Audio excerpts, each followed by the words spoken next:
Hello, who's there? And that's how that song goes over there.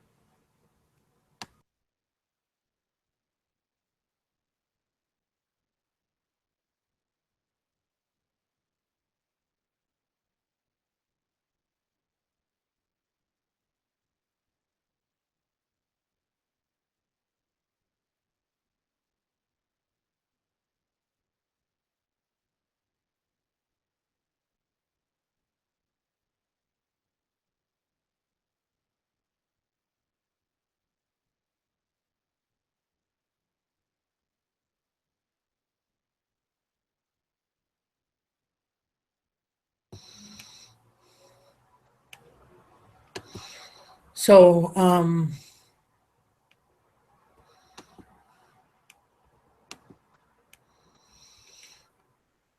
you there, Armando?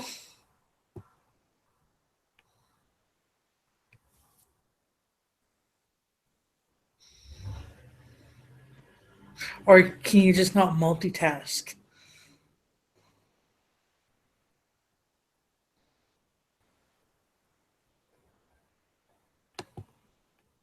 No worries. I know you're a man and it's hard to multitask. So, I'll let you do all your invites.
Well, I'm not feeling well, so I'm gonna go.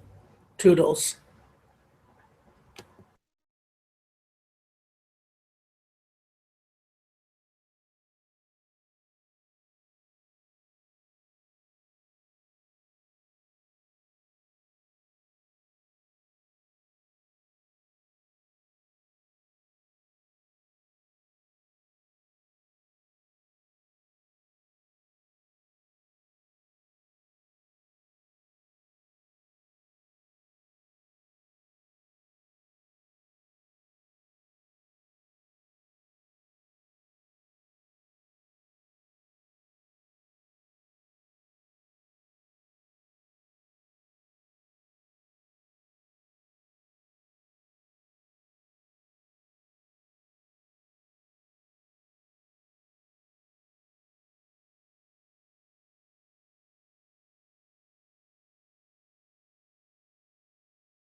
Whoa, Pammy, you got something going on there with your mic, I think, unless it's me.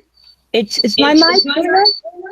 Ooh, hold on. Somebody's is. I don't know if it's you or me. It went away, though. Maybe turn your mic down and your speakers or something. I don't know. It stopped. Wow. Okay. That was most definitely me, and I apologize for that. Is it still going on?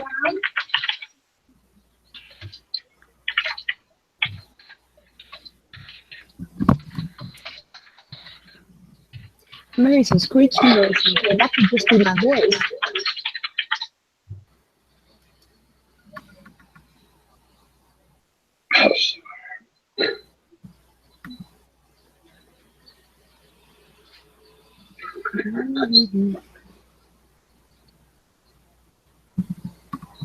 Oh, anyway, the drama queens are still at it, I guess. But just so you know there, Armando, I just don't do drama anymore. I don't care. It's so old, tired, and boring that I just don't talk to the drama queens anymore.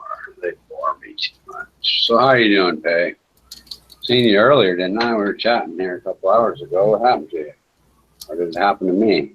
But anyway, we lost touch. You speaking to me now, Armando? Huh? I was talking to Armando, but then I said hello to you. Oh, hello. I didn't want to interrupt. I didn't know you were still talking to him, so I was just distracted somewhere else. That's okay. Yeah. All right. I was just hanging out, watch the president yak on for an hour and a half to explain a lot of the fake news. Yeah, it was awesome. I just came back from watching it. I was in Newsmax, and they had it on, and Yeah, it was good. it was pretty good. I mean, I like There's things I didn't know. I was kind of bamboozled. There's somebody in the text that was bamboozled by the fake news giving the same fake news bullshit story. But those three people accused of talking to Russia, it's not that President Trump said they didn't do it. Those three people said your story is complete bullshit. We didn't have anything to do with that. What the fuck are you talking about? What So happened? now it's up to the news to start providing some sources or start figuring out, are they going to back off the story and apologize? Are they going to stick with it? But, you know, the three people accused by the New York Times of all this, like, what the fuck kind of bullshit is this? We have nothing to do with that. What are you talking about? You know, why? The one guy thought it was a joke. He thought it was like a joke story. You know? Yeah. It's like they spin this whole Flynn thing out of hand. They were reporting on a cover-up without there ever being a crime. You know, during the campaign, Right. yeah, he spoke to Russia. His crime was when he was interviewed by the vice president, and he denied that he had mentioned that. That's Well, what, I'm not, did he actually, I don't know if he said denied. I think he said he didn't include it. He didn't And include it. his excuse was he forgot. And the president said, look, I don't want a guy who forgets shit. Well, you got to know that with this cloud over Trump's head about how they were trying to spin that the Russians had hacked the elections and that's why he won. Right. You would think that they were gonna really be very careful about, did you talk to Russia and what did you say? Because this conversation, right, but you would think that. Yeah. Whoa, you would think that, but what I'm saying is that's not what was reported. You kind of made that up in your mind. What Trump said was he didn't tell the vice president, and when asked later why, he said he forgot, and Trump said either way, the fact that he didn't tell him or that he forgot is not the kind of guy I want. But Trump never said that he denied it. That's something you said. Oh no, it was that was a bad word that I used, I guess. Deny would have been the word. I just want to clarify. I think the word would have been omitted. It just left it out. Yes, didn't mention it. I think that would have been the proper word to use. I'm sorry for using deny. Deny is I'm serious. I'm actually being programmed by the fake news that's the word they're using. So I'm sorry about that. You're right. It's not denied. It's denied and omitted are two very different things. And also, he never committed a crime because all he had to do was, be upfront about it, and it wouldn't have been a problem. Well, the thing that I got out of it Hmm. was it wasn't that he denied it or omitted it or any of that. What I heard Trump really saying was what really got him and why he wanted his resignation is because he said he forgot. And basically he said, look, if this guy forgets that he talked to Russia, what else is he going to forget? And I don't want people in my administration that forget things. He's making an example out of this guy and telling everybody else, you better not forget anything important or you're going to get fired too. The forgetting part, that's obviously he's lying, because this conversation happened on the same day that Obama put the sanctions on Russia and evicted all the ambassadors and sent them out. He gave them 48 hours. Well, now let's get to the forget. What did he forget? The forgetting part was not talking to Russia. Let's not confuse the facts. No, it was when he said he forgot. What he was forgetting about was whether or not he mentioned it to the vice president, not the phone call itself. And that's a pretty minor issue. So I don't remember if I told the vice president or not. That in itself is a minor issue. It wasn't that he forgot that he made the phone call. So we got to be careful of what, make sure we get the facts correct. Yes. Sorry, go ahead. But this whole thing is days are here again. Good evening, everybody. Who's this? You're interrupting. No, that's no problem. He's. I'm saying good evening, you ignorant bastard. Shut the fuck up. Oh, come on. Anyway, Pammy, go ahead. I don't respond to the drama queens anymore. So go ahead, you're interrupting when you're just trying to say good evening. Good evening. Fuckhead homosexual.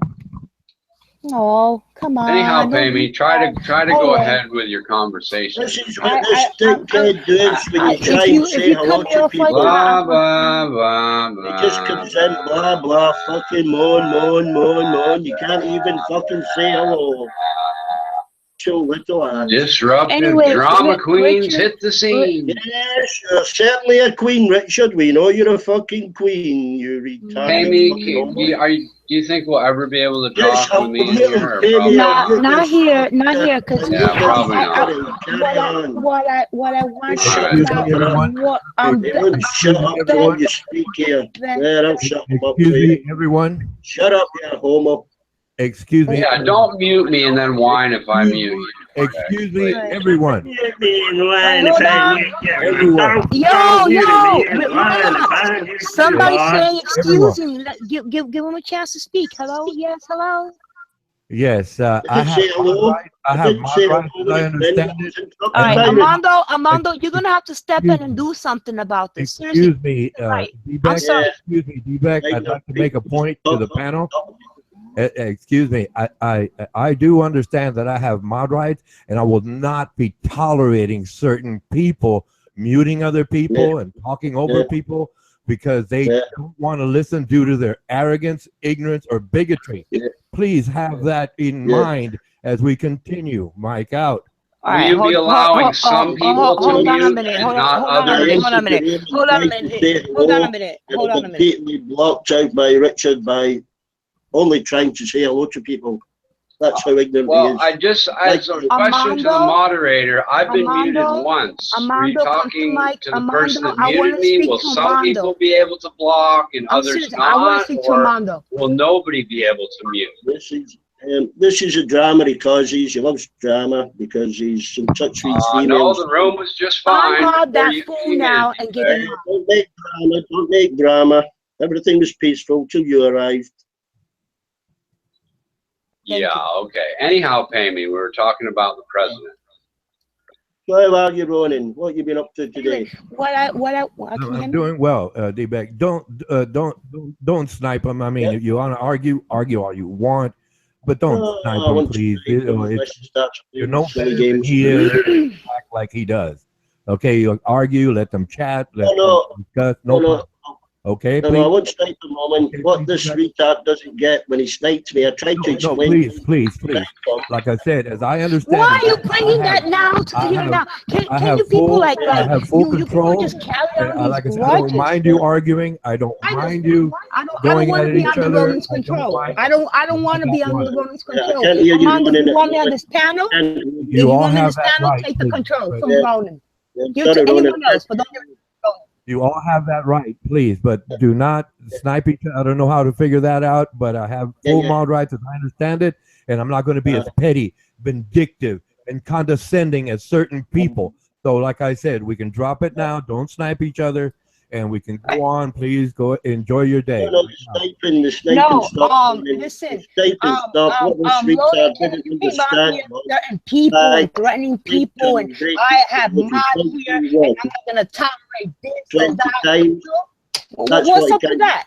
Well, you know, he doesn't comprehend that. Like out.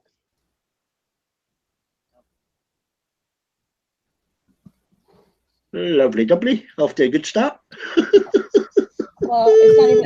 It's you not let even them- lovely. let them It's not speak all even they funny. want, and they silence themselves. I'm just waiting to listen to them. You just wait to listen to who? To who? Okay, Ronan, wow, Ronan, evidently people are Ronan, waiting to Ronan. listen, so let's Obviously, get you back have to the an issue with conversation. me. Ronan K. I'm speaking directly to Ronan K. Ronan K, do you have an issue with me? Pay me. If you do, speak now. If not, don't speak to me like a non-man and indirects. You have your chance now. If you have an issue with me, bring it up You are now. still talking. You asked me a question, and you are not waiting for my response. That's the point I've been making all along. Please, that's the point I've been making all along. That's the issue. You're just talking now. You're just talking now. Letting me finish. Go ahead, please. Go ahead. And without me finishing, you jumped in, right? And then instead of just answering the question, what did you do?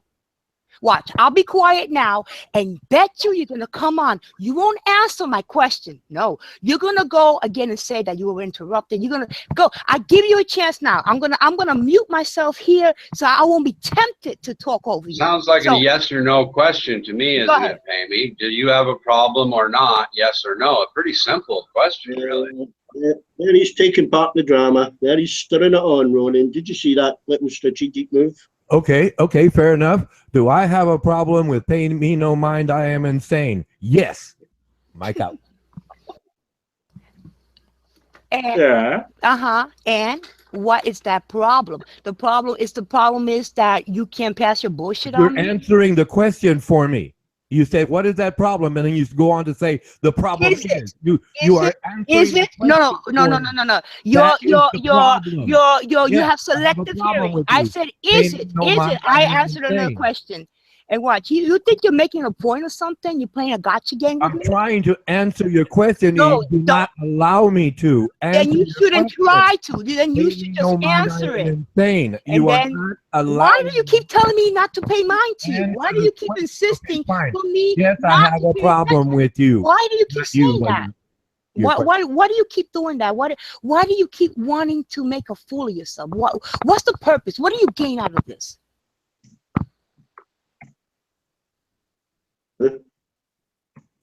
Yes, I have a problem with you. I have a problem with everybody. You seem to have a problem with everyone. Now, with me specifically, now, give me one reason. What is it? One. Go ahead. You are not civil. Not my tongue. According to you, I ain't civil. You know, I happen to be civil. I'm still speaking, and you're speaking over me. You claim I'm not civil. Yet you jump over me when I'm talking. Yo, to buddy, you in your defense, Pammy, I'd say you're one of the most civil chatters I've ever seen. But you defend yourself with great passion. That's what I would say. Exactly. Hi, buddy. I give it like it comes at me. Come at me with courtesy, I will return that to you 100-fold. But if you come at me as an ass wipe, guess what? I'm gonna wipe my ass with you. That's what it is. So come to me with decency, and I will treat you decently. You come at me with bullshit. Guess what? Been That's what you get back. lonely There you with go. Yeah, get that guitar out, buddy. little Yeah, darling. boy. It seems like years since it's been here.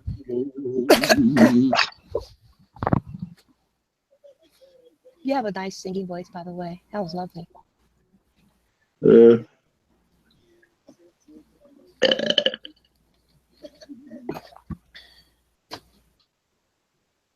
So, buddy, did you watch the president's speech? Man, I knew that would fucking come up. Jesus Christ. We've been talking about that arse wipe for fucking 14 months. Jesus fuck.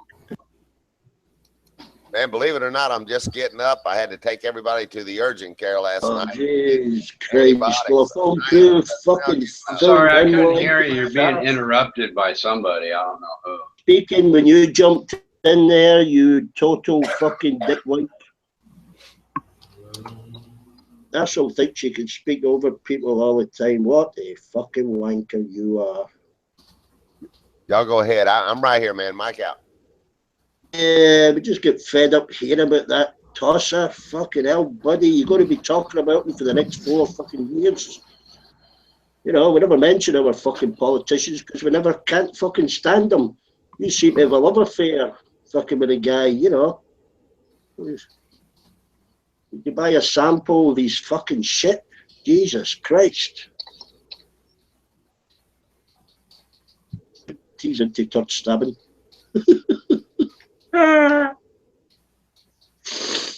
Anyway, like out, gonna have a cup of tea. By the way, I'm going to warn everybody on panel that from now on, when Ronan K is on panel, that's it. He wants to be an asswipe. Get ready to meet my ass. Come on, come back up here. I'm serious. I am done with this old fool. Come on, bring it back on. What? Come on, bring your wine in over here. I'm gonna show you how to be a man. Come on. Ooh, that's a challenge there, Amy. But I'm being allowed to speak. I'm being a puppet. I'm being a puppet. You be simple, but I'm gonna talk over you. Oh, fuck. Oh, you gotta love this. You really just gotta love it. You have to have a passion for this. You'll get tired of it. Yeah, man. Playground. It's a fucking playground, Ronan. Were you bullied at school, Ronan? What's that, please? Were you bullied at school? That I don't understand what you said. My apologies. Are you doing that skill? I think you said.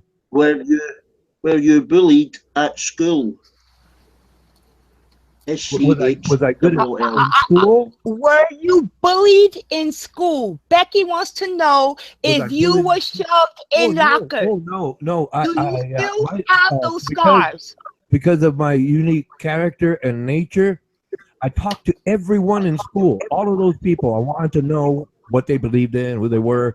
And like in my school group, everybody had their little, I call them pods, you know, like all the athletes, all the brainy And you never fit in. all the drug addicts. I talked to all of those people. And years, decades later, after in school reunions, it was the same pods of people. And I would still talk to all of them. And myself, no, I wasn't a bully, or I wasn't bullied. I defended people who were being bullied, like, you know, some stuck-ups went up, you know, and tried to bully like the nerds.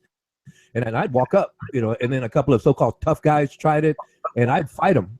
I always walked alone, and like I am now, I'm alone. It didn't matter to me, you know. I'm athlete. I'm an athlete. I can fight. I'm very athletic. I can fight. But everyone knew, man, you just don't try to pick on this guy with words or fists.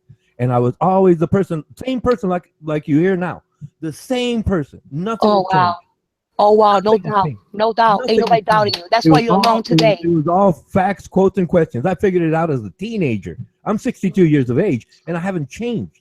I became a very, very good business manager, retired wealthy, just because of this very same attitude. Now I'm focusing on this. Okay, it's just something else to focus on.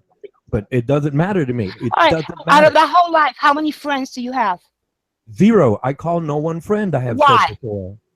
Why? I have called. Why are you alone? Why if you had this wonderful life? That. Why if you were this Anybody can businessman? say whatever Where they are want your to business friends? Anybody can say what they want to say.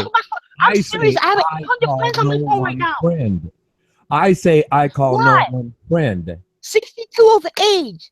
Why are you alone? And why don't you have friends? because people like you and people like People like me? People like me, people who try to you, befriend you, people who try to wake you up to It's yourself. your fault, Pammy. It's all your fault, Pammy. Because Come on, you It's know all it's my your fault. fault. But it's like Thank you. it's Thank like you. people like you Got and people like them, your friends and foe alike. You all cannot Wow. get along in a civil manner because you have issues that you cannot put aside for the betterment of all humanity. That is a basic reason there. Okay, you don't get it. Okay, You don't so get it. Your enemies don't get it. Your friends don't get it. The people you don't care about don't get it. People who are indifferent about you don't get it. I call no one friend because I can talk to all of you. I will not take your side if another person is right. Wow. That's a lot of You bullshit understand that. to If say you're you wrong, have no you're friends. wrong. It is If just you're it right, is just a I will long support walk you. to just say You you're a don't get lonely that. ass You old don't man. get ain't it? that.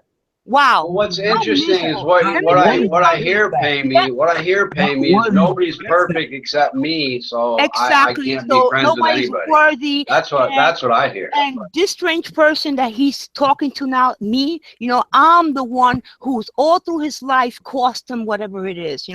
When I say why are you alone, it's someone else's. It's because of you people. It's because of you. He does not self-reflect. You don't say, wait a minute. I'm like this because I made this choice to be a miserable little suck ass. And that's why I have no friends. No. You It's are my fault. insulting me. Richard, I did not it's insult Richard's you. fault. I did not have not insulted you. Becky, I'm Becky, it's trying your to fault. answer your And question. Shotgun, Keep are you ready? talking over Shotgun, me. it's your fault. You're proving my point. What did I Hey, Tommy. just walk into? It's your fault, Tommy. Oh, Pammy That's and Ronan battle, I guess. No. usual. This is all Shotgun's fault. Richard. Yeah, okay, You did blame it this. on me. You Ronan. Yeah, blame it on me. Yeah. Because you're Ronan's age, so you must have been 3 years old, right? When Ronan was born. Age. And you bullied him, and you were mean to him, and you didn't,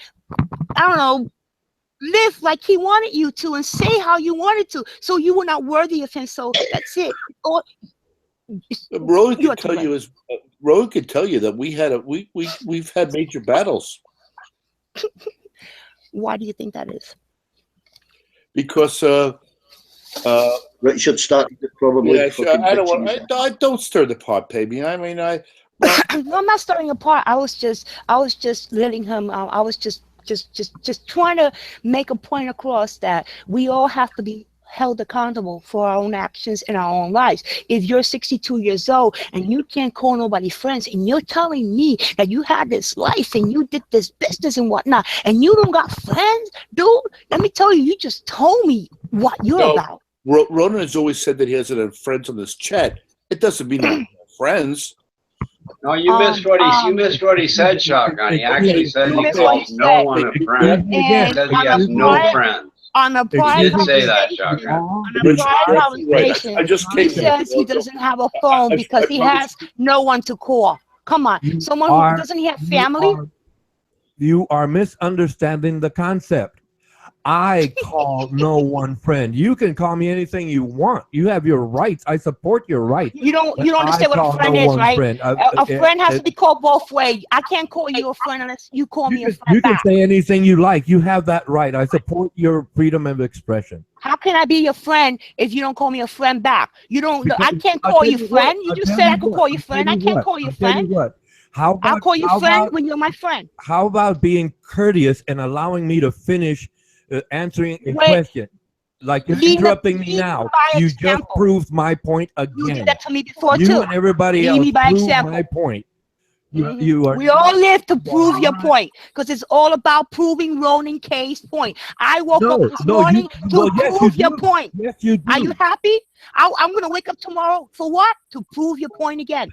What the hell happened? I thought you were in love with Ronan. I was, but he broke my heart. This is what he gets. I think it's maturing. I am going to beat the misery out of that old fart if he keeps it up. I'm serious. This is I can't stand to hear somebody like that so miserable and trying to sit down with that. Come on, Ronan K, you know you want friends. You know you want friends. Don't even try that. Not with attitudes that you and many others have. There's no way. Oh, we got to change the attitude for you. I will defend you if you have a valid point. Everyone knows that. You can ask anyone that really listens to me. I will come to your defense immediately, without hesitation. Have you ever in the time you know me, did I ever seem like someone who needed someone to come to my defense? Did I ever seem like that to you?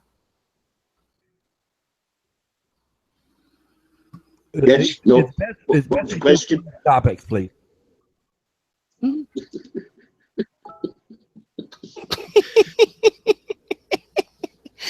So we're all here Good, Thomas. to solve your points, to break your points, and to I don't know what it is. You know. Want to talk about Trump? Come on, let's talk about Trump. Oh yeah, today. Did you see the news conference today? Most of it, yes. I only missed like 5 minutes when I had to pee. It was so sad. He kept talking about his election. Awesome. Talking about the numbers of it, him winning, and he's fixated on this. He can't move on. The man is a child.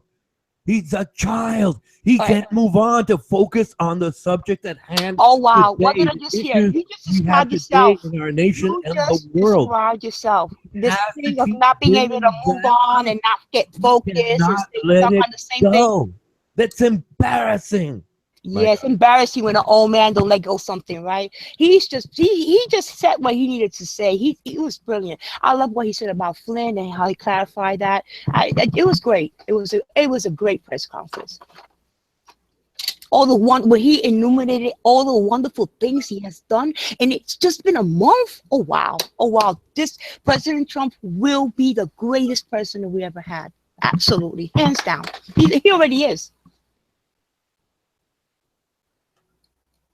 Waiting for it. Wait.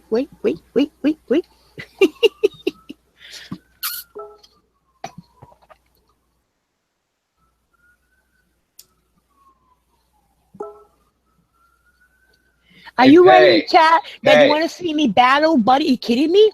Yeah, I was just going to tell you in case you didn't read it. I think you and Buddy having a big battle would be great, man. Are you kidding me? I'm a fangirl of both Buddy and Crystal. You kidding me? Never. Well, I'm just saying you're both really good people, really good at making your point. Not battle like not be friends, but like battle over an issue. The thing that I have found is that most of the issues, it's like he twins them, like I have a certain weird way for thinking about religion and stuff like that, and how I don't believe in organized religion, and he has that same way. He feels the same way about Trump that I do. So I don't see what we could argue or discuss. Really, it's just like, well, something will come along someday. You're not going to agree on everything. You know what I mean? Me and Pammy love each other. We love each other. End of story. He's like my brother, and Crystal's my sister. But Becky, hey Petra. I'll fight with Becky. But is he better now? Becky, you better now from your cold? Because he had a cold and I didn't. Oh, still got a cold. You still got a cold. No, you sound better though. Your cough sounds much better. It just sounds like your usual smoker's cough. Hey, baby. Hi, sweetie. How you doing? Welcome back. Thank you. Hey, Z-Back. Hey, Ronan. Hey, Chuckun. Hey, buddy. Hey, baby. Looking like Cleopatra. Cleopatra coming at you. I love the curls. Let me see the back. What did you do? I thought yesterday's got a bit messy now. I need to do it again. Oh, it's nice. It's now it's like in waves. It's very pretty. Thanks, Pammy. What are you talking about? Politics? So what we're looking at? We're looking at your refrigerator. What's in the refrigerator? I'm hungry. This is my mum's and dad's house. Oh, That's okay. So you can expect good food in there. Mainly my food. What I brought over. I just had a big, massive tea, big dinner. Cooked it like I had 2 chicken burgers on the buns. I had loads of vegetables. I had potato, swede, and mash. and noodles all in one plate. Wow. Wow. I mean, no, but that's the only meal I've had today, Beck. So that's the only thing I've had today, and I'm not going to eat anything else.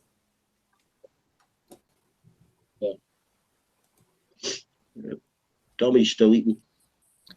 So, Shotgun, now that things quiet down, how you doing, sweetie? Because Shotgun showed up in the middle of the Kanushi, whatever it was, storm at the moment. And I was telling him, it's all your fault. It's all your fault. It was just a joke because he blamed everybody for his issues. So when you walked in, I said it was your fault too. That's what that was about. Shotgun, you done nothing. Uh-oh. Now Shotgun doesn't want to talk to me now.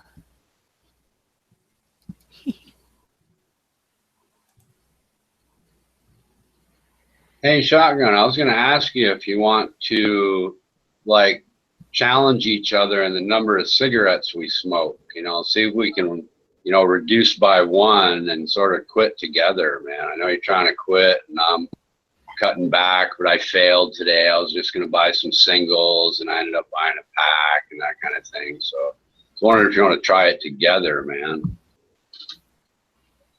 He might be out or something. He talks, you know, I think he went to do something maybe. He'll be back. You smoke, buddy?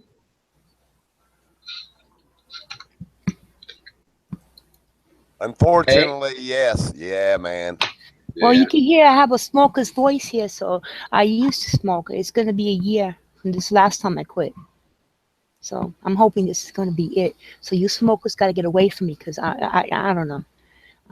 I quit for 3 and have been smoking again for about 6 weeks, and I got to stop. I will develop emphysema if I keep on the same track, and I don't want to fucking bottle with a tube in my nose and all that bullshit for 10 years at the end of my life. Fuck all that. I almost rather jump off a building to do that. That's the thing with it. That's the weird thing about addictions, right? You could be, I could be not smoking. I was like, one time I was like almost 10 years, almost 10 years without smoking. And one day I picked one up and that was it. The next day I was smoking a pack. There you go. You know, when you pick it up, you pick it up. Put them down. It's only been 6 weeks. You could do it. Like you said, stop buying the packs, buy them singles, or just like allow yourself like, all right, 10 a day, you know. So that's it. If you smoke those 10 minutes, that's it, you know. Anyway.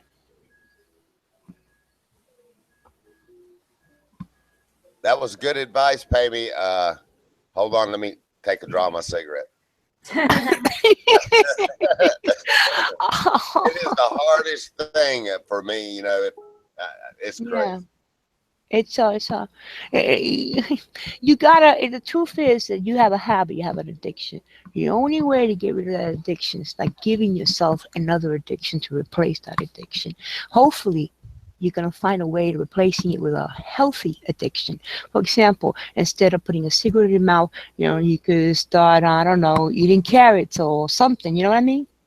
Yeah, for me, it's or working out, or getting up in the morning. Yeah, it's very common, Pay. People switch cigarettes for gambling, drinking, for smoking weed. Yeah, it's really common. Exactly. You gotta you know. Hopefully you could have to exchange it for something healthier. You know. Well, you know what kind of happens with me is I'm the cold turkey guy, so I just have to. Yeah, that's what I did too. Once I lay them down, then it's like I immediately will replace it with something else. You know what I mean? Mm-hmm. For me, that was the way I've tried it different ways. I've done the patch thing that didn't work out for me. That the patch almost gave me a heart attack. That shit was horrible. And for me, it's a double whammy because mentally, I'll just tell you, I mean, you know, I hadn't always been a good boy, so I've been put in jail before. Not that I did anything really wrong, but I've been put in jail before. And, you know, you automatically know when something like that happens, you're not going to smoke. And, you know, when those times have happened, I haven't it really didn't bother me that bad. That's why I'm twice as mad at myself for not just laying them down. You know what I mean? What happens is if you're a smoker, you can't keep them in the house. As long as they're there, you're gonna want them. If you Exactly. really want to quit, if you want to do the cold turkey thing, get rid of everything. Get rid of lighters. Get rid of ashtrays. Get rid of everything, and that's it. You know that you're gonna spend the next 3 days, with the people that love you the most, because anything could trigger you, like your mood is gonna be like horrible, somebody's gonna say hello, and you go, what do you want? Type of thing. Right. 96% success rate, those tablets, buddy. You can have cigarettes right in front of you. You don't want them. With what? Champix tablet. No, I don't believe that chemical stuff. That's horrible. That's just the nah. I really think what you're doing. You're trying to get rid of all these chemicals, and you're doing this by ingesting this drug. Nobody really knows how it works, and we know that some people, really go crazy on this stuff. Don't. If anything, the patch. At least give yourself nicotine and taper yourself from that. Now pay me. What Beck is talking about is that pill form or what is? See, I don't know anything about all this. They have these medications, right? That it's like an antidepressant, something that you take it, and it's supposed to block whatever your addiction, whatever it is in your brain, and therefore you don't feel the withdrawals anymore. That's what it is. I don't. Blocks the nicotine receptors, buddy. You take it for about 6 weeks in total. Oh, okay. Yeah. You know what what I found with me for some reason, like those times when for example, if I fly on an airplane for 16 hours, like when I flew from here to Nagoya, Japan, for example, you can't smoke on the plane, right? Man, I don't get, some people try. I don't get withdrawals or anything. I don't get withdrawals. It's just the mental thing of, it's like holding the pick in my hand for playing the guitar. Once I put that pick in my fingers, I gotta play. You know what I mean? It's weird. It's like it's almost just the habit. You have to realize what the smoker is gonna miss the most. The one thing you're gonna miss the most, believe it or not, is the type of breathing you do when you smoke. Understand? When we smoke, we breathe in through our mouth, whatever it is, and we exhale. You do that, right? And every time we stress, we pick up the cigarette. So tell you what, when you want to quit, right? And you feel the urge, do the breathing. Like according to the FDA study, it was shown to be 30% effective versus 10% with a placebo. I heard a nonsense 96% bullshit fake news number. 96% the Tampax. You're talking out your anus again. So you're saying that anyway, that comes from Wikipedia. I'll source it. All right, okay, all right. So it's okay. There's one that's actually more. Nothing is 96% affected because, and then everybody will be using it. Everybody who's like myself included. If I knew something was 96% going to keep me away from the cigarettes, I would have probably reached for it.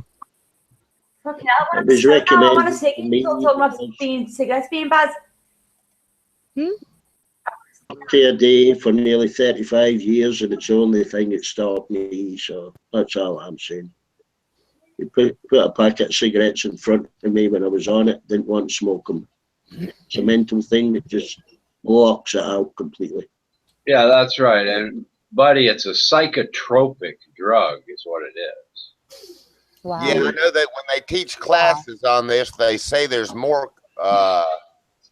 Man, it's crazy how many chemicals are in it. Plus, it's I don't know how many times more addictive than heroin is what they teach in these classes. Oh yeah. No. Wow. That's what they actually teach. I've talked to some people that's been in these classes, and they tell them with the chemicals that they put in the tobacco and everything, they say it's like 10 times more addictive than heroin. I was a crack addict, buddy, and it was no problem at all to stop smoking crack compared to the number, and I never smoked it since, and it's compared to the numbers of times I've quit smoking. I could care less about crack. If I quit smoking cigarettes, I'm going to think about it for the whole rest of my life. Yeah, it's kind of crazy, and I don't know what they actually, you know, that's the statements that's been said to me, but I really don't know what they actually say in class, but that's what I've been told that they say. I'll bet you if you talk to a heroin addict that quit, who smoked cigarettes and quit, he would agree. He might not say it's 100 times or 10 times, but he'd say it was more difficult because you do it all the time. Bam, every few minutes. You want it with your coffee. You want it with this. You want it with that. There are so many constant reminders in your brain that you're so, especially if you smoke for a long time, there's so many different things that cause you to want to enjoy a cigarette when you're smoking. And when you quit, you still have coffee. You still do all those things, you know? Yeah, it's kind of like what Pamey said. It's like, you know, you get upset, you grab one coffee, you grab one beer, you grab one, you know. I know what you're saying.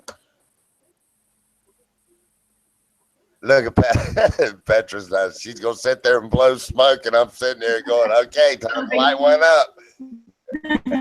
There's my other excuse. For me one. Welcome to the dark side. Yeah, I guess. Anyway, excuse me, I need to light up a cigarette. Be right back. She just triggered you, right? Me mum's listening to you lot. She's just sitting there quietly on the computer. She's not saying nothing. What do you think, Mum? What do you think of them? What they're saying's right. What you're saying right, she said. What was that? What you're saying's right. It's normally more heated than this month tonight. Normally there's loads of arguments going on, but tonight's pretty cool because Pamey's here. Mrs. Miller, you know, I feel embarrassed that your mom is here. You know, I can be very nice to people when they're nice to me, but when they're not, they're not. You know, like I just had this old fool come here and tell me how he wants common courtesy, but he would never afford it to me. You know, and as soon as I start speaking, he'll speak over me. So, and then he comes and says, I'm interrupting him. Now he's in the chat room just doing his nut about his Third Reich or whatever it is. He knows he's a fool. It's complete. I want to respond to something he wrote. That's complete load of bullshit that the President of the United States has to divest himself from business. That is complete bullshit. The President of the United States could run all the businesses he wants while he's president. For fuck's sake, why do people lie and make this? Don't interrupt me, you fucktard. Becky, come on, man. Yeah, it was okay. It was okay when his buddy was talking all about the president, but somebody else brings it up and he wants to be a fucktard. Trump. Hi, Mrs. Miller. Well, I've got a chance to fucking. I wasn't responding about Trump. I was responding about the bullshit statement in text. Fucking Trump up again. I just saw it a little while ago. Yeah. Actually, it was your buddy that brought it up. Mrs. Miller, we talk about Trump 96% of the fucking time. We'll be talking about him on Christmas fucking Eve as well. Pardon my language. Your mum's not interested. Yeah, don't blame her. I don't blame her. It's her whole life politics.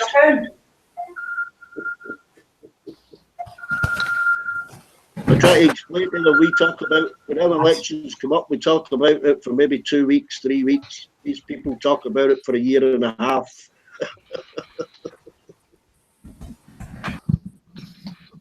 And then a year after it's finished.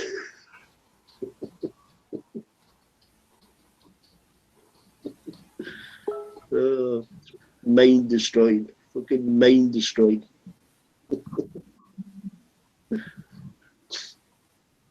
Talk about the politicians, the rest of the world moves on.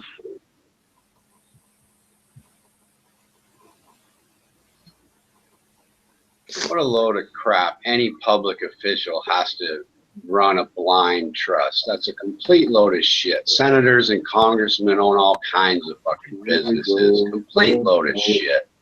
Any public official, like the water guy can't, fucking own a side business. No, that's a complete load of shit. That's just more repeating fake news nonsense.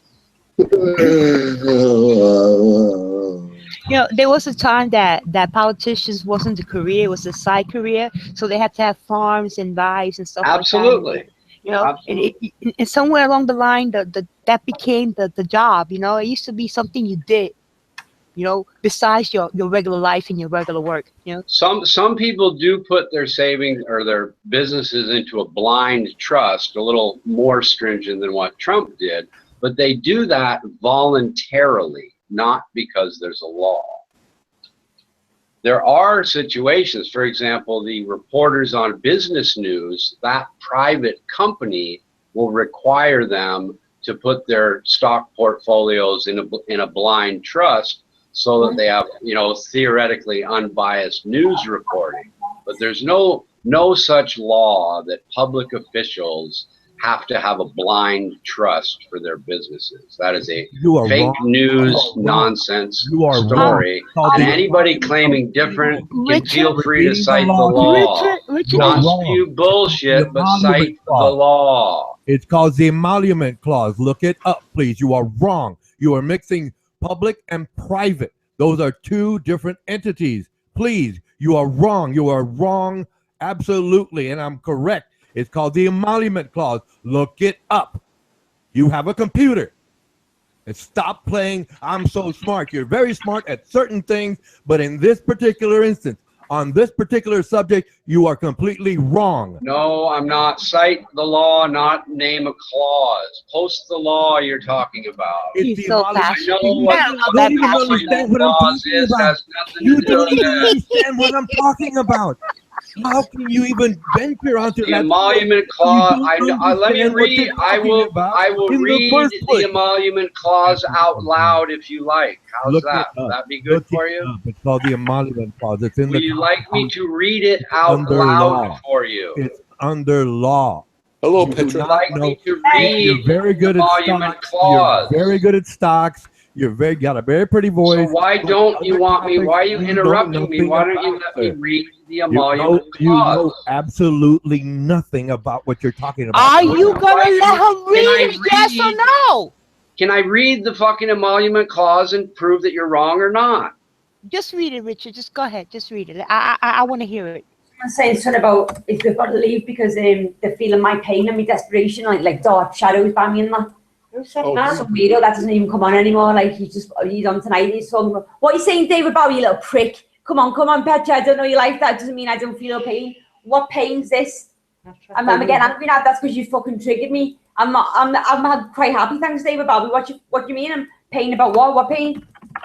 Hey, Petra, got a new view of the kitchen. It's not my house. Oh. Your mom's? Yeah. Richard, are you still there? Can you read that, please? Well, I would read it, except that it's obviously really, really, really long. And the point is that he needs to, instead of spending 2 hours reading it, he would need to point out exactly which section he thinks has to do with the president divesting his wealth, because it's simply not true. What he's citing something that's not true, that's very, very long. So he needs to bring up the section he's confused about, because it would take 2 hours to read the whole emolument clause. Okay, all right. The emolument clause has to do with impeachment, officers' commissions. Clause 5, caring for the faithful. Hold on, let me read the section of the clause. Ronan, why are you talking? All you have to do is enter Clause 1, executive power. Clause 2, method of choosing electors. Clause 3, electors. Clause 4, election day. Clause 5, qualifications for office. Clause 6, vacancy and disability. Clause 7, you are not salary. Clause 8, oath or affirmation. Which one of these things do you think applies? You're gish galloping. You are gish galloping. You can don't make it. Tell me what clause in the emolument clause you think applies. None of them apply. I'm not playing with you on this because you don't know. Which one applies? Oh, you're not playing with me. I just read to you the sections of the emolument clause. The fuck is wrong with you? You're just making fun of. You've heard from fake news. All you have to do is enter emolument clause in the Constitution. It's a short statement. It's clear. It's not a short concise, statement. it's There are the three law. different parts of No, the you're emolument jumping clause. around. The It's called foreign gish part, the galloping. domestic part. It's It's called fucking gish 20 galloping. pages long, you You are moron. You are gish galloping, and you like to talk for a long time anyway. So what's your problem about reading the whole Constitution? Mike out. I know what it says. There's nothing. you don't You're know the what one it who says. made You're the good at claim. talk. I just You have a cited pretty the voice, and you domestic talk parts over of the people, clause. especially when you're wrong. You are wrong. You period. keep saying I'm Now, wrong. all I you have to just do is cited. I enter the just emolument clause cited. into the search and I read just part cited the only. clause, dude, That and what it is says. Come on, my It doesn't mum's say saying, anything guys, like read the whole that. Constitution. Real talk about You have the something. Declaration of Independence like you kind of do. I'd most like everyone to know Shut the fuck up, everything Ronan. are law. Ronan. Shut up, guys. You're talking like shit. You're arguing with each other. You're making yourselves look bad. Me and mum's here, like, and she's not impressed at all. Let's show some proper intelligence and goodness. That way, come on in. If she didn't want to see a daughter come on a site like this, when there's people arguing like that, you're pointless. You're talking over each other and you can't hear what you're saying. You sound like little kids. Right. Let me just briefly read Section 1, Executive Power. Clause 2, Method of choosing electors. Clause 3, electors. Clause 4, election day. None of these things have anything. You're interrupting me, sir. You're interrupting me, sir. None of these things. Right now. You're interrupting me, sir. You're interrupting me, sir. You're interrupting me, sir. It's on purpose because you're wrong. You're gish galloping. Just enter. What do you mean I'm wrong? You're saying that Clause 1 is not about executive power? There's a lot more in terms of the Constitution than just the emolument clause and what. Oh, so now it's something other than the emolument clause because you said it was in the emolument clause. Now you're changing your story. Fine. What section of the Constitution do you think it is now? You're just talking too much to avoid taking responsibility for the fact that you are wrong. What section of the Constitution do you think? All you have to do is enter in research emolument clause in the Constitution, and it's a. Dude, I just read to you what the emolument clause says, or the sections in it. None of them have anything to do with that. Everyone knows that you are being evasive. Everyone knows. You keep saying emolument clause over and over. Now you said, well, there's other parts. Which is it? The point I made initially, and you're avoiding addressing that point. What am I avoiding addressing? I'm sorry. Go ahead. You are avoiding addressing the emolument clause in the Constitution. You are. No, I addressed it. I read it out. You interrupted me. That's why I'm having. What part of the emolument clause do you think it is? Because I cited all of the sections in the emolument clause. None of them have to do with the president. Hold on, let me finish. None of those clauses. Pay me no mind. None of those. You need to stop and let him finish the question. You cannot talk over him. You're not going to talk over him. Answer his question and do not talk over him.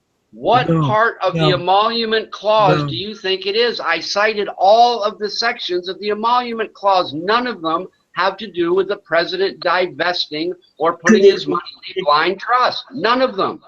Sorry, Jose. You don't know what you're talking about.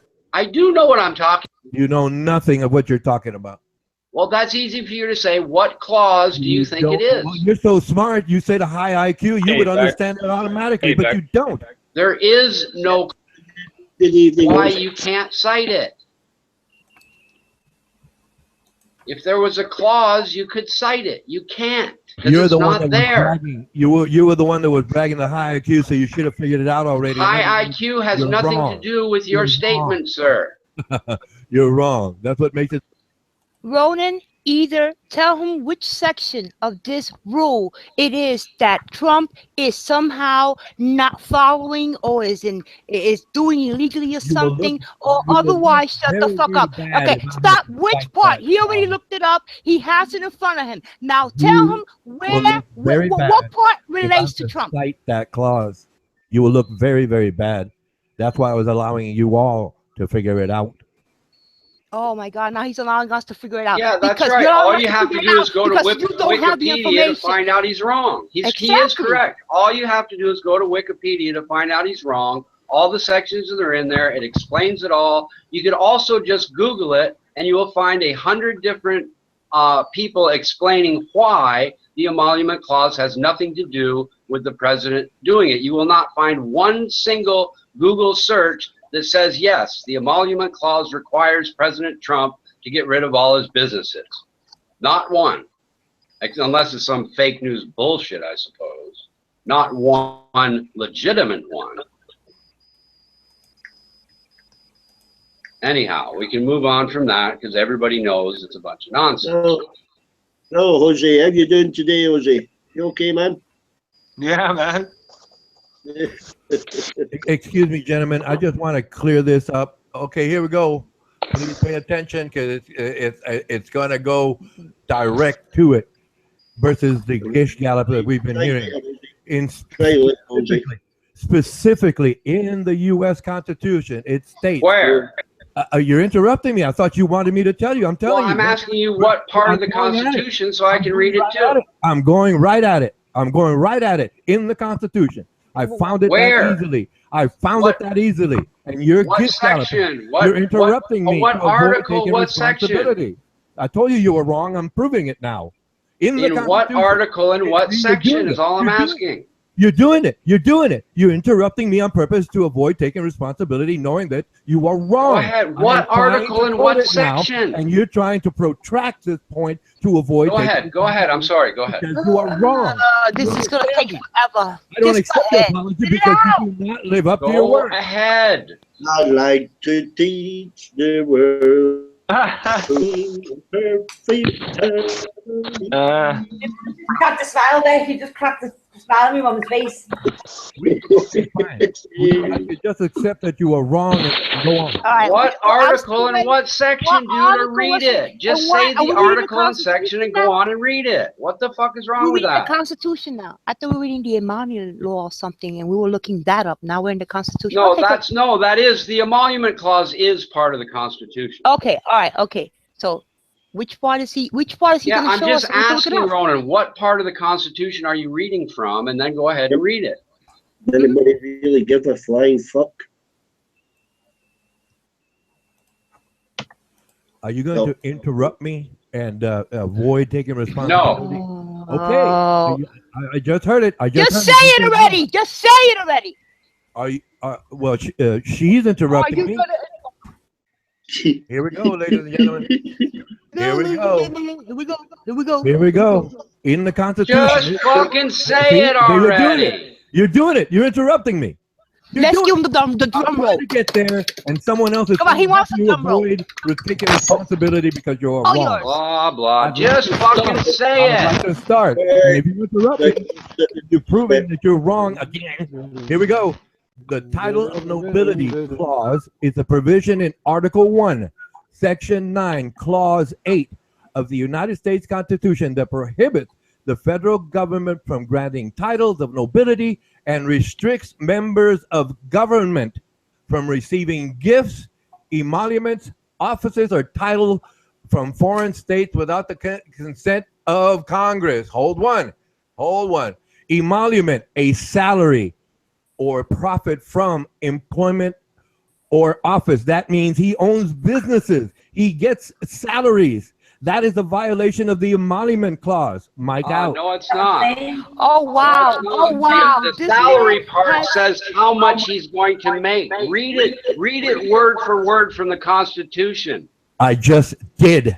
That's right. And nothing you said about nobility and gifts has anything to do with saying he needs to divest his businesses. It said the word emolument, and I looked up the word, and I just gave you the definition there. Oh, my goodness. That is where you're being evasive and wrong. My goodness. My God. Hey, Richard, they had it on TV in front of the media and everything. There's lawyers that's already described the laws and everything in detail and exactly what Trump was doing. He's full of shit.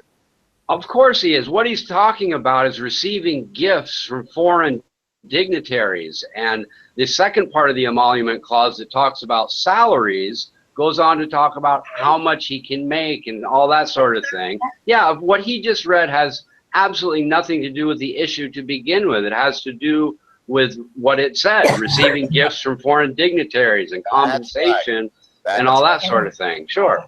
But he's right. He is right. That is section 1 of the Emolument clause. That's true. Yeah, but he's nothing to do with the issue. Yeah, but he's putting his own spin on it and making it opposite. Right. Of course. I'm quoting, and I gave you the definition, and yet you deny it. That is what's so Because funny. you have no idea what you're talking about. That's Exactly why, what I'm yes, talking you did about. read That's it. why I And can an argue this emolument point does mean successfully. compensation, but it was compensation from kings and foreign You dignitaries, don't get not it. from You his don't own understand the single business. thing you're talking about right now. You know, Everybody knows you're wrong, Ronan. Just be good quiet. speaker, but you do not know what you're talking about right now on this topic. That's Right. obvious. I don't know what That's I'm obvious. talking about. That is I got obvious. it. Go ahead. Anyhow, we can move on. Everybody knows what, anyone can read it themselves, and there's nothing in that section about the businesses a president owns or can't or cannot own. They can't get money from foreign powers for obvious reasons. He can get money from his own business because, as Pei pointed out, the president and all these other jobs used to be a sideline issue, and people were allowed to have an income while they were these sideline issue politicians, and that has never changed.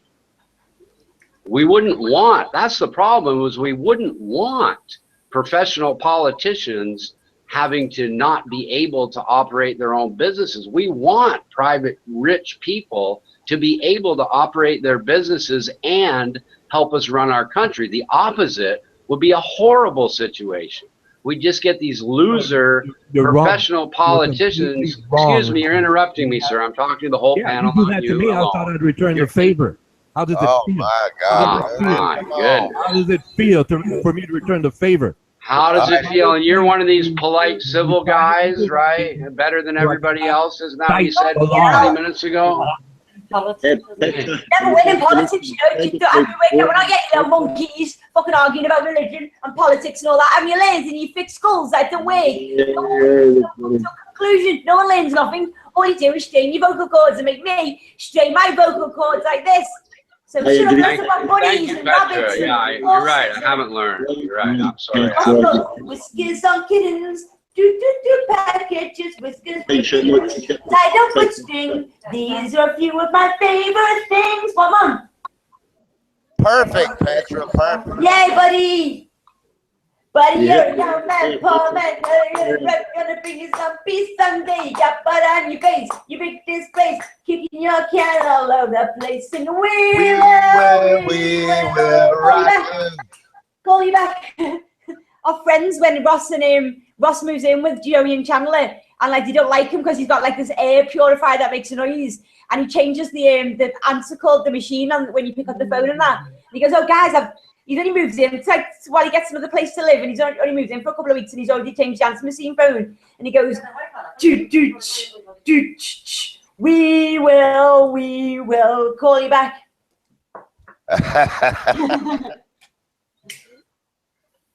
Also point out that what Ronan cited is the foreign emoluments clause.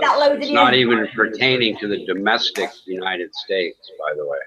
Yeah, I agree with that. Well, it's true. It's the foreign nobility clause in Article 1, Section 9, Clause 8 of the Constitution. The Constitution is a load of bollocks. It's a load of bollocks. You've got Amendment number 2 in it. Carry guns. What would you agree, right? If I got in power in England, Jeff says as a prime minister or something, and I said, okay, I'm going to legalise guns in the UK, everyone's allowed to gun, would you agree with that or not, Richard? I'm sorry, what did you say? You were too quick for me. If I was the prime minister of the UK, of England, whatever, and I voted for everyone in the UK to bear arms, I told everyone that it's okay to carry a gun. If that law passed here, would you agree with that? No, because you're not free if you're required to carry a gun. I think people who don't want to carry a gun should have a right not to carry. I mean, the same as your amendment saying, like, if you got the right to bear arms. No, you were saying it was a requirement. You were saying it was a requirement. Would you agree if I said the whole world should have guns? The whole world should have guns. It's their right to have guns. What would happen then? It's a rhetorical question. I don't want your answer. Carry on. That's what she's saying, Richard. She's saying just to give everybody the right to carry that thing. You know, I guess I would qualify it with the mentally ill and the criminally insane shouldn't, but in a general sense, yes, I believe people have a right to defend themselves. Huh? The rest of the world is not allowed it. What makes it good for you if it's not good for the rest of the world? What's good for you is good for us, and what's good for us is good for you. So you shouldn't, I think, carrying arms wrong. Like, I think your founding fathers actually might have got something wrong. Well, that's possible. I mean, they got lots of things wrong. I'm not a, oh, the founding fathers are great and wonderful people. Fact are, they're political scumbags. I don't like the founding fathers at all. Since when has politics ever changed anything about anyone's life? Since I've been alive, I've been through a good fair few of parliaments. I've known on like Labour and Conservative and all that crap. But it doesn't make no difference to the normal working person that's living in the house somewhere. You know, it doesn't make no difference to anyone. It's just it's even these people who are in power. They've got people telling them what to do. The puppets. Right. My expression would be, you don't credit. Wasting your energy, wasting your time talking about it. Do you reckon they're talking about it, wasting their breath over it? We're arguing here. You're breeding hate. Like, Rona's become this figure of hate, like hatred. He hasn't got a wrench. Mum, they're shouting, so I can shout as well. Is that loud? Mike out. Why should you go?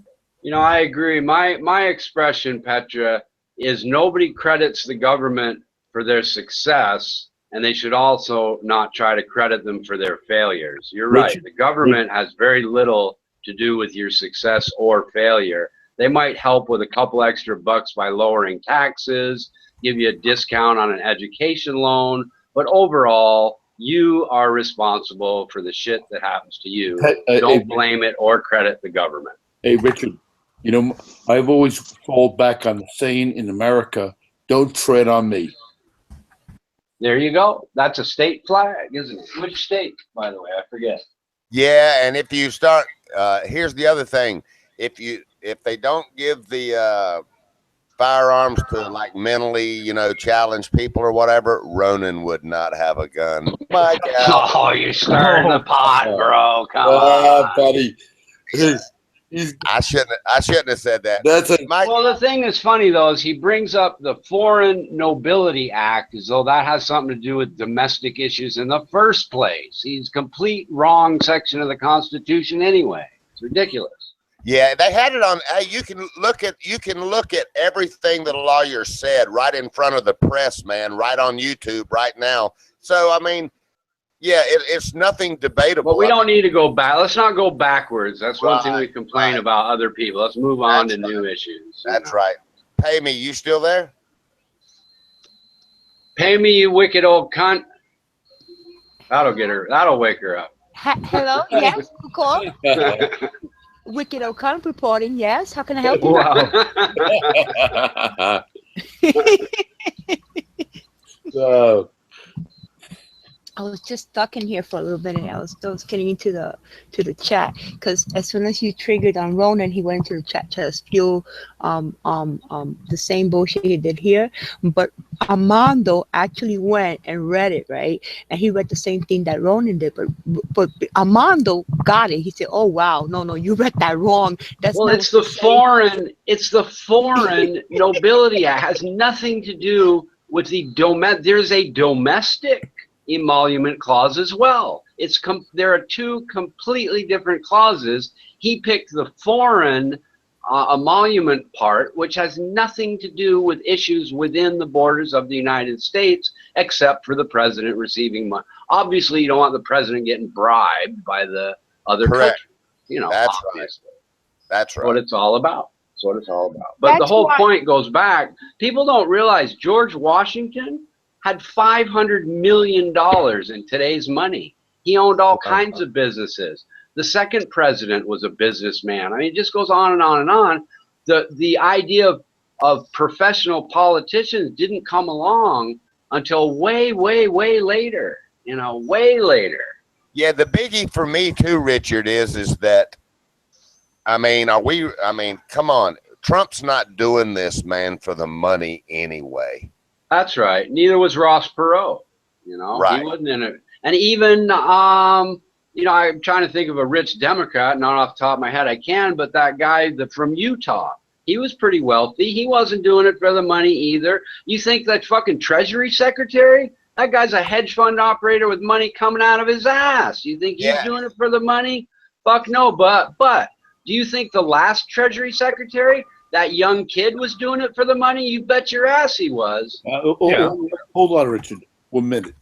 I think that people who have a lot of money like that still have an appetite for power. I agree. That's true. Okay, they might be doing it for the power. I can go with that. I can agree with that. I think Trump, as far as I can understand, good point.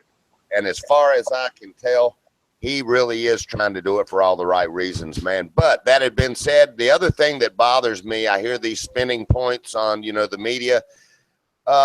If he can make the economy grow, and here's the other part too that they don't want to talk about. So, he's all about the brand, the Trump brand and all. Okay, well, that's been damaged by the opposing people and all of that stuff. But along with that, if he can improve the economy anyway, why should his businesses not grow out in the real world also? I don't know. And why should he not? Why should he not be able to make business decisions about his own livelihood just because he's the president of the United States and taking a tremendous pay cut on top of that? That's right. Why we don't require presidents, because what you're saying is that you have to put your own personal livelihood at risk just to help out the country. That would be a stupid policy, and you would get nothing but losers wanting to run for the job. That's why we don't have a rule like that. That's exactly right. But obviously, you can't accept money and gifts from the Ayatollah Khomeini or the Tsar of Russia or that kind of shit. Yeah. But anyway, it's interesting to hear the spins of the way that they spin everything. But that's on YouTube, man. And the simpletons suck that spin up as though it's fact and makes sense because it fits their agenda, not because it's true. Right. And the media is very good at bamboozling the simpletons. It really is. Yeah. And that's one of Trump's complaints is, look, you people are out there bamboozling the simpletons, and my press secretary has to spend 90% of his time telling people what the truth is when he wants to be talking about tax cuts and about improving the economy. That's one thing he missed in his speech.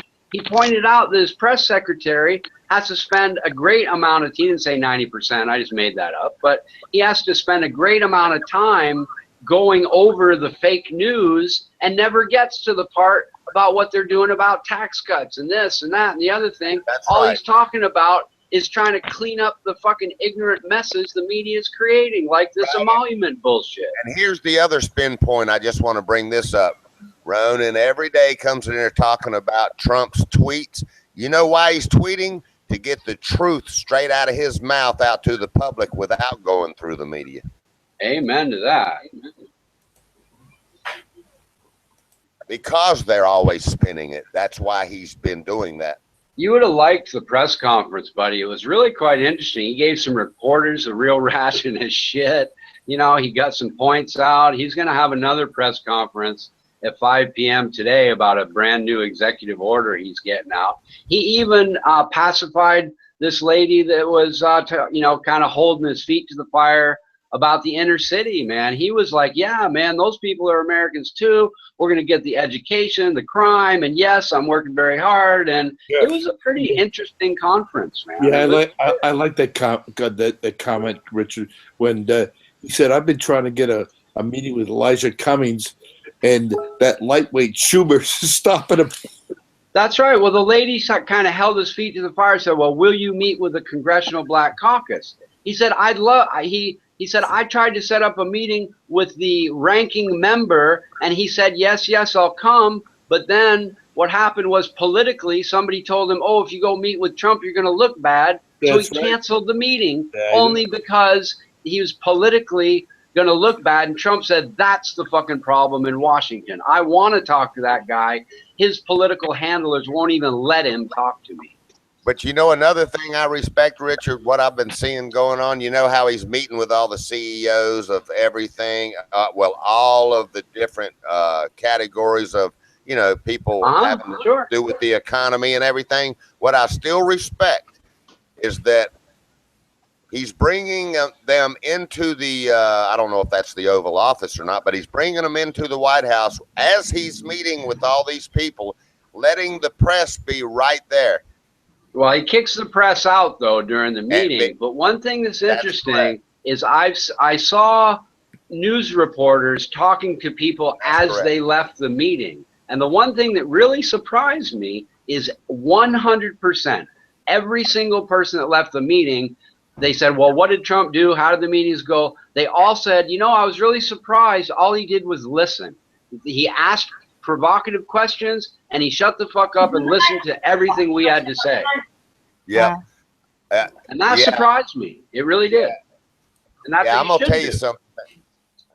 Regardless of what anybody else, you know, everybody's got their own viewpoint and everything. But I'm going to tell you what, man, if you study presidents' history and everything they did in their personal life and all that stuff, man, in my opinion, he's about the most honest character I've ever seen as far as being in office. Well, so far, so good. So far, so murky with the press, but so far, nothing horrible has happened anyway. I'll give him that, you know. Where Trump is, he won the primaries. He won the election. But there was one foe he wasn't aware of. It's the fourth branch of our government, the bureaucracy. That's what's been tripping him up. And the fact that they could bunch up on you and slow you down and do what they're doing, that he wasn't aware. That what he wasn't prepared of. You know, and the fact that he's there without a cabinet, you know, swimming by himself, and he like did too much, too fast, too soon, and everything wasn't well thought out the way it should have been. You know, had he had his cabinet in place. But Peggy, he can't. He's required to let Democrats have blocked that. If it weren't for people blocking his nominations, it'd have been filled a week ago. Peggy, that's what we elected him for. Do you think this would be a different story if he was holding to a special interest in lobbyists? Yeah, then the whole cabinet will be full. You know, you know that they say that I don't know. This is oh shit! Sorry. I got no way to back this up and shit, but you know, you guys ever wondered that there's like something else going on underneath what we're saying here? Like when all this stuff went down on the airports. Remember when the protests happened in the airports? I mean, this is post 9/11. You know, and they allowed all these people to just bunch up and stop up airports, and nothing was done to stop it, get them out. You know, you could protest on the outside of the airport. You can't do this in the airport type of thing. You know, someone had to give the okay for that to happen. And then you got these leaks. Okay, at the time, the FBI was I don't know, watching out for any Russian connection or something like that to see if it was true that they were hacking. I don't know, whatever it was, they were listening. They were listening. Okay, now it has to be a small handful of people that were privy to the phone hacking and whatnot. Now, someone in that small handful was the one that leaked this information down to the newspapers and whatnot. Doesn't that worry anybody? No, there's a shit pile of people that have access to that information. You know, no, it doesn't. It worries me that somebody's a scumbag, but really trying to protect that information 100% is impossible. Peggy, I've gone back. I can go back to Eugene McCarthy running for president. We've always had leaks. Yeah, you can't avoid it. Too many people are involved with the computer system, the maintenance, the listeners. The people listening are being listened to by other listeners who are listening to other listeners. And some of this shit goes over the airwaves, and the hackers get it. You know what I mean? It's impossible to keep secrets 100% of the time. It really is. Somebody's gonna blab about something. And you know what? Talking about going back to Eugene McCarthy, this is not new. We remember Chicago, the convention in Chicago? I mean, we've had this shit going on forever. Oh, yeah.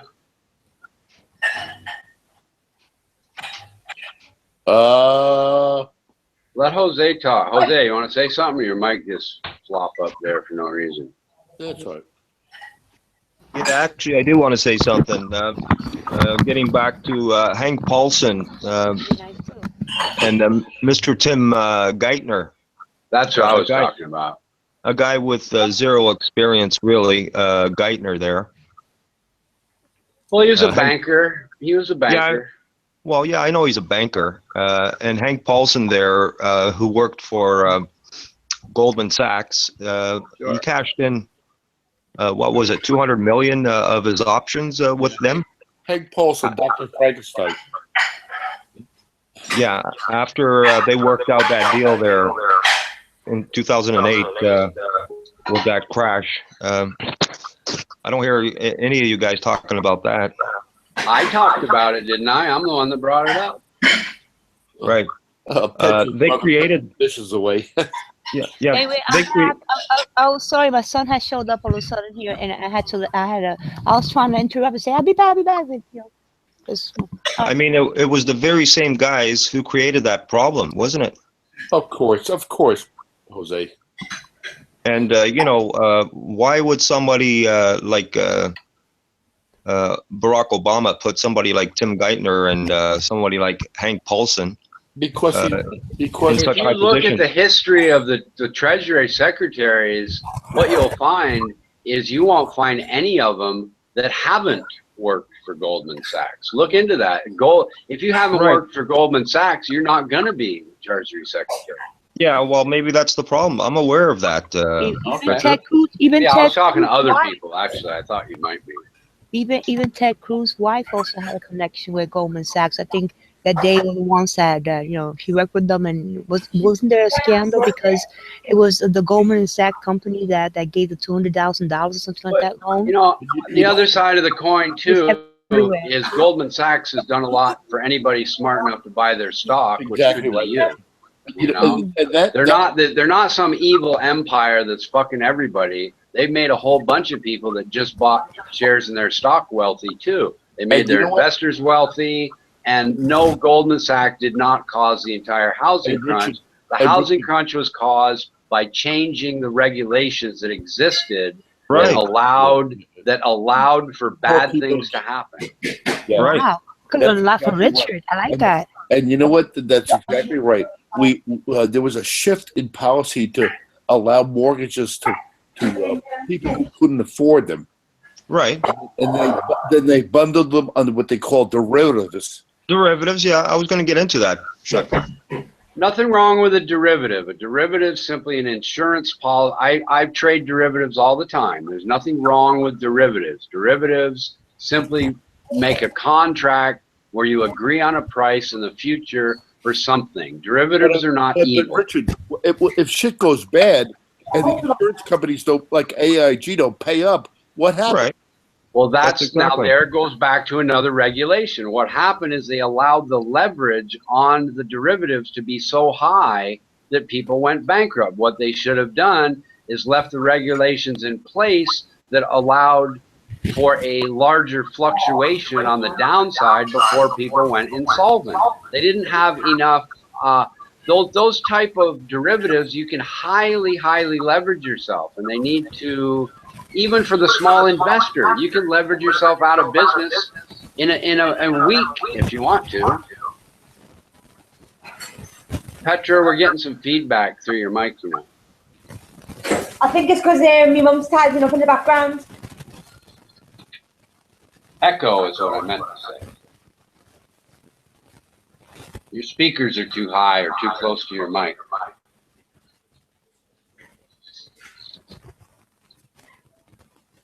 Anyhow, yeah, what happened was with a 3% fluctuation in price, all those banks would have gone insolvent, and we had a 3% fluctuation in price. If they changed the leverage from 50 to 1 to 10 to 1, that would have never happened. I don't know. I think. Excuse me a minute. Wait one moment. Richard, quickly look in the chat and look what the good Ronan is saying. The one with the yellow icon is. Read what he just posted. The last two posts. I so want him to come in here and chat with us. You and me both. Yeah, that's true. The ninja loan stuff certainly contributed to it. What happened is the ninja loans is what caused the 3% fluctuation.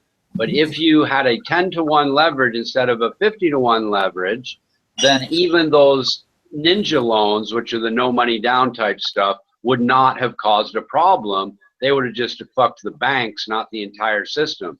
The overall main problem is allowing banks to be so highly leveraged that just a couple of percentage points of bad loans makes the entire bank insolvent. That's ridiculous.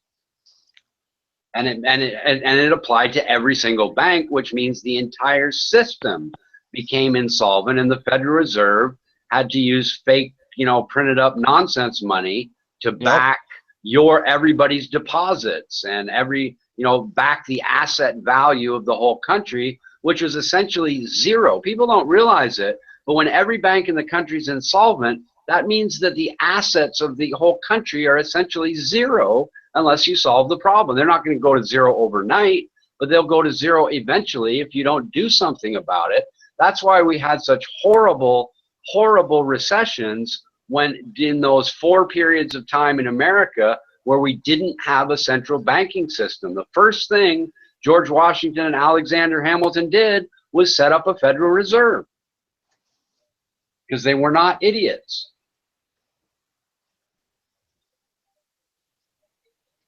And it was called the First Bank of the United States, not the Federal Reserve, of course. That's just a name issued to the same type of thing.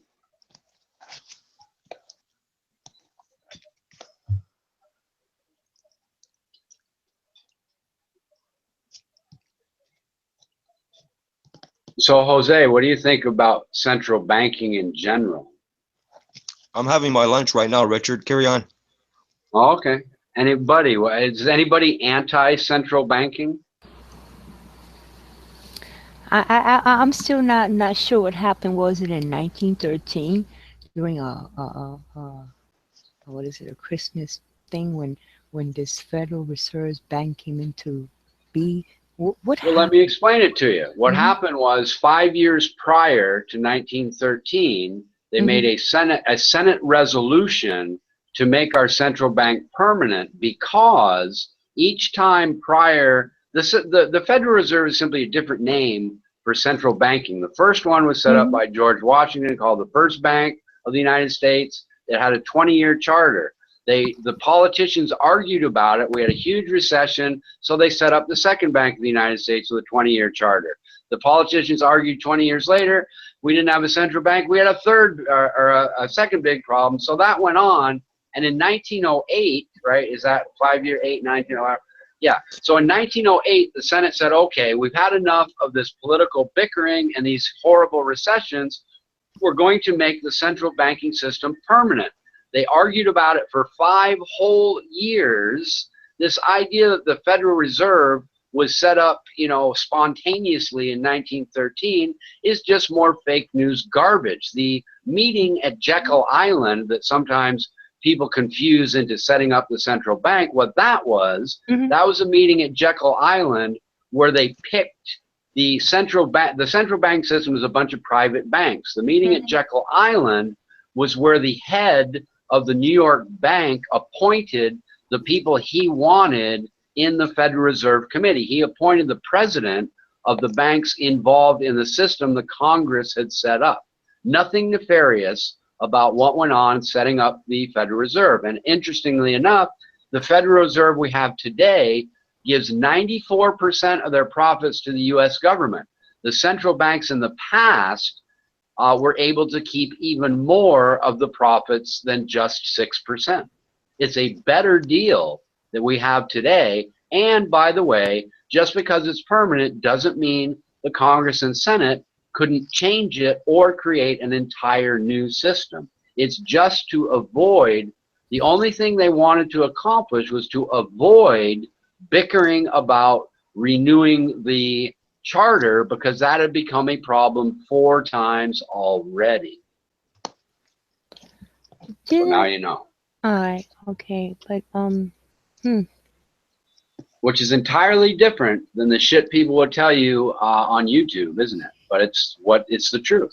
It is absolutely day and night. I'm gonna have to sit here and let that absorb. What you should do is go to Wikipedia, and Wikipedia Central Banking System of the United States. It will go through the entire history. It will go through the terrible calamities when each of those central banks were shut down. It will, what's interesting about the history of it is when we set up our country in 1776, Alexander Hamilton was a general. And when they set it up, he said, you have no provision here to mandate people pay taxes. You're going to run out of money. He went out and he's the one who created what is the head of the Federal Reserve. He created the Bank of New York because he knew the country would go broke. And when they set up the new Constitution, they relied on Alexander Hamilton, his bank, and his money because he foresaw this 13 years earlier. And he's helped set up the central banking system because he had all the money. He owned the Bank of New York with, of course, some private shareholders. But yeah, it all started. Alexander Hamilton is like the father of banking, of course, but he was a general. He only went into banking because the Articles of Confederation were so stupid. He said, hey, I'm going to go into banking, and these people are going to come crawling on their knees because they're going to run out of money. And that's exactly what happened. So when were the federal taxes put in place that now you have to pay, I don't remember when that amendment, I forget when that amendment to the Constitution IRS and that came about. That was done by amendment to the Constitution because without an amendment, we wouldn't have been able to do it. I don't know what year that amendment passed. And it was ratified. The bullshit you hear. I know you hear. Yeah, that's bullshit. I've heard that was ratified. And some states are claiming now that they never ratified it. They don't have any proof, or I don't know what it is that they. That's just more internet bullshit you hear. It's not true. There were, I believe, don't quote me on this, but I believe there were perhaps two states that there is no record of them ratifying, which wouldn't matter because you don't need 100% of the states to ratify an amendment anyway. I think maybe Virginia comes to mind and somebody else where you're right, there's no proof for like two states. Somehow I got lost or whatever. You ever seen that documentary by Aaron Russo, All Walls Are Bankers' Walls? No, but I know his premise and I kind of agree with it. Banking is, money is tremendously fucking important, and bankers have a tremendous amount of power. It is absolutely true. I mean, think about it. If your house, let's say you need a loan because your kid has leukemia, that gives the guy giving you a loan a lot of fucking power. Especially if the person giving you the loan is just creating the money out of fiat and just typing it on the computer. Well, it's not fiat. All money is loaned into existence. All money is loaned into existence. When you go to the bank and you get a loan for your car, that money is loaned into existence by you. You buying that car, then it's a backward system. You buying that car then puts people to work to build another car for the next guy. All money is loaned into existence nowadays. Didn't used to be that way, but it is now. And that's not a bad thing as long as people can pay their loans, get a decent rate of interest. Nobody's forcing them to get a loan, But yeah, the way it actually works is I go to the bank and borrow $100. The bank puts that down as $100 in the plus column. That allows them to make another loan on the $100 that I borrowed, and it goes on in an endless feat until they get leverage to the maximum amount that the law allows. And 50-1 proved to be too dangerous, and the Federal Reserve has the authority to change that in addition to the Senate and Congress, and they did. They changed the leverage. They changed the leverage requirements, which another fancy term is called, fucking escapes me for the moment, but the Federal Reserve mandated that the banks within the Federal Reserve System, which are the big banks, have more what they call capital surplus, which is a fancy way of saying you can only borrow at 35 times. They don't have any capital surplus, believe me, but they lowered the 50-to-1 rate to 35.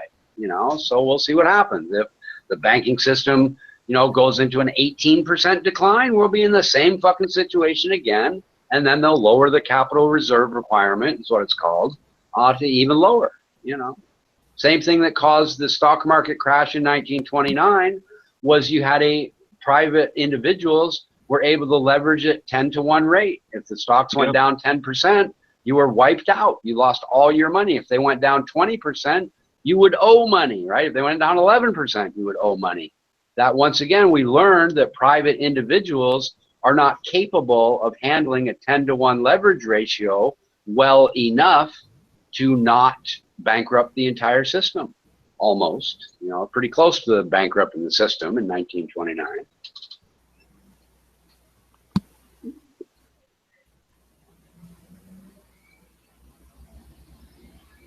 One of the interesting things about one of the recessions when we didn't have a central bank is we also at the same time had an embargo. So we essentially shut the borders of America down, and a lot of people sort of use the excuse like, well, the recession really came from the embargo, not from not having a central bank. But had we had a central bank, the embargo would have been much less severe. So it was actually a twofold whammy, where one of the things the Federal Reserve does is it protects against inflation and deflation. What happened was we ran into deflation. So farmers almost went so bankrupt we lost our entire agriculture business because it cost them more to plant crops than they would receive when the crops grew, and they could sell them. not to grow the crops. No, they just borrowed money from the banks, but we had no central banking system. So eventually, the banks loaning the money couldn't loan anymore. That's when the population said, "Hey, let's bring back the central bank rather than lose our entire agriculture base." Because in a simple sense, what happened is every $100 of vegetables they planted, they'd receive $50 back. For every $100 of vegetables planted, you're supposed to get 110, 20, or 30. So they were losing money by working. Yeah. And that's not a recipe to keep people working, Yeah. That's what deflation does. When people complain about inflation, they don't understand that if you have the opposite, what that means is when you buy your pile of raw materials and you go into business and you put things together, that your end product you're trying to sell the consumer is sold for less than it cost you a year ago for the raw materials. That's Japan has been battling that for almost 25 years now. Japan is one of the countries that has said that they're willing to invest in the United States now. Yeah. That's because Toyota is like the largest seller of cars worldwide and America. Think about it. You got Sony, Panasonic, and Toyota. Yeah, they want to keep friendly with America. That's for fucking sure. Right. Yeah, they do. Hey, more jobs. Hey, that's what we need. More jobs. Yes, more jobs is fantastic, and bringing back manufacturing is fantastic. A trade war, but if you push it too far, and you have an isolationist trade war, the entire world will go into a depression. It's not gonna happen like that. I don't think. I don't believe it will either. I'm saying I don't know, Richard. I just want to buy something, anything. I want to see a little stick on there that says "Made in the USA" again. Yeah. I'm tired. I'm tired of seeing "Made in China" or I don't know where. I want, nothing is made here. Things are complicated nowadays, and when you buy your iPhone, some of those parts are going to be made somewhere else. When you buy your John Deere tractor, it's filled with a million different parts and a million different wires. And there's a factory right up the road from me that makes automobile wiring. And so what if one of my wires is made in Thailand? Okay, the wire could be made here, but let's put it together here. You know what I mean? Let's import people here. Sure. The problem with that is the kind of manufacturing we really want is robotic automation with college-educated manufacturing workers that are making 100 grand a year, not poor uneducated people trying to compete against poor uneducated people in third world countries. We want manufacturing, but we also want our manufacturing workers to be highly educated and working with the best manufacturing equipment in the world. And that's a more of a challenge and takes a little longer than bringing back some third world assembly line thinking we've accomplished something. All we would have accomplished is keeping people in poverty and making them work on an assembly line. So what? Right. Well, right now, those people that used to work on the assembly lines are jobless, you know? So now what? Right. I want to educate those people and get them better jobs. No. That's what I want. And slowly over time, you know, we can do some of everything though. It doesn't have to be just one thing. You know, we can do a little of everything. Now that Trump is our president, now there's at least hope, you know, that things could go that way, you know. Well, I'll tell you what, whether he fails or doesn't fail, the one thing I will agree on is there is way more hope on the horizon than there would be with anybody else I can think of that would have wanted to be president. Cheers to that. Absolutely agree. Yeah, absolutely agree with you. Who? Absolutely agree with you. Well, what did you say, Jose? Did you throw out a name? I said cheers to that. Oh, okay, yeah. Yeah, and hope is a good thing, man. Hope gets some people up off the couch to go look for a job. Hope makes businessmen decide, maybe I'll, you know, put a new wing on my warehouse and try to get some warehouse business. Hope helps everybody, man. Hope is a really good thing. Think you could, all these regulations and stuff like that was strangling the middle class business people that can, you know, this Obamacare and all this stuff doesn't create jobs, you know, that kind of stuff just ends it. Do you know the reality of the tax situation and why America is so unusual and why it's bad? You know, like the border tax thing. Are you familiar? I can explain it to you in like 30 seconds if you don't understand. What are you gonna talk about? The tariff taxes or what? Well, just the difference between America and what the rest of the world does. Do you know? Could you explain it in 2 or 3 sentences or a paragraph, Peg? No, you're gonna do that, Richard. No, okay, I would have to bring my daughter that's a tax expert. Okay, well here, let me explain it real quick. Like if Japan wants to send Sony television to the United States, there's no export tax, right? There's no export tax, and the United States does not charge an import tax to Japan on that Sony TV. Now, if America wants to send, let's say, a Tesla car to Japan, there's number one, an export tax on the Tesla from America, and there's an import tax on the Tesla car for Japan. So what happens is Japan gets a really good deal to sell their products in America, but the American products get taxed twice in order to sell the American product in Japan. Yeah, so let me finish real quick. When they talk about the border tax, what they're talking about is making America the same as everywhere else. They're not talking about some crazy thing that nobody else has. Japan, I was saying that you know, its laws protect Japan and Japan's products. You know, makes the stuff coming in to be more expensive to make their stuff more sellable, and we should have that here too. That's and God bless them for doing it, but you know, he's forever. You know, we can do what we want talking to. about that. You know, he's like, like when he was saying, you know, during the campaign, when he was saying, oh, a carrier goes and makes these air conditioners, and in Mexico, when they come here, we're gonna slap them with 35% more tariff on it, you know, and make them too expensive. They're not gonna sell nothing. But you know, this. Oh well. Anyway. Anywho, yeah, we're looking at a brighter future. I believe. I'm glad that for now, maybe 10, 20 years from, you know, this moment in time, we need a businessman there. Yeah, because we're a mess. Yeah, well, it'd be nice. I'd put it this way. If Trump gets 10% of what he wants done, our country will be 60% better off. You know what I mean? It doesn't even take that much of accomplishment for Trump to really help the country in the long run.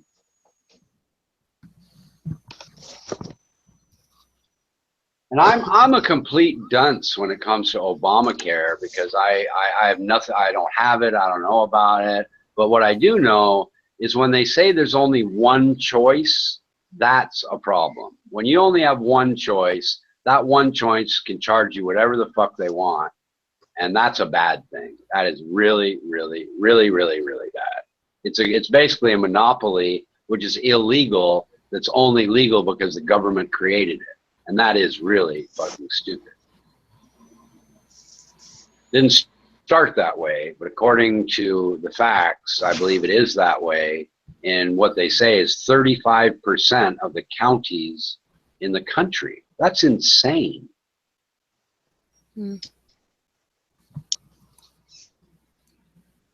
35% of the counties in America have an authorized monopoly on health care. I mean, are you kidding me?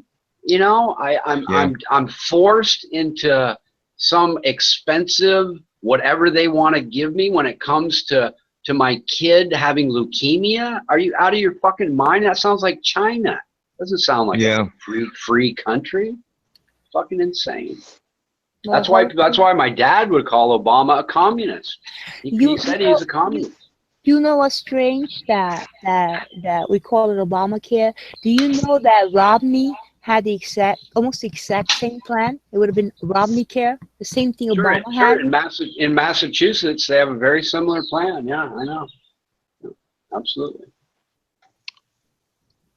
It's kind of good in a way, though. I guess I will give it this. That the one thing Obamacare did accomplish, even when they get rid of it, is waking up America to the fact that everybody needs health care, and you need to provide some way that's reasonable and sensible for them to get it, better than what went on before Obamacare. All right. Richard, we've had that here. We have, for the very poor, we have the Medicaid program.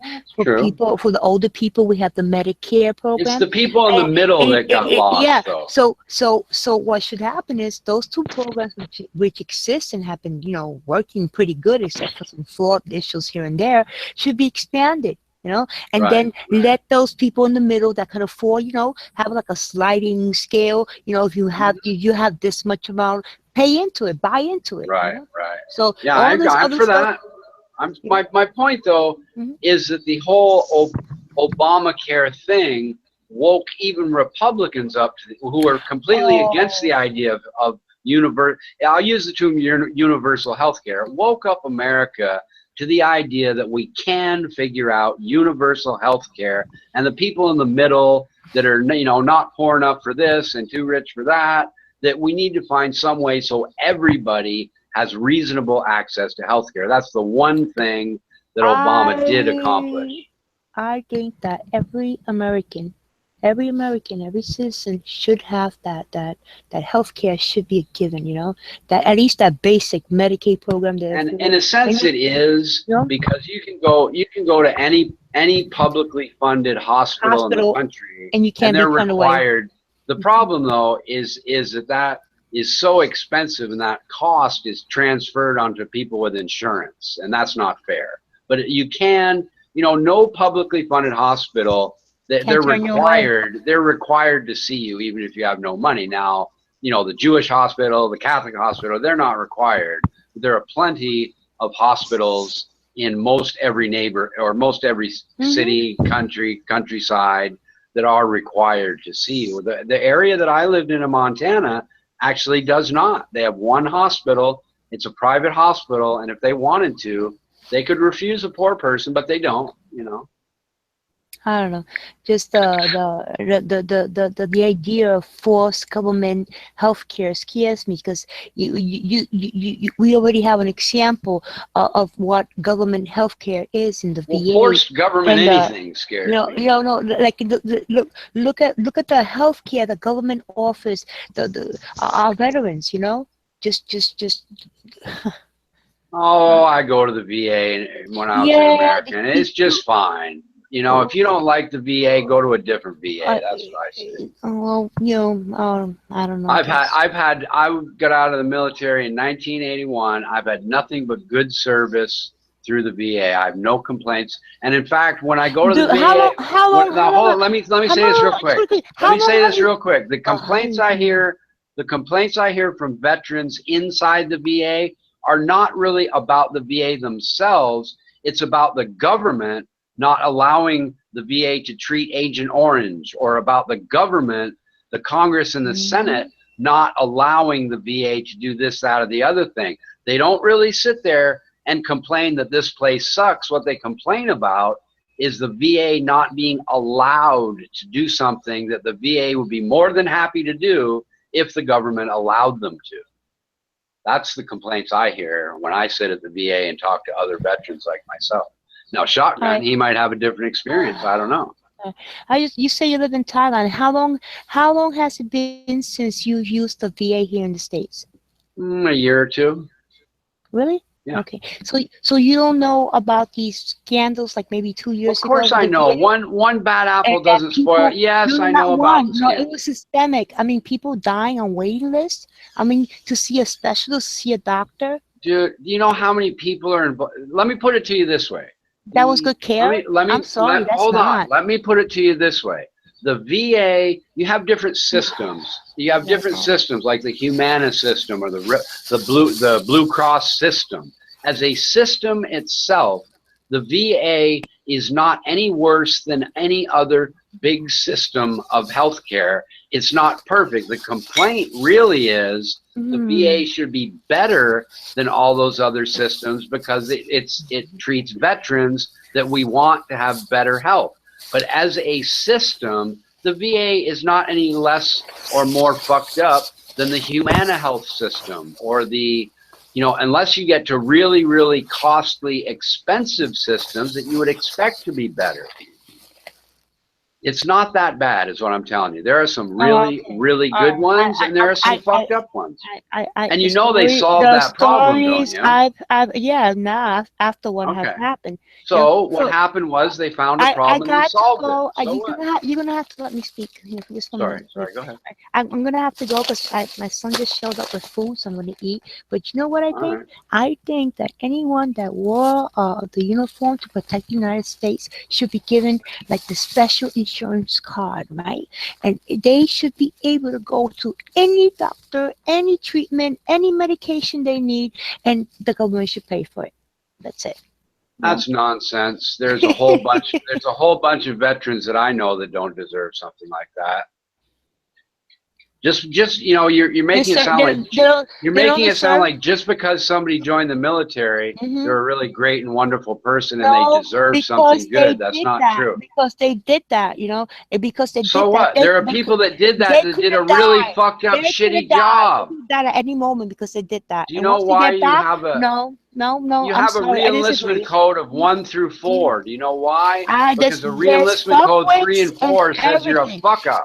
I don't care. Whatever it is, if they care? If they came out of there with an honorable discharge and they weren't thrown out of there because of something stupid, they deserve that health care for the rest of their life. So yes, so an RER4 I don't know what that is. I don't know what that is. I told you military. I told you I had to leave, Richard. Any serviceman that leaves out, no way. That comes out You've never been in the service. You're wrong. With an honorable service. You're wrong. What they should? What? Because they don't deserve health care. Let me explain it to you. There are people. I'm sorry, you can't. I gotta go. I could if you would let me. I know, but I told you I gotta go. I'm trying to say I gotta go. I'm telling you that's. I could have explained it when you said you had to go and interrupted me already 10 times. And I know I'm trying to end this. I'm sorry. No, you don't want me to say it. You're not trying to end it. You're trying to stop me from saying it. You're telling me that everybody deserves it because of whatever. Shut your fucking pie hole, bitch boy. Let the lady finish. Shut your fucking pie hole. You're interrupting her. No. I'm done. I'm gonna go eat. Manipulate. Okay, I'm glad you're done. Now don't interrupt me. The reason. No. Shut your fucking pie hole, asshole. I said no. Let the lady finish her point. She said she was done. Be quiet. Okay. So one of the things the military has is a discharge code of 1 through 4. And the reason for that is while they might give somebody an honorable discharge, they want the civilian world to know that if they have an RER4 code, they were a complete fuck up, and the military, you're interrupting me, Ronan. Don't fucking interrupt me, please. And they want the civilians. So please don't interrupt me. You're the one that just complained about interruption, and you're going to interrupt me. Talking. Your point is now hollow, empty, moot. It's pointless now. Let someone else talk, please. You mean you? Nobody else wants to talk, in case you hadn't fucking noticed. I'd like to talk, but I'd rather listen. Oh, so what you're saying? Oh, I get it now. So talk. Go ahead and talk. I have a phone call, Mike out. Oh, I thought somebody said he didn't have a phone earlier. I don't know who that was, but we just caught Ronan in a lie. See what a dick he is, Richard. Oh, I know. It's ridiculous. Yeah. I was just gonna leave anyway if he's gonna start blabbering. I got better things to do than listen to that asshat. Yeah, it's on forever and a day. I'm fixing me something to eat, Richard, but I'm listening, man. Well, are you familiar with the RER codes? No. Well, what happens is when you get out of the military, they give you a 1 through 4 RER stands for re-enlistment code. And the reason they do that is, number one, so if you want to re-enlist, the recruiter knows. But an RER4 means you're such a fuck up that even if there was a war, they wouldn't want you back. And people like that would deserve different health care than someone with an RER1 code. An RER3 might be a minor fuck up. An RER2 would be somebody who was kind of okay, but maybe got a medical discharge or something. And my point to pay me would be that we should utilize those military codes rather than giving everybody top-notch service. The complete fuck-ups should have a different type of service than the people who are really, really good.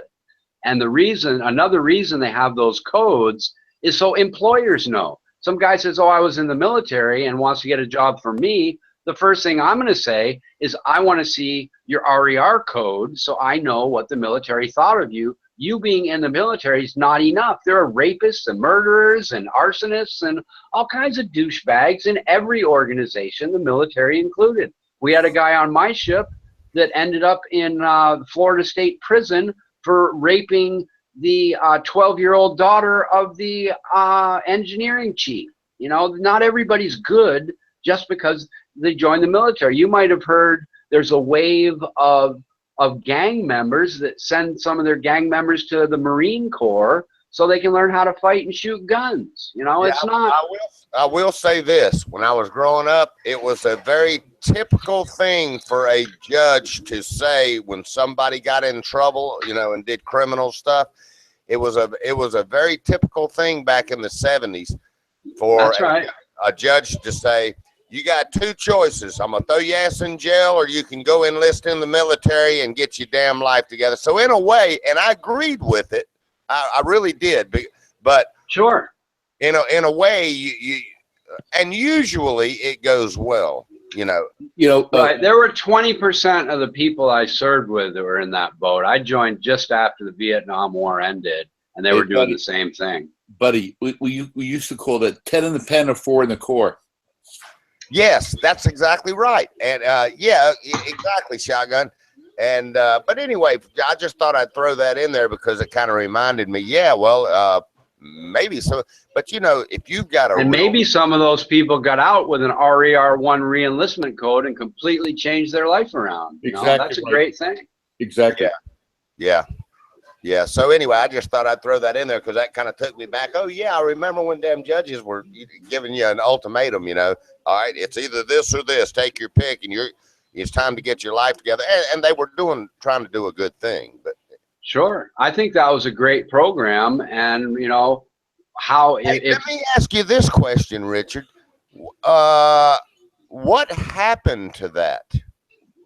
I don't know if it's true or not, but I heard at one point after the Iraq War, they brought it back for minor sort of misdemeanor kind of things. What happened to it was that after, after a period after the Vietnam War, enough people started enlisting that were not, the reason they had that to begin with is they couldn't get enough volunteers.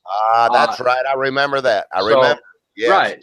So when enough volunteers came along, they didn't need the program, so they ended it. That's all. I got you. Okay. Well, I tell you what, man.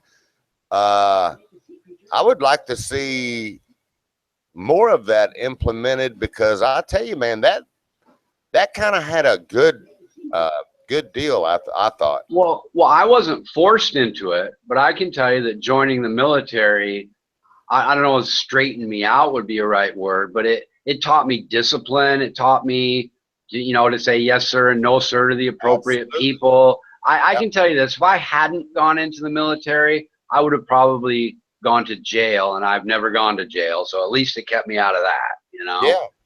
Yeah. I'm kind of a firm believer in it too. I really am. I believe everybody should be required. And I think not necessarily the military, and for pacifists, it's okay if you join the fire department or the emergency rescue, but everybody should be required to do 2 years of some sort of system where they have to say yes, sir, no, sir, learn to take orders, not just show up to work if they feel like it, and that kind of thing. Could be the military, could be the fire, something. That's an interesting concept. Back in the Kennedy days, we had Peace Corps in Vista. They still have Peace Corps. Yeah, I remember that shotgun. And that's an interesting concept that I've never really contemplated, but that's an interesting concept, because no matter, in other words, for example, no matter what kind of home that they came from, lack of discipline, problem parents, you know what I mean? That would actually probably get a lot of those kids on the right track. And look at the opposite spectrum. The really rich, spoiled kids that are never going to do anything for anybody are also required to go and might learn some compassion and learn that just because they're billionaire sons doesn't mean that they shouldn't help people as well. That's a whole different subject. It is, but my point is that it would help not just the fuck-ups, it would help good people too. Plus, people would be 2 years older when they went to college, and I'll bet they would be much more successful in college as well. I'm very skeptical about rich people kids, because I look at people like John Kerry, who got 3 Purple Hearts just from scratches. Then he eventually threw them out. Well, rich people's kids are just kids too. No, I agree with both you guys. I think that if we sort of implemented that kind of policy with kids coming out of Chicago, maybe we wouldn't have so much violence. That's right. Yeah, the military, discipline in general. Like I said, if they want to go to the police academy, that's fine with me. If they want to go to the fire academy, that's okay. But an academy where people are yelling at you, you have to say yes, sir. You have to learn that when somebody tells you, when you get out, when the manager tells you to go wash the fucking dishes, you go wash. You don't give them a ration of shit, because you've learned authority, and you've learned that it's okay to take. Sorry, go ahead. You know where Trump went to high school? A place called New York Military Academy. He did, huh? No kidding. Yeah, he did. That's right. Yeah, I can believe it. He was a real high-strung fella, and his daddy sent him there, and he even said it really helped him. Yeah, I did see him say that, now that you mention it. Yeah. Well, my dad threatened to send me to military school, but he never did. I want to send Ronan there now. You want to send him to the military elderly facility? Actually, what is that? I've never heard of those. Do they exist? I think he needs to go to Guantanamo myself. No, he's all right, man. He's just really got some. I don't know, man. Wow. Anyway, each his own, man. But thank God he ain't in the White House. There you go. He's on the phone. good. He needs to stay there. No, I'm just kidding. You know what I think he did is he used his cell phone to call his own phone at home to make us think that he has somebody that would call him. That's right. That's what I was thinking too. Hold on, I have a phone. Oh, there's actually somebody who cares about that guy. Yeah, my ass. Well, this is a subject that, I could go on. I mean, I spent 20 years in the Corps, so I believe in both what you guys are saying. Yeah, I thought it was funny. I don't know if Buddy's probably still listening while he eats his food, but I thought it was funny the other day when Ronan quoted internal presidential reports. Like, how in the fuck he thinks anybody's going to believe he read those? You know, I was like, come on. Oh my God. But anyway, I should get off Ronan. I'm sorry. I didn't mean to. Shouldn't be talking about people I don't want to talk to. So anyway, so 20 years in the Corps. Yep. I don't know. I should have some. I was in the Navy, so I don't really have that many questions. But here's a question for you: what percentage of people in the Marine Corps are guards as opposed to like active soldiers? I'm not saying that guards aren't soldiers, but you know what I mean. What percentage of the Marine Corps is doing guard duty? I have no idea. All I can tell you is that when I was just a lance corporal, I was on guard duty all the time. I don't mean watch duty. I mean like guarding a Navy base or guarding the president. I have no idea. I have no idea. Isn't it a fairly high percentage though, or no? I don't know. I don't know. Okay. I don't think it's that high. Okay. All right. I think we are just all Marines are just basic riflemen.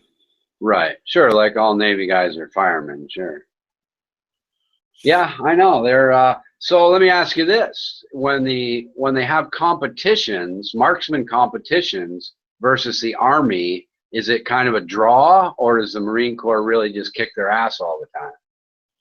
Well, now you're getting to my area of expertise. Mm-hmm. I mean, I qualified for 20 years as an expert, and that's that's the highest qualification. Then you go sharpshooter, then you go marksman.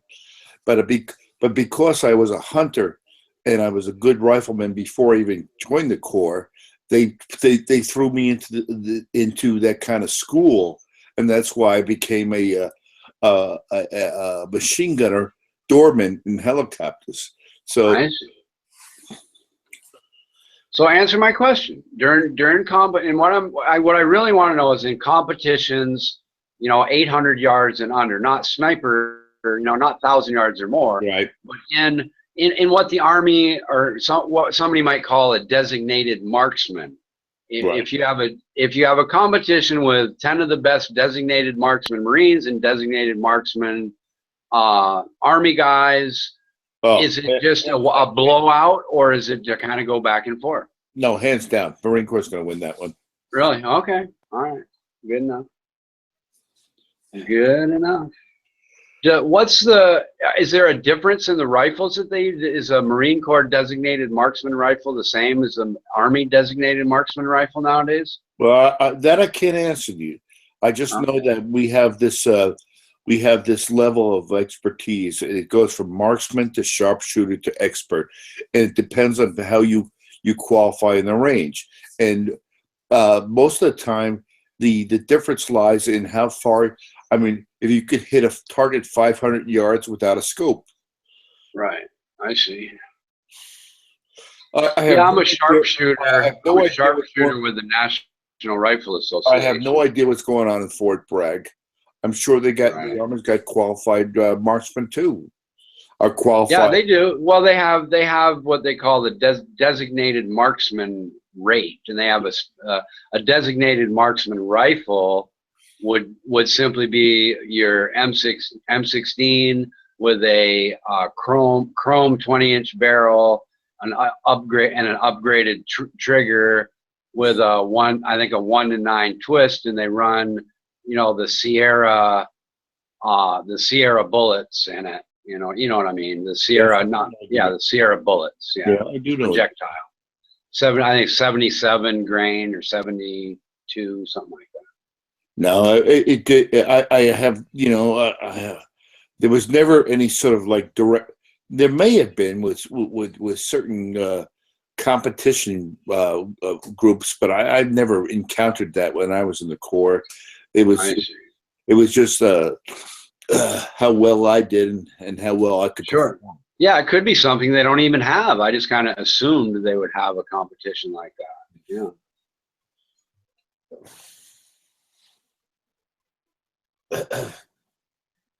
Yeah, the whole, what I find fascinating about shooting is really the cartridge and the projectile and the amazing difference that you can accomplish with two different rounds. It's just like you can use the wrong round for the right job in a million different ways. Yeah, well, I agree with you, Richard. That's something that you're trained on. Yeah, it's fascinating, and like we had a reloading room in a house I had one time, and we'd reload with basically we're we didn't even know it at the time, but what we were doing is we were fine-tuning the harmonic resonance of the gun. We thought that the powder was doing something else. It wasn't until later in life I realized that we're just getting the right harmonic resonance out of the barrel of the gun. That's all we were really doing. And that resonance that you're talking about can vary from gun to gun. So I mean, yeah, absolutely. Yeah, of course it can. I qualified in an M16, but I mean my baby of choice was the 50 caliber in the helicopter. It'd be one of those Gatling gun type things, I'm sure. Right? Yeah. And then you get okay. So how accurate can you be with those? Like, and give me both, like in a helicopter sitting on the ground and one flying. I mean, what sort of target can you hit just like with a quick trigger pull? How small could it be? We get into a whole different field of leading people. Right. Sure. I know. Well, I guess what I'm trying to figure out is how many rounds would it take you to just hit one person, or do you have to like burst it and have a whole bunch of rounds go off, or is it accurate? It's called a full auto fart. Okay. But it's sort of like shooting skeet out of the air with a shotgun. You got to lead it, and with the shotgun you got a pattern. The same thing with the 50 caliber. You're gonna let out a bunch of rounds, and one of them's gonna hit. I see. All right. Yeah, that makes perfect sense. You explained it very well. Yeah, I understand the whole leading thing and all that. I've used a lot of weapons in my day. I love firing them. I don't. I haven't been in a war necessarily, but. And you know what, Richard? Therein lies the rub, because you could be the best of the best as firing, but when you start having the rounds incoming, that's gonna absolutely gonna keep your mental awareness. Mm-hmm. Absolutely. I don't know if 20 years is long enough, but do you know why we changed from round, like for recruits, changed from round targets to silhouette targets? No. Because what they used round targets prior to the Vietnam War, and what they found was that even with enemies they knew were shooting at them, people would hesitate because it's the first time they'd ever shot at a human figure, and they didn't know if they really wanted to. There was a high enough percentage of people that did that we changed to silhouette targets so that people would already be in the habit of shooting a human figure. Yeah, that's what I trained on. That's why we did that. That's where the history of the military using silhouette targets comes from. That's an interesting little fact I never knew. Thank you for that. Yeah, you're welcome. I figured you'd like it if you didn't know it. But you can imagine that, you got these young guys, and all they know is how to hit a round target. It goes along with what you're saying about people firing back.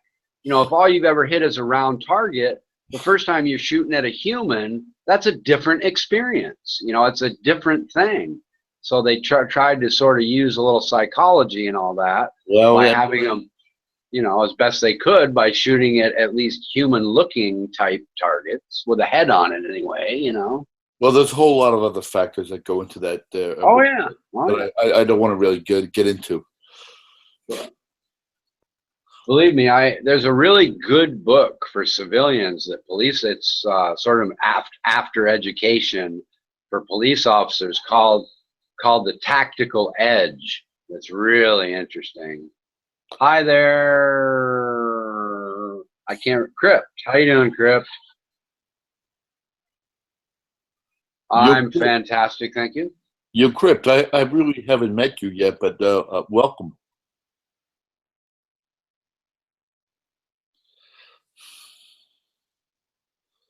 I've been some weird sound outside my house. I'll be back. I don't know what the fuck it is. I've been on this motherfucker for a while, Crypt.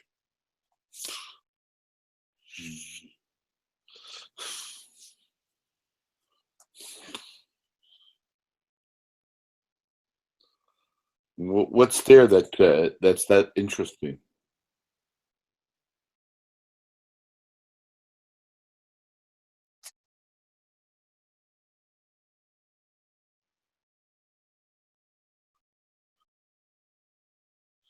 I understand. Well, we got Ronan.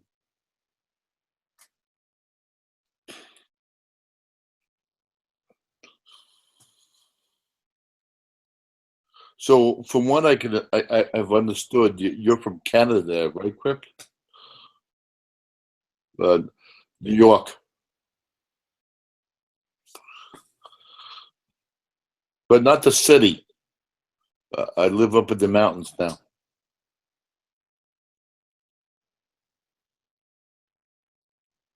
Tell me about it. Second week in October?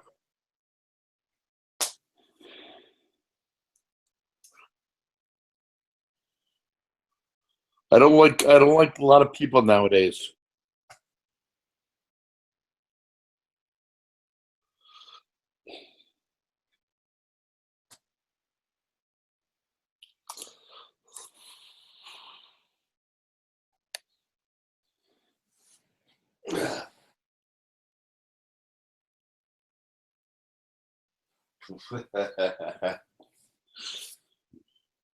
So were you living in a major Canadian city like Toronto or Ontario?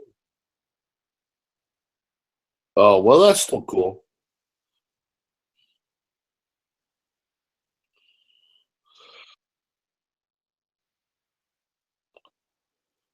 Yeah. So what? Are you single? You married? You got kids? What? I'm single. Oh. No kids.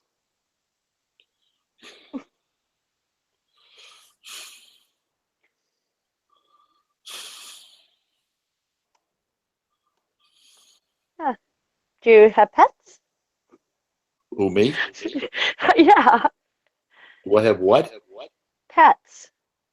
Like a dog or cat or. I just had a dog. I just had a dog that died about a year ago. It was a Weimaraner. Oh, nice. And I'm looking to replace him, and I'm deciding whether I want another Weimaraner or I want a Husky. Huskies are so high energy, and if they're puppies, kiss any shoe or nice thing you have goodbye.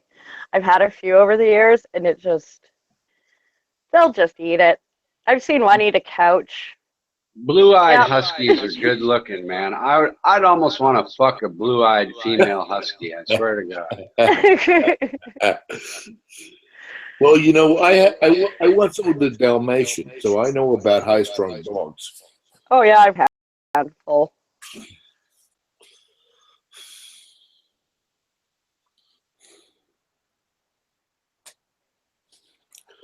But I got to tell you that last year I was at a restaurant, and out the back door came a big black bear, And I guess I had too many Jamesons or something.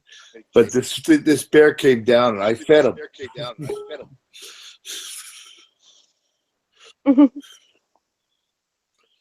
But I like the wildness of animals. Yeah. Yeah, there used to be bears where I lived. Cougars. As long as you're smart in the bush, like, I mean, you know, if you respect nature, like. Right, you got to become part of nature. Yeah. You can't go in there and say, well, I'm the dominant. Yeah.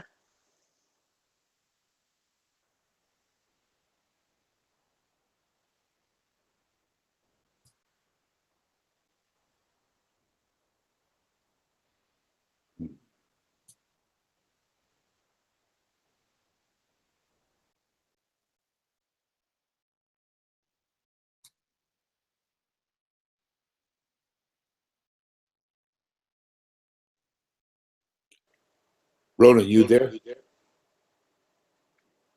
I'm here. I don't know. Everything went silent all of a sudden. I know. Because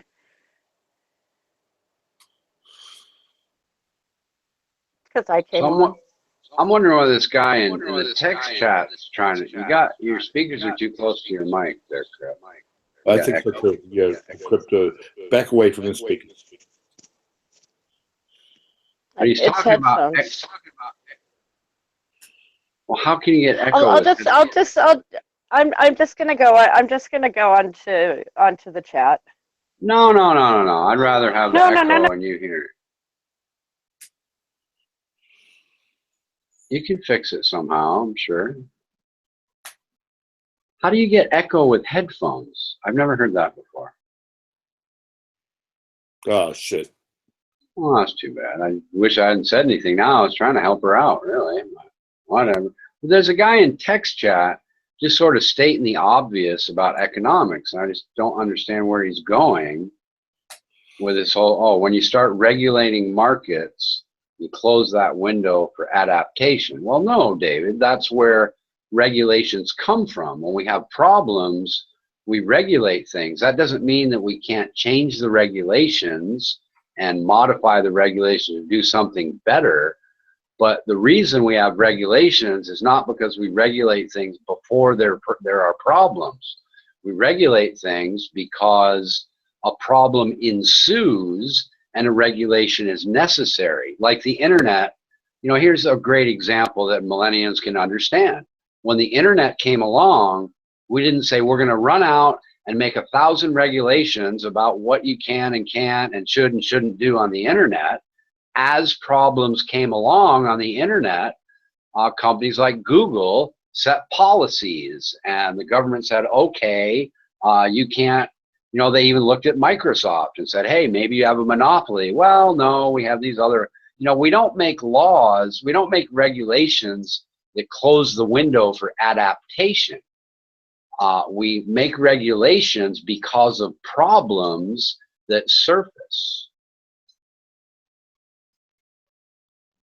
Well, there are internet regulations, but there's nothing that you can do in the real world that you can't do on the internet, and there's nothing that you can get away with on the internet that would be illegal in the real world. It's just that these mealy-mouthed, things like harassment, for example, nobody's going to waste their time prosecuting somebody who, breaks the law because it's such a performance to track, an interstate harassment charge is a big fucking deal, it costs a lot of money, so nobody bothers with. There's illegal shit that goes on the internet all the time that nobody does anything about because it's really too much trouble for everybody involved. Even the victim doesn't care to do anything about it, Well, give me an example of what you're talking about, a government regulation that closes out windows for adaptation. First of all, that makes no sense because government regulations can be adapted. So what the fuck do you mean? You have to explain to me just don't keep saying the same sentence over and over, because the sentence is not understandable to me. You have to make it more simple, I guess, for me. Because I kind of disagree with the premise, because the regulations themselves can be adapted.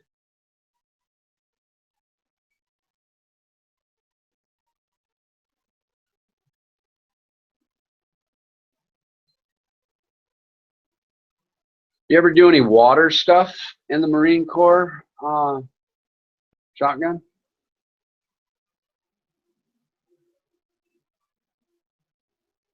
Like go to the Marine Corps underwater knife fighting school? Well, I had That sounds like a cool school to go to. Because I was in helicopters, I had to do a couple things, including 2 static jumps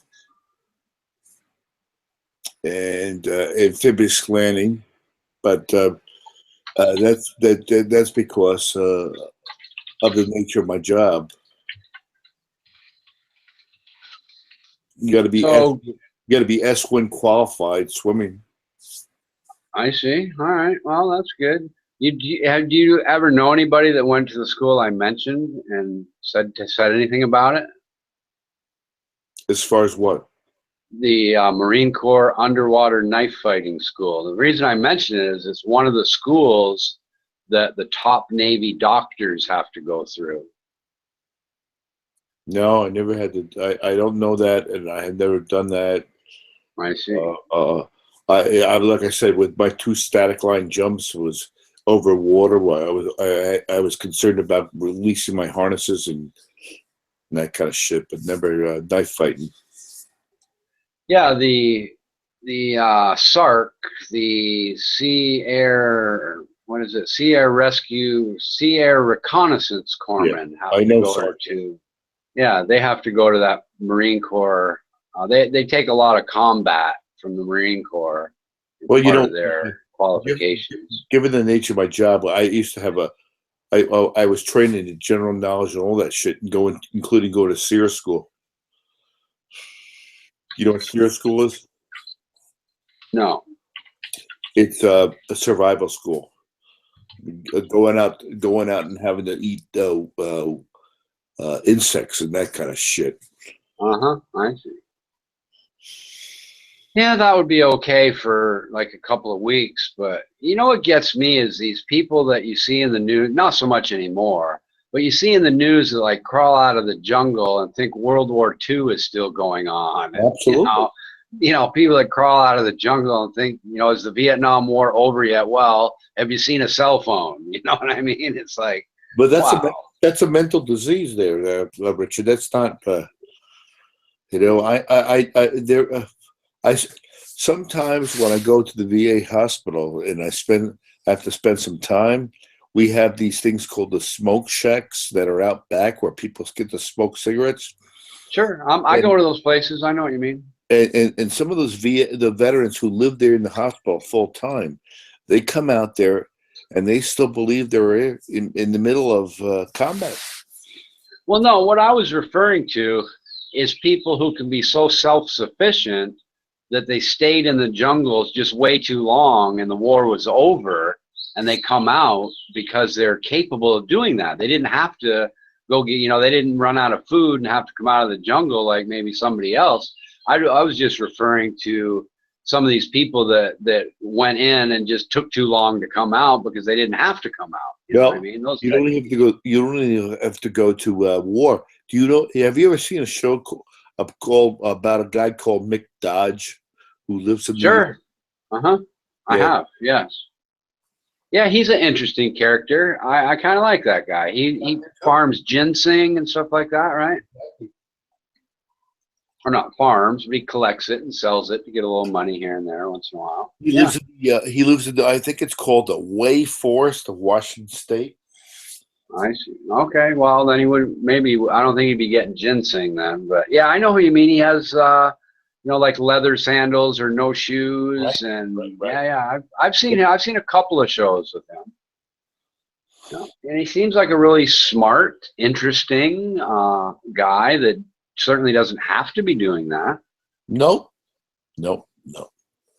So what's his backstory? When did he start deciding to be self-sufficient in the woods? At what age, Well, you know? I think that his family always lived in the woods, but he decided to go off the grid and just live in the forest. And he has developed a lifestyle where he depends on the forest.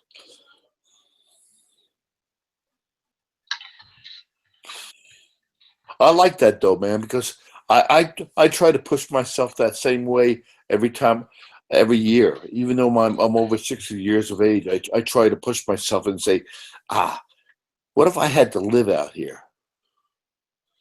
Yeah, I know. Well, let me respond to this guy in text. He says that I Google things I talk about.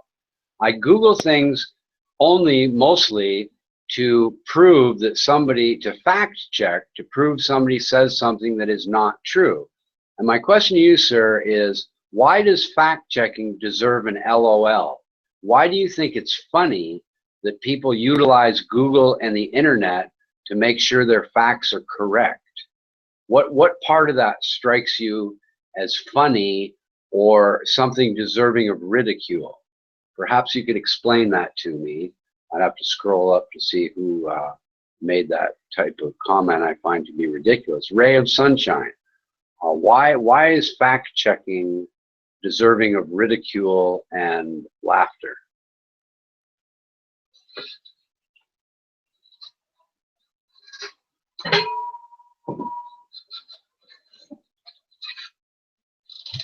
So why is looking things up that you have a lack of knowledge on a bad thing deserving of ridicule and laughter? You don't seem to get it. Educating yourself by Googling things and learning is a good thing, not a bad thing. And I actually have only Googled one thing that I can remember in the last 2 months, and that was the emolument clause that Ronan incorrectly spewed as a reason President Trump would be required to put his things in a blind trust. That's the only thing I've Googled in this room for months. But yes, I Google things and I learn from the internet all the time because I don't know everything. Yes, I have a lack of knowledge and I'm trying to improve that by Googling things. That's a good thing, not a bad thing. You should try it sometime, Ray of Sunshine, instead of posting idiotic comments in the room.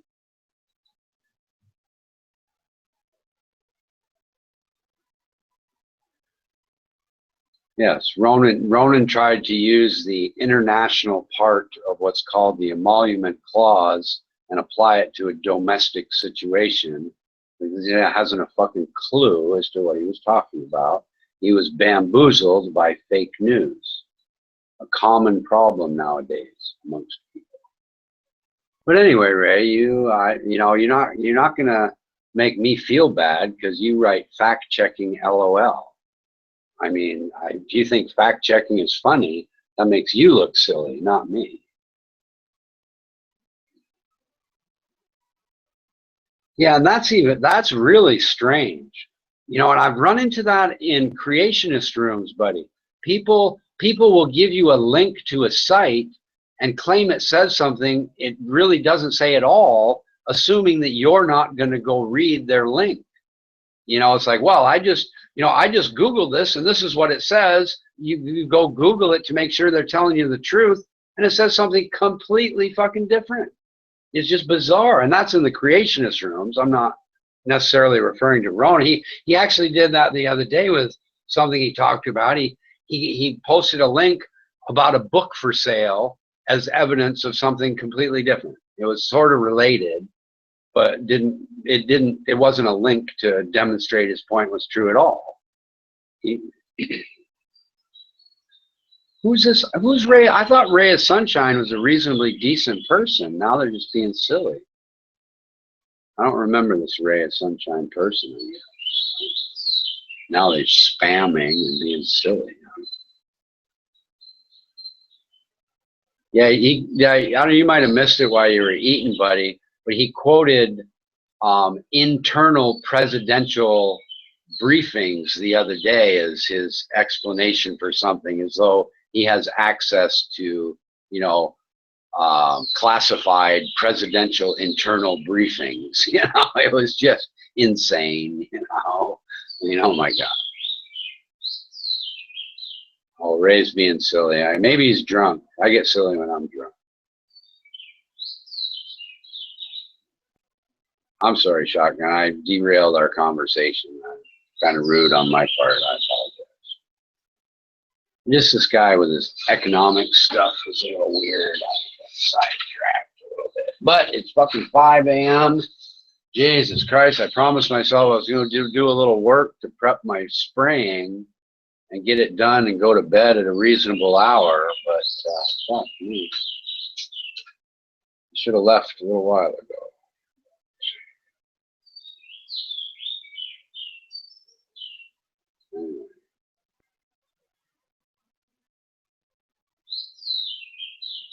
Yeah, exactly right. And then he posted a link to a book that wasn't even, posted a link to a book from a guy that modified the art of war that taught Fortune 500 people. It was just stupid, you know. He claimed it was required reading for Fortune 500 companies, and then he posted a link to a book. You know, it's like, what the fuck, you know? I mean, good God, man. Just ridiculous. And then what he said was, well, you didn't read all the other links that I got when I Googled this. And I'm like, what the fuck? Jesus Christ. Exactly.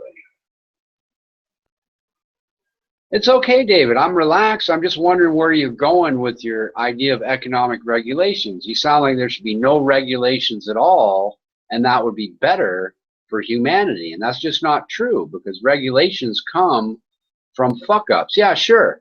Somebody who, you know, intentionally puts poison in their food is going to go out of business. That's true. But when we find that there are people intentionally putting poison in their food, there's nothing wrong with making a law saying you can't intentionally put poison in your food and open a restaurant. So yeah, you're right. The market will take care of those things, but the idea that there should be no regulations at all, you know, is a little bit silly. You know, it isn't going to further your end goal of making the world better, is what I'm trying to get across. Too many regulations make the world worse. That's true.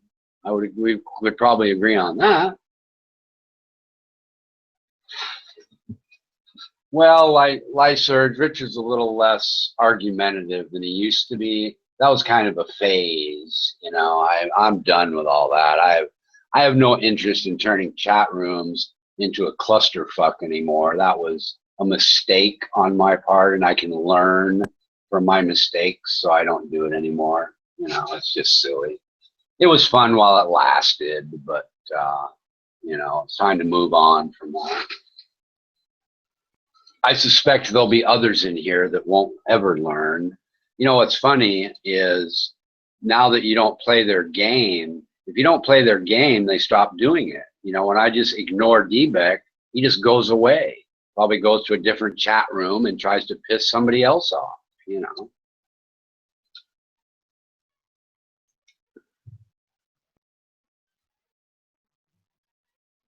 Well, there you go. Okay, regulations on imminent danger to the consumers must. Well, look good. See, we have some points of agreement. I'm trying to figure out where the points of disagreement are, really.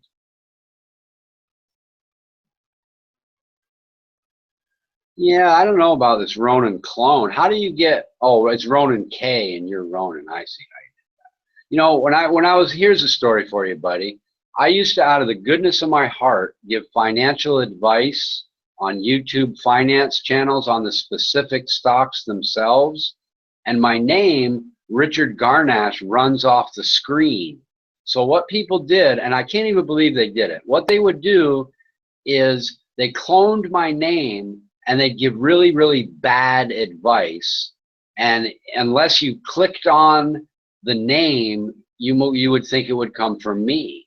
So I actually had to stop helping people on Yahoo Finance because douchebags would pretend to be me and give really bad advice. Yeah, it was fucking, it really was unbelievable. I just can't imagine the type of loser that has nothing better to do than something like that. It was really kind of astonishing to me. But yeah, that happened maybe 20 years ago or something, you know, a long time ago. Hey, Lindsay, it's been a long time. How you doing, baby? Unmask Lindsay. Yeah, Armando, unhide or present, whatever you got to do. How you been? Oh.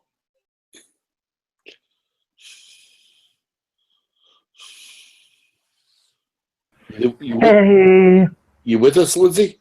Yeah, I am. Hey. Good. How you been? I've been really busy. I've been moving and dealing with a bunch of drama and, you know, first life problems. Tell me a story that I don't know. Once upon a time, Lindsay lived with a bunch of meth heads. Once upon a time, the meth heads beat each other up. Lindsay had to call the cops, and now we all have to go to court. Oh, shit, really? Yeah.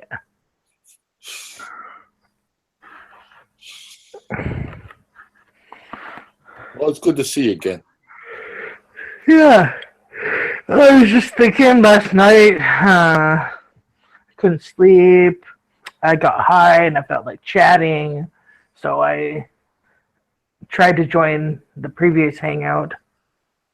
And then I was up earlier today and I was in here and Armando was not speaking and no one was speaking and I was the only one, so I'm like, fuck this, I'm going to sleep. But I missed you all. We missed you too, baby.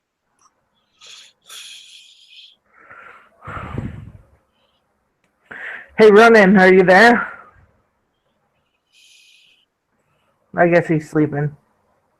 Well, I've never met you, Lindsay. Hello, I'm Richard. Hello. I am Lindsay Liu. How do you do? I'm a longtime G+ user. I just took a little hiatus for a while. I see. Well, I'm kind of a new user, and I started off in the flat earth, which turned into a yelling and screaming crazy Richard. So I left for a couple of months, and I came back, and I got drawn into a little yelling and screaming craziness. But I'm okay now. It takes a while to sort of reach your equilibrium in this crazy chat place, I think. Are you a flat earther? No, I'm not. Oh, thank God. Well, that's what drove me crazy. That's why I went crazy, was trying to have rational conversations with those people is impossible. You know Darwin's deity?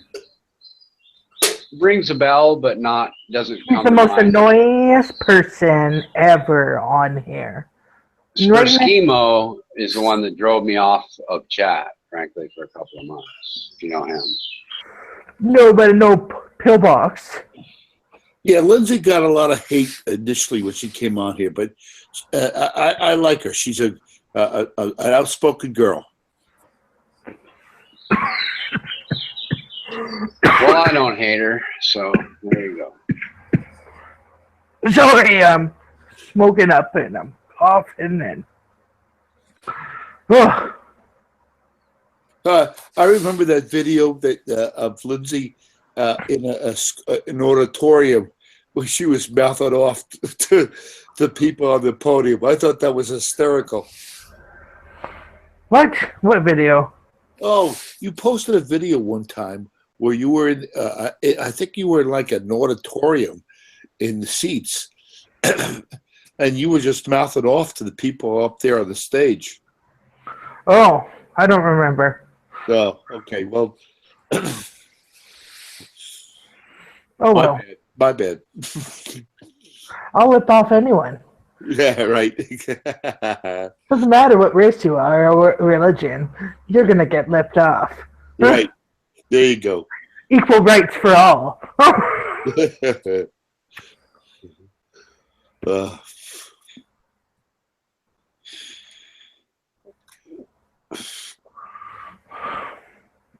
How you been, Shotgun? You know, I have this new job. I'm selling guns. Oh, But it's fine. I spend my winters down here in North Carolina, and then in March they allow me to transfer back up to New York State where I actually live. So I'm not dealing with any snow or shit, and you know, I'm peaceful. peaceful.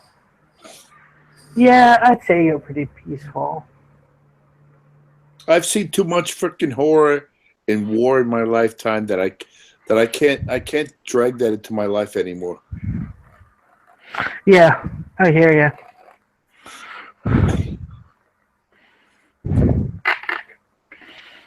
I'm scraping the crystal in the weed on my table into a little bowl. New York, Canada. It lives in Europe and Canada, right? Yeah. I thought so. Canada, we got Canada. That's some Eskimo. With the crystal, though, that I don't understand. Not crystal meth. Oh, okay. Like the residue that you get off of the bud. Okay, that's fine. Man, if I smoke crystal meth, I'd be dead like right away because I have like a respiratory problem. Yeah. I shouldn't be smoking in general, but meh. Yeah.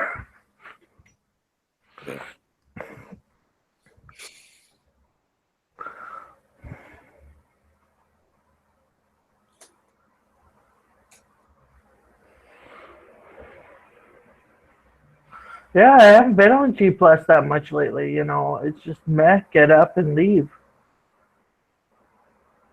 Whereabouts in Canada are you from? Alberta. Oh, you got a lot of snow up there then, huh? Yeah, but it's like plus 10 right now, so that's like 60. Oh, you're like in the Bahamas now. I don't know what it is Fahrenheit. You translate, you want to know. You know, my mom's friend is down in Arizona right now, and he said it was 88 Fahrenheit. That's like 22 Celsius. Hey, but you want to know something?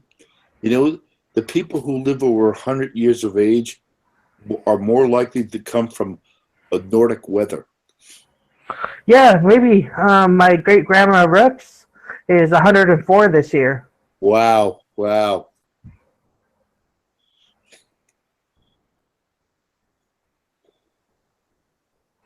And she was from way up far north.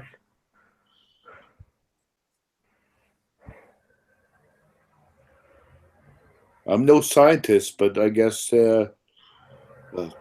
cool weather agrees with long age.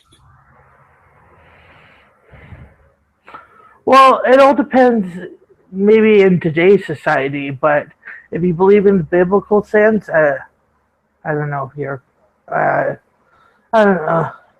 If you believe in biblical or Quranic or Torah, then you have to believe that even from warm countries, people live longer because of the prophets and how old they were. Yeah, well, I believe in the future, not in the past. Okay, that's a good aspect.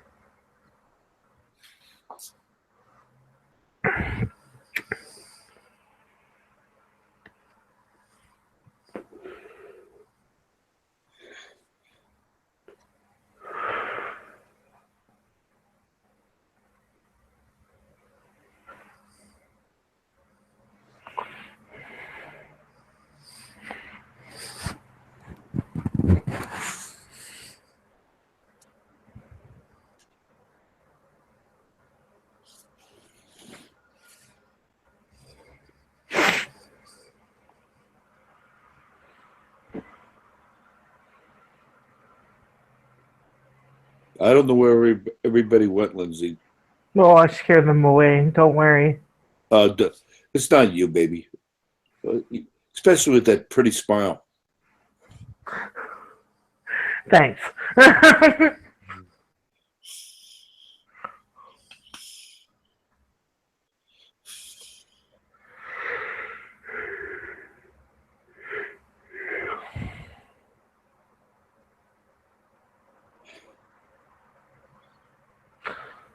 right. Well, I have to give my friendo a call, so I'll be right back.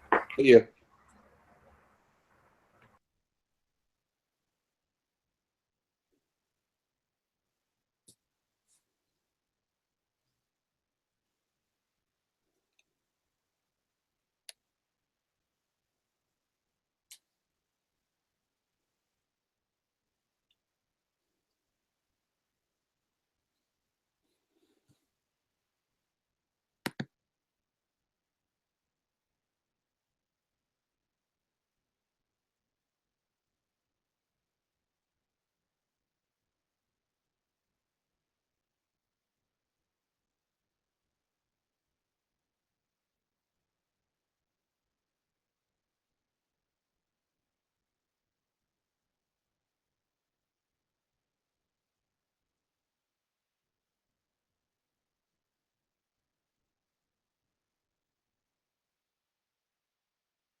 You know, you use the same kind of nonsense that a lot of people use. You said, I'm labeling people as lazy. No, I labeled lazy people as lazy. I didn't say all people are lazy. Okay, but as I wrote in text, what sort of term for the lazy would you approve of, or are you saying that lazy people don't exist? Should I call them hardworking challenged? Is that a better term in 2016 that would be okay with you?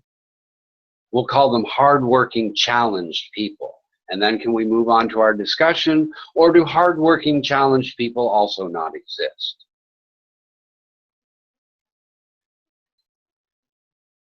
I didn't label the poor as being lazy.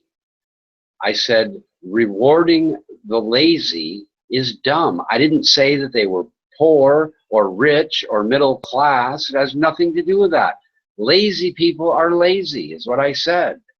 Say anything about that. I didn't say the poor are lazy or aren't lazy. I said lazy people are lazy. And rewarding lazy people with money from hardworking people is stupid. The hardworking people didn't do anything wrong. They shouldn't be forced to give their money to people who are lazy. Or, excuse me, hardworking challenged people.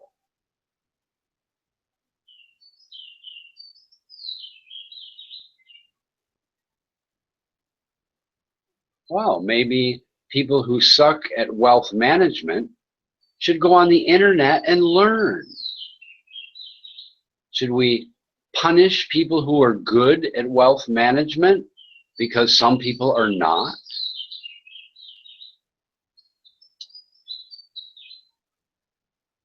Well, I don't know about that. I don't think that all poor people are poor because they choose to be poor. That's not, you know, I live in a country where that's not true at all. There are some poor people working on a house near me that work very, very hard.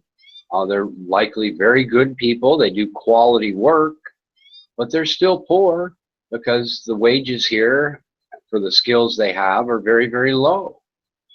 So you know, poor people don't necessarily choose to be poor. That's not true. But even if they don't choose to be poor, punishing the people who are not poor is what socialism is. It punishes the successful and the hardworking and gives money to some people who do not deserve it. And that's the problem with socialism, is not the people that do deserve it or the people who do need it. It's that it creates a whole class of people that don't need it, that just want to take it, in addition to the people that already exist that would be more than happy to sit on their ass and do nothing for free money. That's why socialism is such a failure.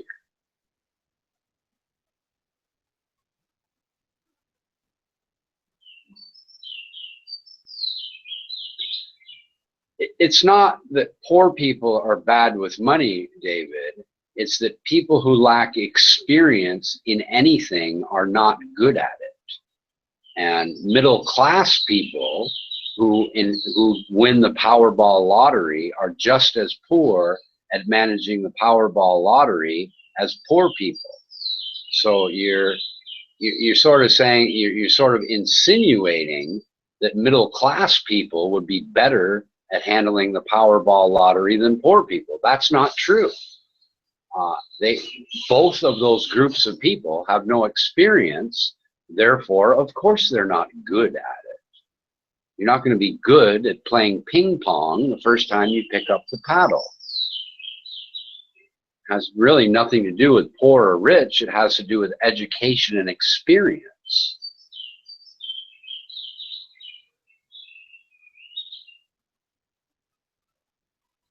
As I see, the first two next chatters took the words right out of my mouth. Right, and most of those people are not poor. Most of those people were hardworking, middle-class people. And the point being that poor people, or any level of person who hasn't dealt with having $50 million, for example, is not going to be good. Likely, anyway, it's the likelihood of them being good at dealing with it is very, very low. You know, first thing that they all need to do is go to 3 different professionals and use the few pieces of advice that they all agree on. And most Powerball lottery winners think $50 million will last forever, and find out it's pretty easy to spend in 5 years. You know, that's the problem. It's not the $1 million Ferrari that gets them, it's the $10,000 oil changes that get them, that they didn't think about. It's not the $20 million mansion that gets them, it's the, you know, $210,000 a year in taxes they forgot about.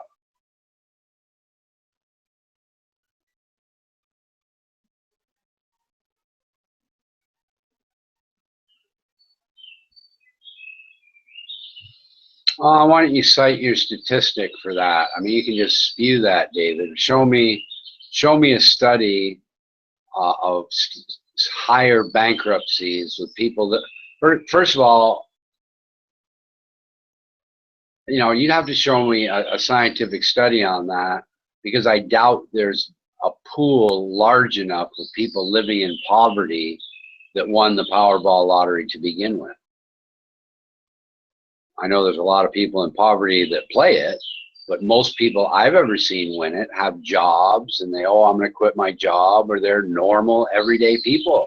I've never seen any, you know, homeless, fucking poverty-stricken person on TV that's won the Powerball lottery ever. So I'm sure it's happened, but the pool of people to do a scientific study of people living below the poverty level winning the Powerball lottery is probably too small for a good scientific study anyway.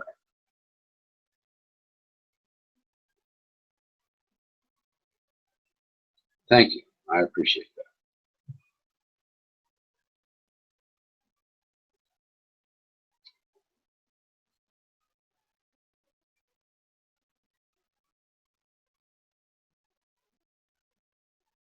Yeah, there you go. I mean, if you look at the capitalism of America and the improvement in the standard of living, the average age of people, and all that sort of thing, you know, it's just a demonstration of proof how well capitalism works for a society.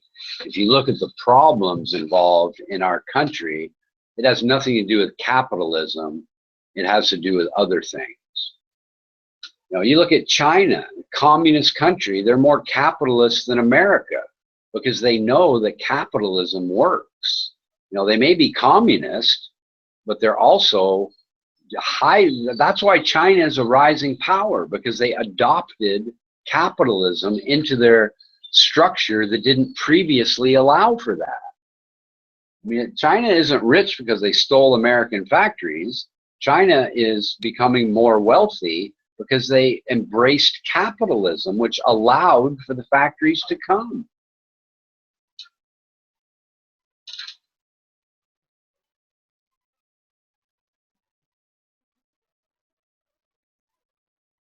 That's true.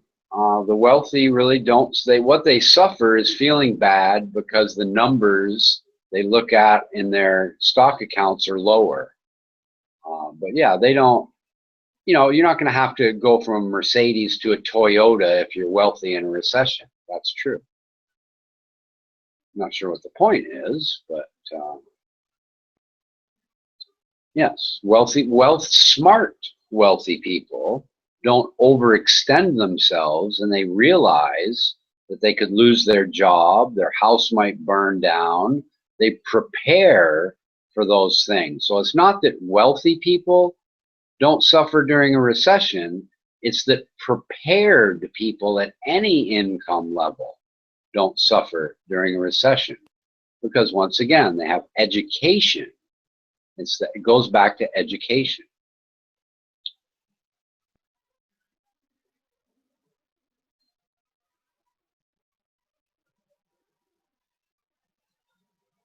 Well, you don't have to go all the way back to the Depression. And I would say that's not true. During the Great Depression, there were many wealthy people that became not wealthy. So that's a bad example. Now, sure, some of the most wealthy people didn't suffer, but that's kind of an outlier that doesn't really support your point very well at all, because that was such a serious recession.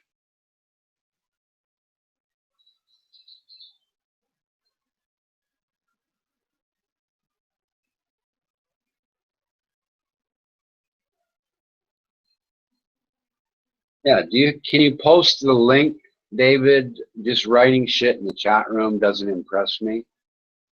I think that 70% of lottery winners in general go broke eventually.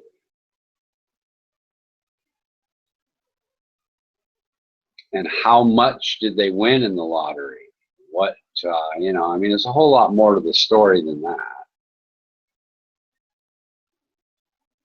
Post the link, please. Don't just post stuff you're claiming from a link.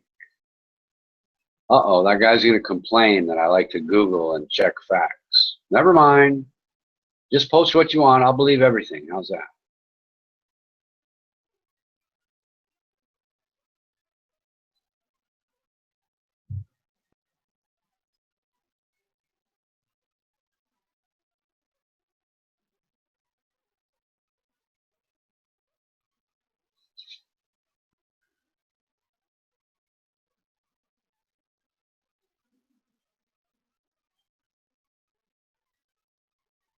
And I'm not calling you a liar, by the way. Why I want the link is so I can research things that you're not talking about. And because I know all this stuff already. I know that lottery winners have a very poor track record of spending their money well.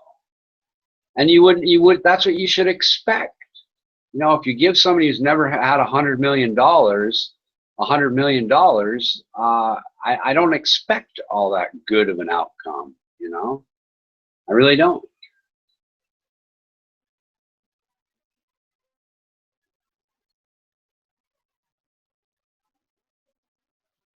You know what? You know what's a good investment in every recession, Armando?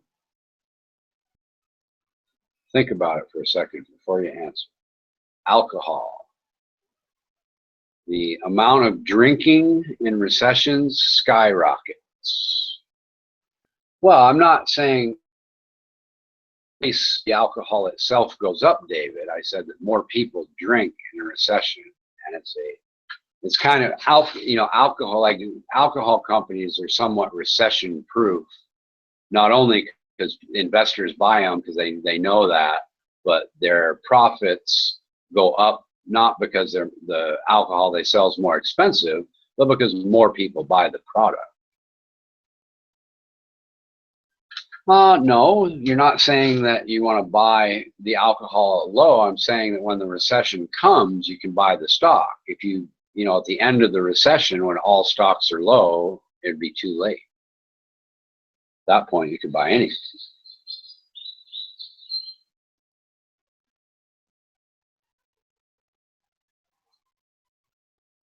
Well, of course they can. So can anybody else who has a 401k or a retirement portfolio of some kind. Why would you, you know, if you're a 30-year-old guy and let's say we come into a recession in a few years, why couldn't you easily sit on your investments that went down and hold on to them? You could, is the answer. So once again, you're applying things as though they only apply to the wealthy, which is not true. The poor who have retirement portfolios can also watch their prices go down to go back up later as well.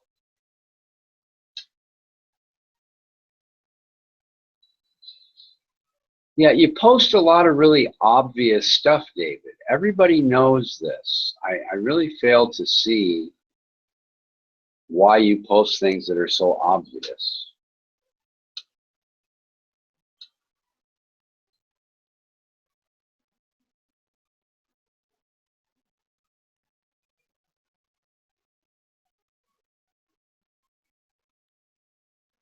But here's an example of regulation and markets that maybe we could talk about. They have a regulation in Florida that says that when a hurricane comes, you can't jack up your prices for things that people need during hurricanes. Now, it seems to me in your world, what you're saying is that we shouldn't have any regulations, and when the hurricane comes, people should be able to what's called price gouge people that need items.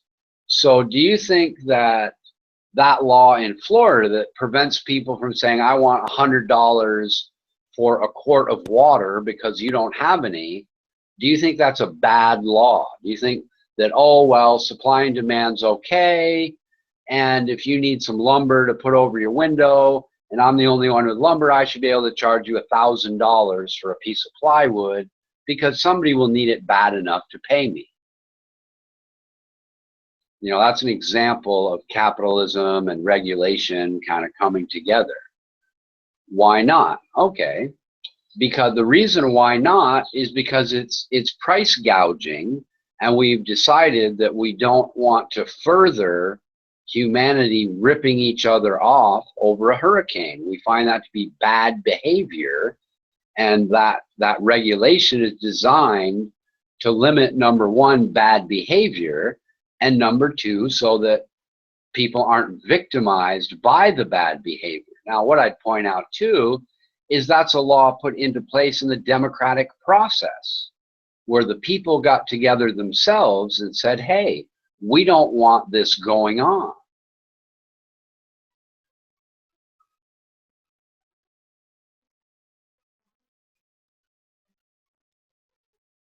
But the reason is because it's bad behavior. It's unnecessarily ripping people off in an emergency. That equates to a scumbag. And people in Florida don't want scumbags allowed to operate their scumbag behavior. That's fine.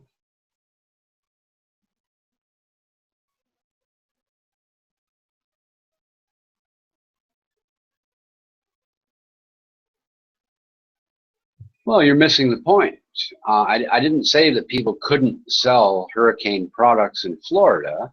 I said that the Florida law says they can't rip people off during hurricanes. You're kind of missing the point, obviously.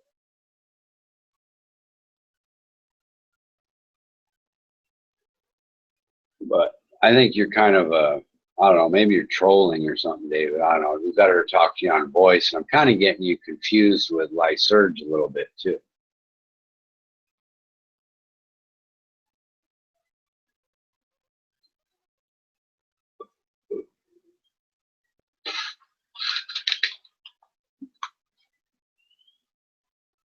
Well, of course, Donald Trump's name is capital. You know, there's a certain amount of wealth attached to just the Nike name itself, and that's not exactly a tangible asset, Lysurge. That's true.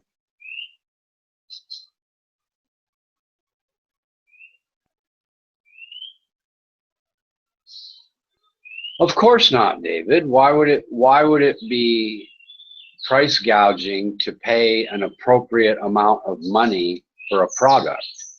Obviously, if you're in an area prone to floods, you're going to pay more than in an area not prone to floods, in the same way that younger people are more likely to get in accidents and are going to pay a little more for their insurance. That's a silly question on your part. That's why I'm kind of getting tired of talking to you, because you ask a lot of silly questions and you post a lot of silly statements that are just obvious that everyone knows.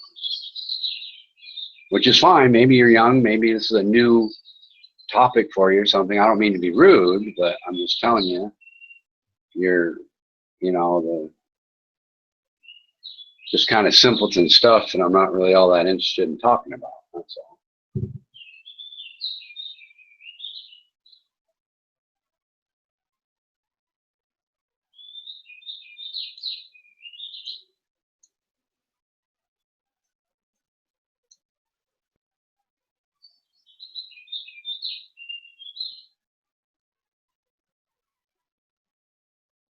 Is what still greed? I don't know what you mean. So you live in an area prone to hurricanes. So what you're saying is that the gas station knows a hurricane's coming. It might get blown down. So price gouging other people is okay. Is that kind of where you're going with that?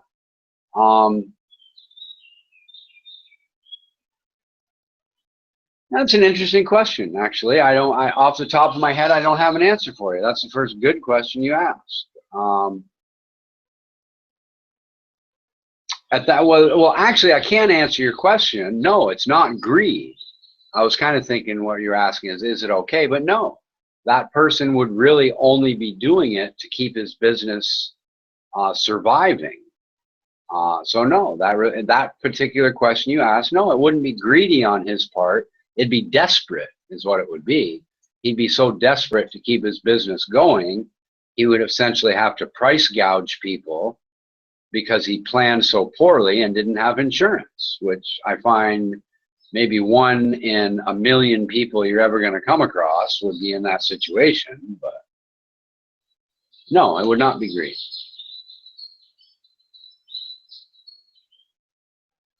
No, I don't like price. I don't believe in price regulation. No.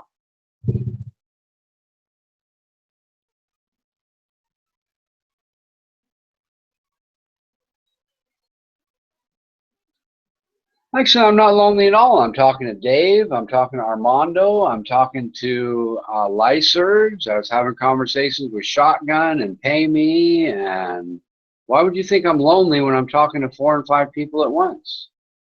Seems to me you're lonely because you're looking for attention by making disparaging comments towards Richard because no one else seems to want to talk to you, Ray of Sunshine.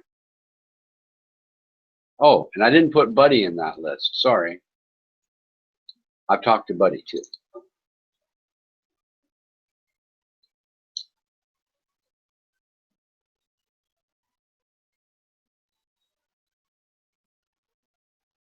I'm wondering who this Ronan character is. I'll bet it's somebody we know, Buddy, don't you? I'm trying to think of who's not here.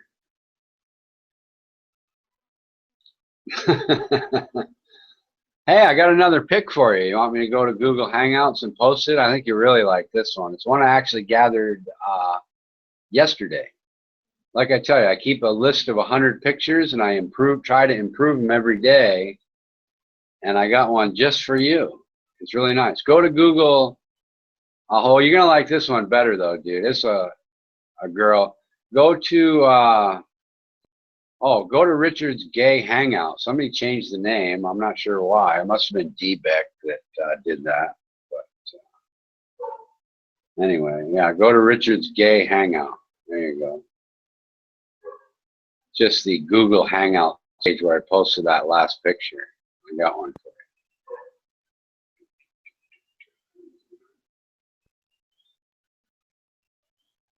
you. No, I'm fucked up here. Hold on. That guy's obsessed with me, by the way. That D-Beck guy. It's like all he can do is think about Richard. It's Richard this, Richard that, Richard the other thing. That guy is like weird, man. He's creepy weird.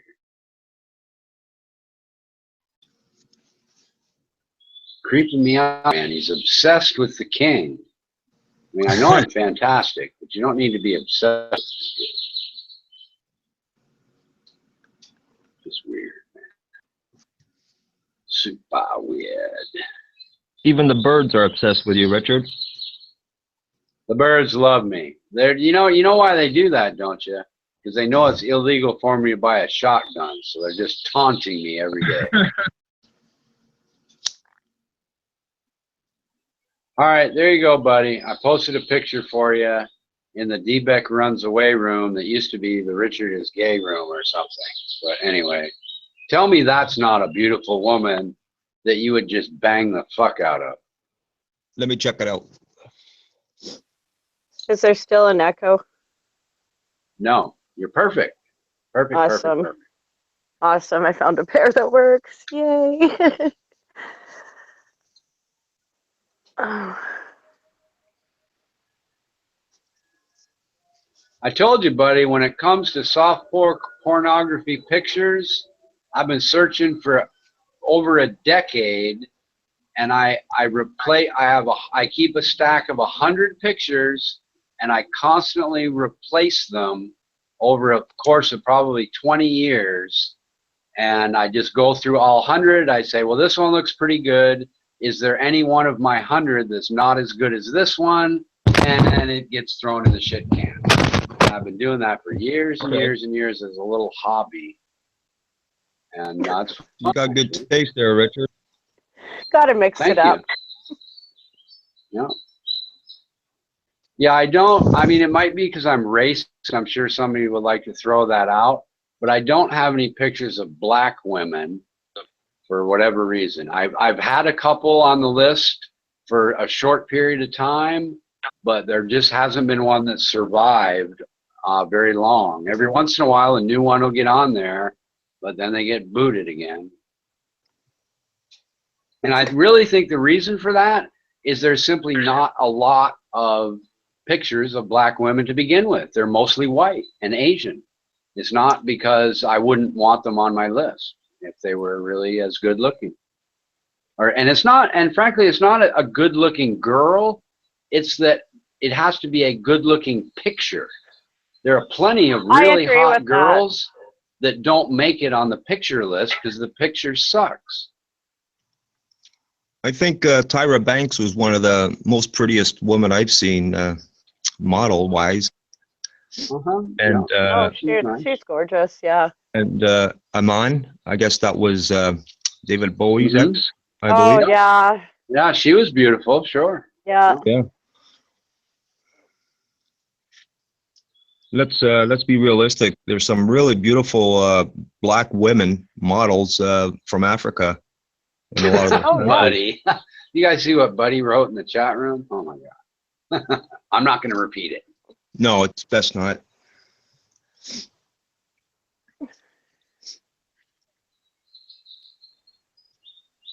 Beauty is beauty, man.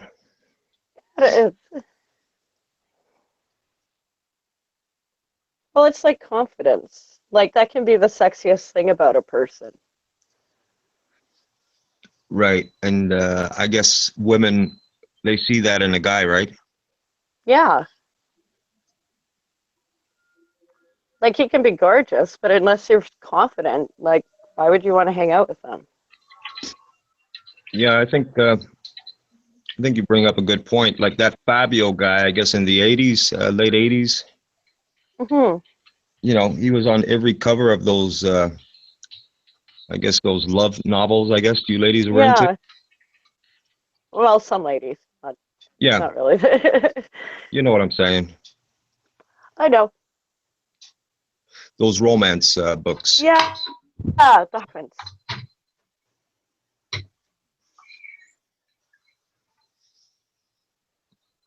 And so you know, Ray of Sunshine, when I was gone for an hour or so earlier this evening, I was fucking my wife's pussy. So I get plenty of pussy, and don't worry about Richard and pussy, because Richard and pussy go together like white and rice. So don't worry about the amount of pussy Richard gets. Richard is in Thailand, and for $30 I can get pussy right around the corner, or I can get Probably pussy the from my wife, clap. or I can go to America and fuck a bunch of American sluts for free if I wanted to. So anyway, there you go.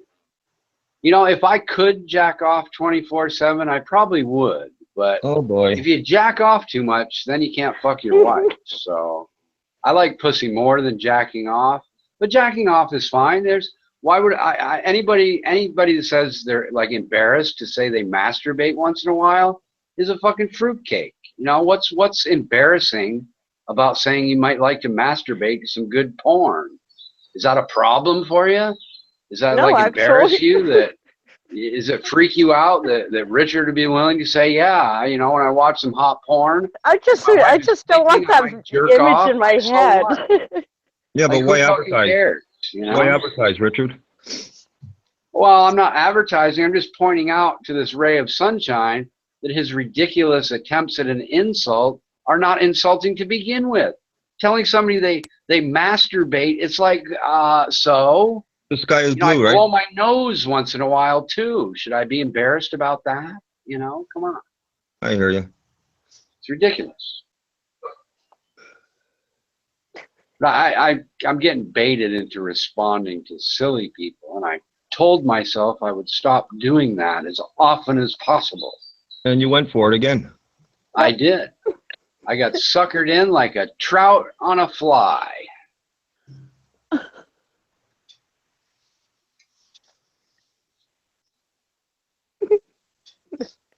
Ray thrives in that. You know Ray thrives in that shit, don't you? I had no idea. No, I'm confusing Ray with somebody I thought was cool, actually. I didn't know that. I did not know. But anyway, what's new with you, Crypt?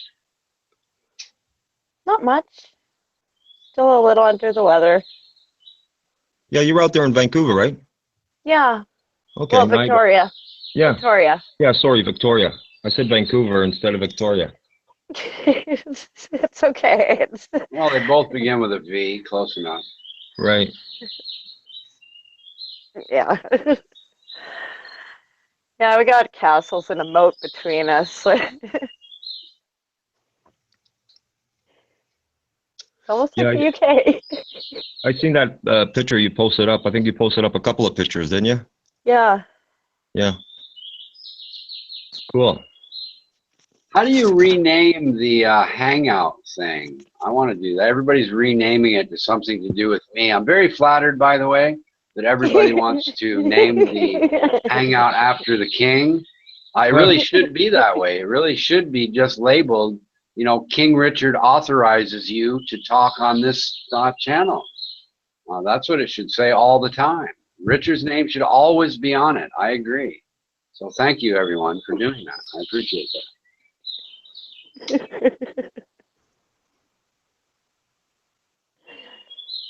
If you had your way, you would have people bow to you, Richard, wouldn't you?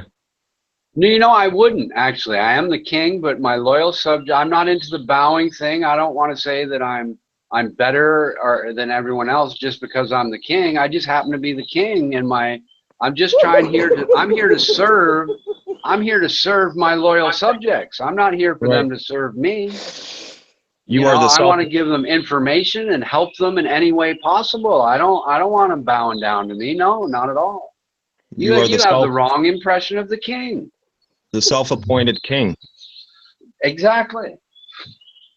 No one else is going to appoint me king. If I want to be king, what choice do I have? Right. Does have a point. I had this friend who appointed himself the king. He used to deal some hash back in the day. And Actually, I misspoke. I am not a self-appointed king.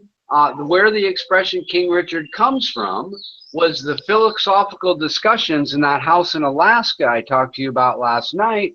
People started asking, well, in King Richard's world, how would it be? I am not self-appointed. That expression came from other people calling me King Richard, not me calling myself King Richard, like most nicknames come from other people. So yeah, I misspoke. I did not nickname myself King Richard. Those guys in that house nicknamed me King Richard. Just, yeah, I guess you never And said I have to say it was either. more in jest. It wasn't because King Richard's world was expected to be all that great, you know. But yeah, I forgot about that. That's where the King Richard comes from, was those philosophical discussions about the philosophy of smell. Yes. I believe the man's name was Ed Carman, who coined the King Richard thing. He was a big fat guy from California who is now a nurse in Anchorage, Alaska. He still lives there in Anchorage.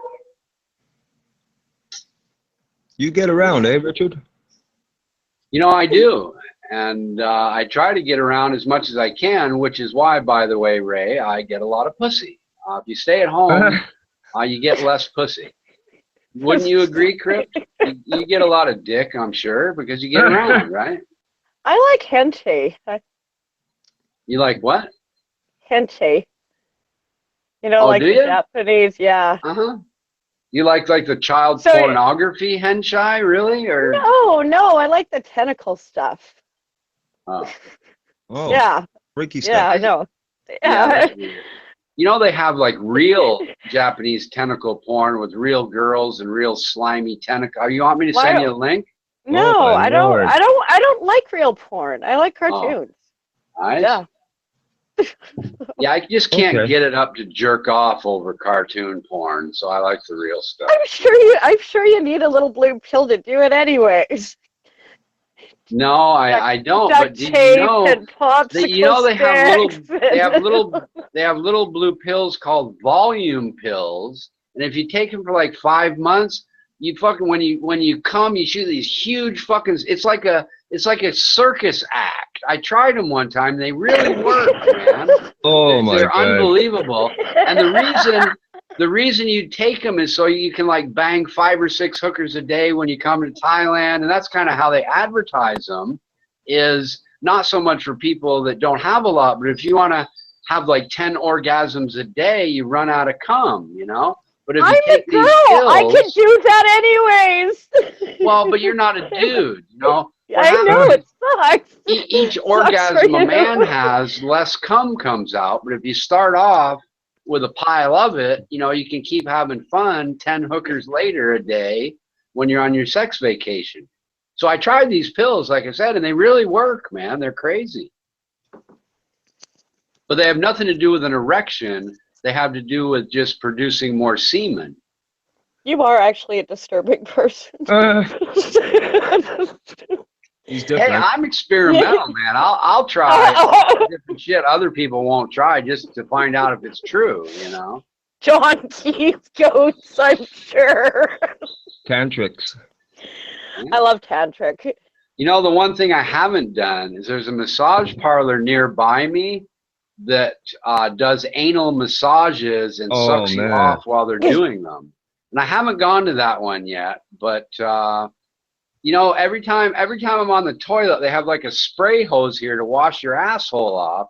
And every once in a while, the pump will be on too high and the water will like shoot up into my rectum. And every time that happens, I think about this lady down the road that does the anal massage. I say, you know, that didn't feel too bad. And when you squirt it out, it feels kind of good. You know, maybe I'll check this lady out, but I never get drunk enough to go, you know. It's pretty safe to say you're not going to catch me there. Why not? A little prostate massage and a blowjob? Is it because you're a Christian or because you just don't think it'd be fun? It No, has he nothing to just do. doesn't. Yeah, you're just dirty. It doesn't want to It be has nothing to do with like- being Christian or not, Richard. And don't be using that Christian label on me, buddy. Oh, I'm sorry. Okay. Well, religious, I should have said. Sorry. Even that label. I don't go around preaching. You're not I don't go around. religious? I don't go around preaching, man. Oh, okay. Okay, I'm sorry. I won't. Well, you asked me to. I won't. I'm sorry. I Yeah. didn't mean to do something you didn't want. I just don't do that, you know. Sure, no problem. I don't mind being called dirty and a pervert because I can deal with the truth. I'm okay with that. I hear you. Yeah. Yeah, but I like good dirty. I mean, there's a difference between, you know, good, nasty, dirty, and just gross, disgusting dirty, you know? And I guess it's all, you know, on, what do they say, in the eye of the beholder, I guess, you know? Yeah. But yeah, there's some live shows here in Thailand that I wouldn't want to go see. What do they say? Whatever turns your crank, isn't that what they say? I guess that's one of the expressions, sure. Well, and I gotta say, Crypt, I don't think you're the most vanilla person out there, so I don't know why you're criticizing me. Yeah. I'm sure there are plenty of people that would think some of the things you like are a little dirty, like henchai porn, for example. That's Okay. child porn for me. I think You know, you're a dirty girl for watching that. well, you know what Muslims like to do to gays, eh? So, yeah. Yeah, I hear a lot of That's that. pretty cruel, man. I don't know. You know, the thing is that they want to do that to gays, but then they want to kidnap 12-year-olds and fuck them. I mean, I just don't see. I don't see how that all matches up into anything sensible. That's pretty fucking sick, if you ask me. It is. It is sick. And there's just, yeah, I don't know. I mean, it's so sick. I can't even. I don't even want to talk about it. And that's kind of the one of the things that gives them an advantage.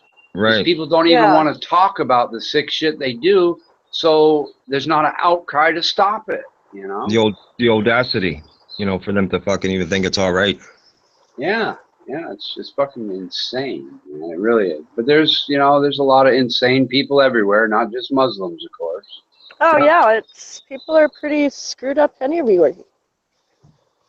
Well, Ray, so you know, Ray, I see you're laughing. My wife has been on right back. Voice before, by the way. So, you know, Armando's, has my wife said hi to you, Armando? I think she has. Yeah, I talk 8 hours straight. My wife is sleeping, dude. Why can't I be on the internet while my wife is sleeping? Is that a problem? I can't be married because my wife is sleeping. It's fucking. Actually, she'll be getting up soon. And like, if you're here in a half an hour, I'll let you talk to my wife. Okay, how's that? Does that make you happy?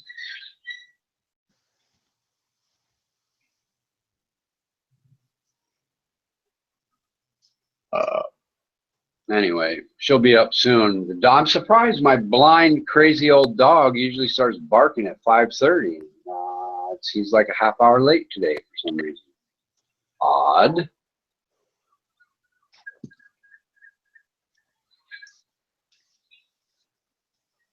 Actually, I just heard our gate. She might actually be up right now, and that's why the dog's not barking.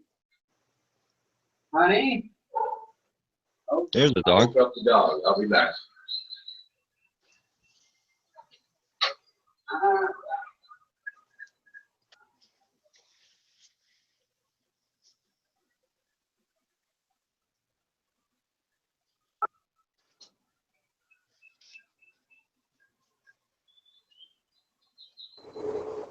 I hope I don't cut out. I'm outside. It's so gorgeous out.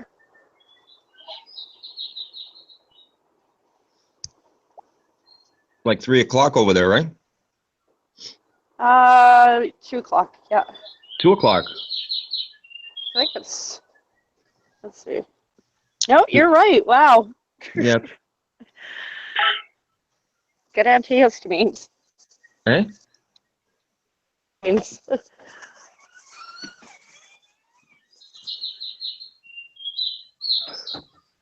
hear birdies. All right, the dog's outside, but my wife's not quite up yet, Ray. And Ray, let's see what kind of person you are. When my wife, who you've never met, who has never done anything bad to you, says hello to you, I'm just curious as to what you say. If you insult my wife or say something nasty, just to think I will care, and I won't, and neither will she. Believe me.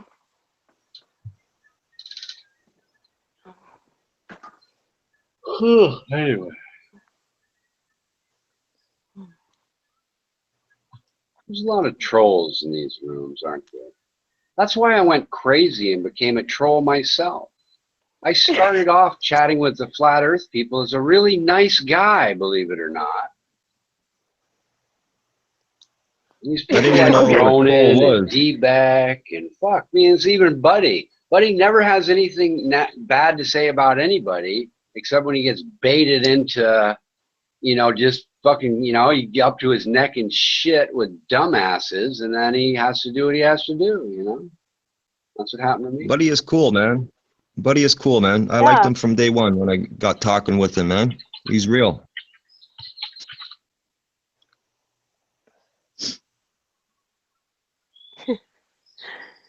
I'm an artificially intelligent robot. That's why I'm here 24/7. I'm not a real human, Athena. Or an artificially semi-intelligent robot. How's that? That's a little more accurate. Yes, I knew you'd say that. At least you're honest. How'd you get that name, Crept Maria? It's a tree. Oh, it's a tree. Yep. Found when I where? first went, it's a Japanese cedar. Oh, that's what I thought. Japanese, eh? All right. Did you learn about it through henchai porn?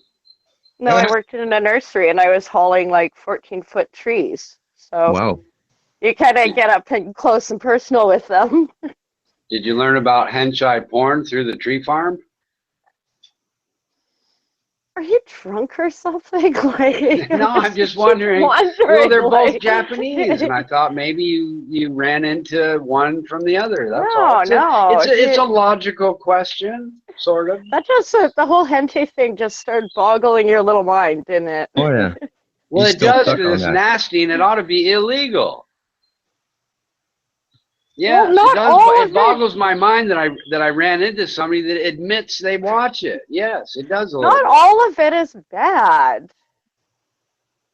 Okay, if you say so. Like the teenage, like the preteen stuff, that's the not bad stuff, or is it like the teen stuff? I mean, is there such a thing as adult henchai porn? No. Oh my God, I can't. Oh God, what did I get myself And I don't want to into? go off on it or judge you or criticize you or anything. It's just not for me. That's all. Okay, well, neither's banging hentai hookers. Yeah, it's funny how it goes. You know, Right. to each their own. Like. Right. Exactly. I agree.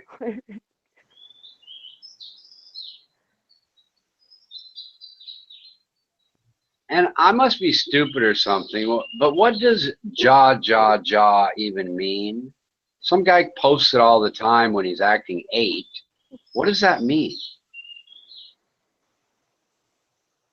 Does anybody know? I don't know. I don't know. There's this thing called Google, and it's really smart, but I don't. All right. I will. Okay.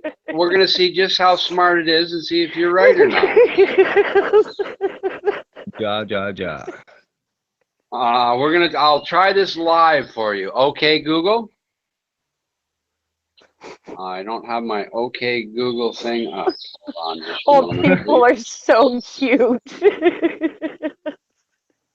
We're going to see just how smart this Google thing is here in a minute. I can fucking remember where it is on my cell phone anyway. Oh, it's on those fucking settings or some fucking place. I should have just left it on. Oh, I know. I did leave it on the screen. Never mind. Hold on. Just a moment. No, what the fuck? No, I didn't. God damn it. Okay. Settings. What do you call it? It's not a home screen. There we go. Widgets. Google. Okay. Here we go. Here we go. Home screen. Okay, Google.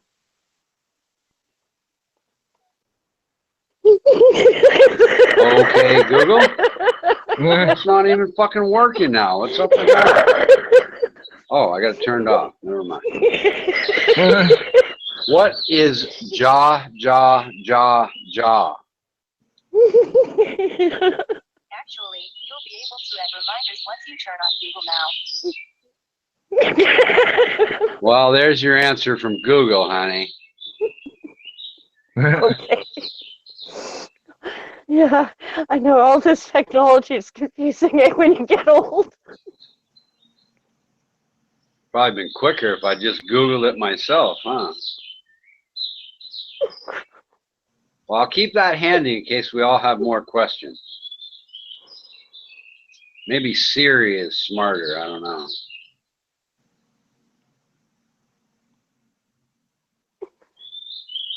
Hard to know.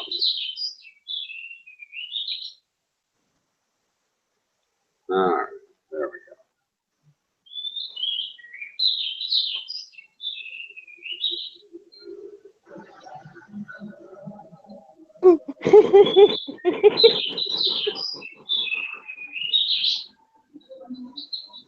Oh, well, Ronan answered it. Oh, the other Ronan answered it. It's ha ha ha for Spanish people. I don't know if that's true or not, but if I fact check it, that ray of sunshine will give me shit. So I'll just believe everything I see on the internet.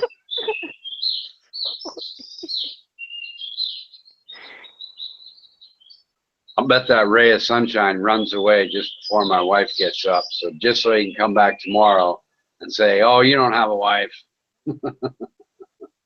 You watch and see.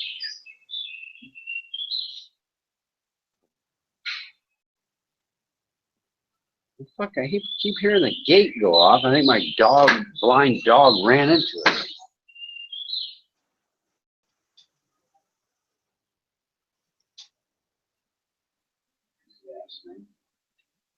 No, those are actual real birds, ray of sunshine. They're noisy fuckers, aren't they? They really are. Oh, yeah.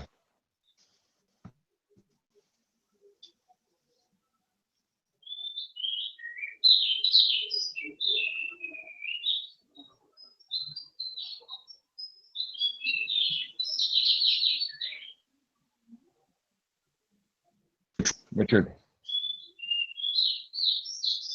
And Ronan, that advice would have been really good like 35 or 40 years ago, but unfortunately that advice is way too late now.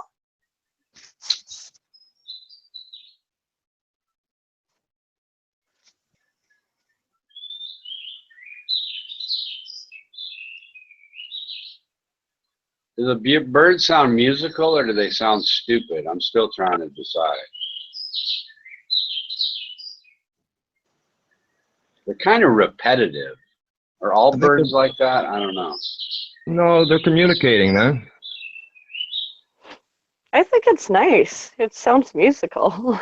Oh, yeah. Okay. Yeah, they're okay. You know, I've heard worse birds than these guys, you know. I think they're awesome, man. Yeah. Well, that's because they're at my house, not outside of your bedroom window, is why you think that. I have some outside of mine. I love them. Just like a little nest. You know, every once in a while it'll be like 3 in the morning or something, and one of them will start yakking on like this, and my wife will sort of roll over and say to me, "What the fuck is wrong?" You know, she doesn't swear; she's a religious person herself, but she'll be like, "What's wrong with that bird? You know, why is that, like, of all the birds, why did this one wake up at 3 o'clock in the morning and start yakking like the sun's coming up?" And it's a good question. I mean, why does like one bird every once in a while lose track of time or something? I don't know. Who knows? I think it's because the lizard things are coming to attack its nest or something. That's my best guess. That's a pretty good guess, man. Yeah. Because the lizard, I noticed we had a little nest. I was really nice. I power washed the house to paint it, and there was a bird's nest on one of my windows, and I said, well, I'm just not gonna get rid of it. And there were 2 eggs in it. It's right outside the bathroom, so if I get on my tippy toes, when I take a pee, I can see the nest. There were 2 eggs in it right up until yesterday, and one of them lizardy things came along and ate the eggs. Oh, well, that's nature, right? What do you do? Yeah. You could, yeah, I should have had like a little live cam. It could have gone viral, you know? Well, Ray finally said something funny. He says, how do birds live in your basement? You should have said, how do birds live in your mom's basement? It would have been funnier. But that was actually pretty funny, Ray. I like that. Good on you. That's a good joke.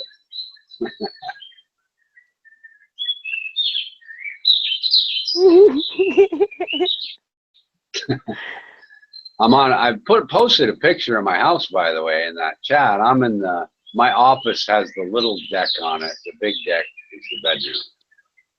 You're welcome, Ray. That was funny. I laughed, actually.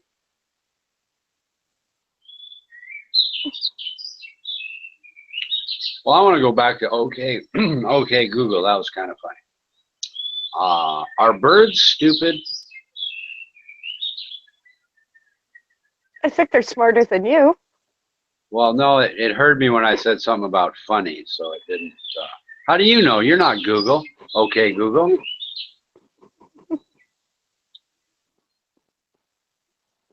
I'm not very good at using this. Fuck, I gotta put on my glasses after I've been chatting for 12 hours. Okay, Google.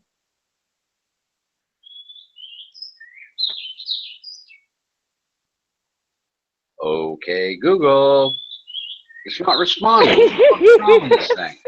It's like too fucking stupid to answer its own fucking command. How fucking good is this thing? Not very. That's how much. Stupid fucking thing. Okay, Google. Well, I give up. Fuck it. Stupid thing. I'm sure it's me. Maybe. Are birds stupid?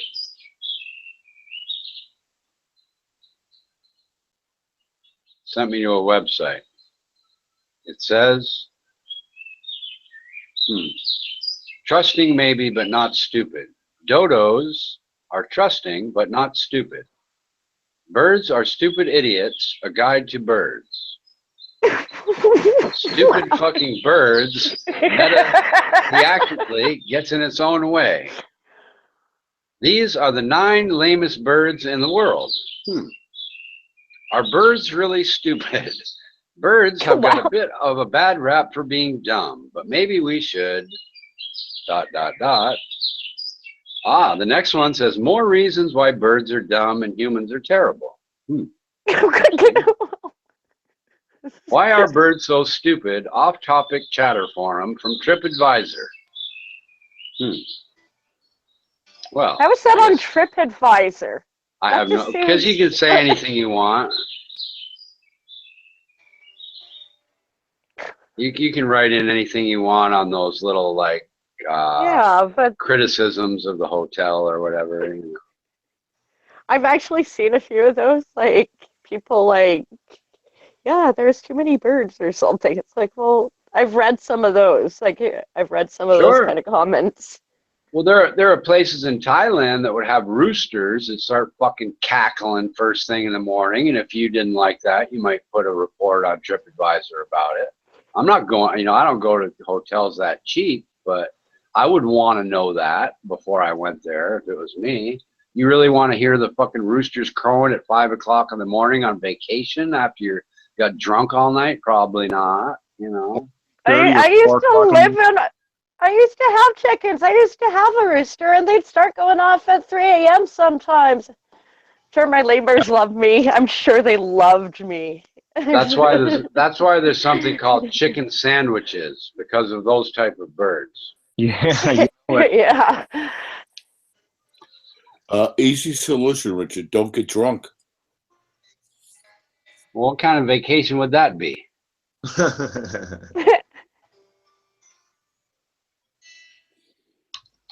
Damn. Are there different types of small port? Yeah, I think I'm trying to shove the wrong kind of thing in my cell phone. Fuck me. This must go to my wife's Apple phone or something. Fuck, that was stupid. I didn't break it.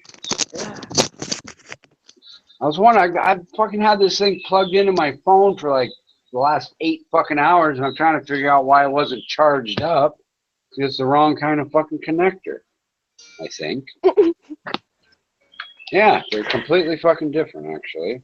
The Apple one is way thinner than the Samsung Android one. Fuck me, I hope I didn't break it. That pissed me off. Wow. Yep. If I just wear my glasses, none of this shit would ever happen. But I'm obstinate, and I refuse to admit I'm old and need glasses. Just come out of the closet. We all know. We all know you're old. Yes, I'm We a can hear closet it. glasses. Wow. You're right. Mr. Crip, come out of the closet. We all know you're old. Wow. Yeah.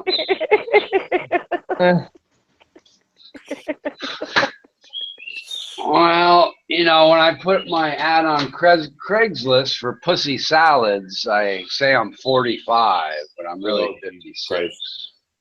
So you're catfish. Yeah. I can't believe that. I posted the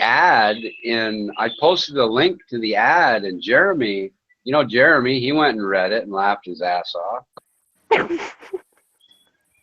Now I got 2 responses. One from a girl who said, well, I'm not doing the pussy salad, but you seem like a lot of fun. Let's go out on a date. So that kind of stuff works better than you think, you know? I kind of told her, I said, if you think anybody that wants to do a pussy salad is fun, you're too freaky for me. I'm not going out with you. What is a pussy salad?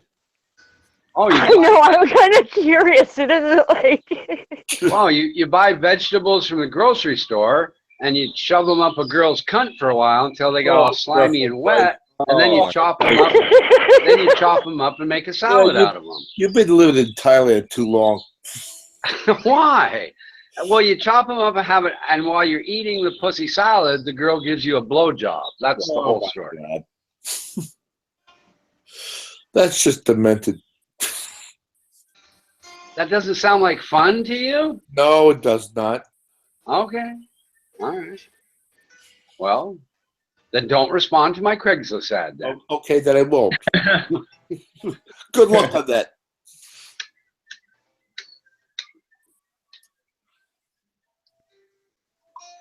Yeah, cucumbers, carrots, you know, she's really wild, maybe a zucchini.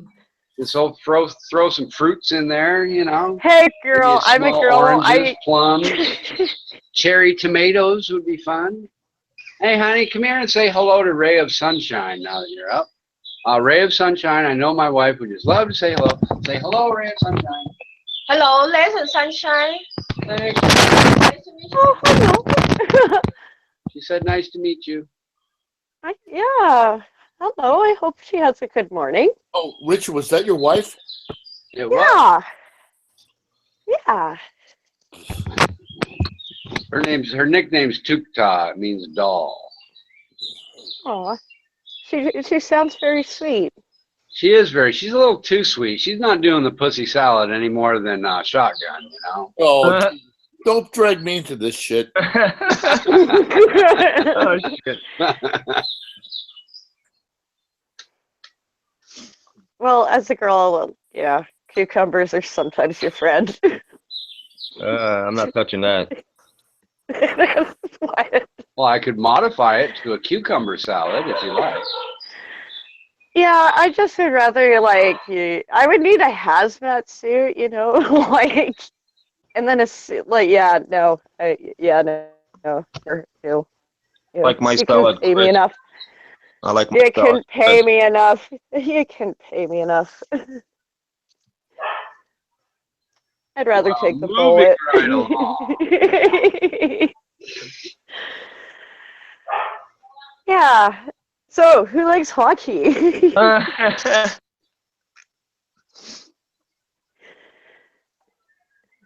the Vancouver Canuck fan, that's for sure. Yeah. Hey man, win or lose, they're really enthusiastic. Gotta love them that way. I've actually, yeah, I haven't been cheering for the Canucks. I take it you're a Canucks fan? I grew up in Alberta, so I'm more like an Oilers fan or a Flames fan. Like, I just like putting them in the ring and seeing what happens. 5-time Stanley Cup champs, eh? Yeah. I mean, I grew up with Gretzky, so. Right. I mean, it wasn't just him. Yeah, there's so many good players out of there, but then nothing else to do there.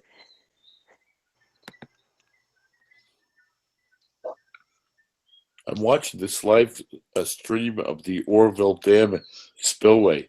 This motherfucker's going big time. I've been watching that on and off for the, you know, Oh yeah. that's pretty I nuts. don't think it's gonna hold.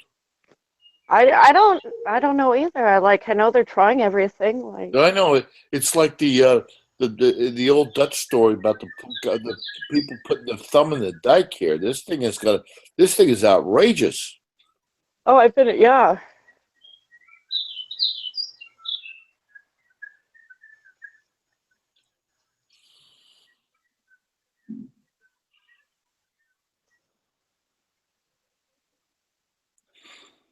That's a good question, okay. Armando. Who would dislike Armando? Who would care enough to hit the dislike button anyway? You know, it's just weird. Yeah. It's all but the chat is all a bunch of bullshit. Come on. Yeah, it is. It's I mean, just one day you like me, the next day you hate me. I suppose. It's odd, that's for sure. And it definitely, if you read it all, you're going to get a bunch of nonsense. That's for sure.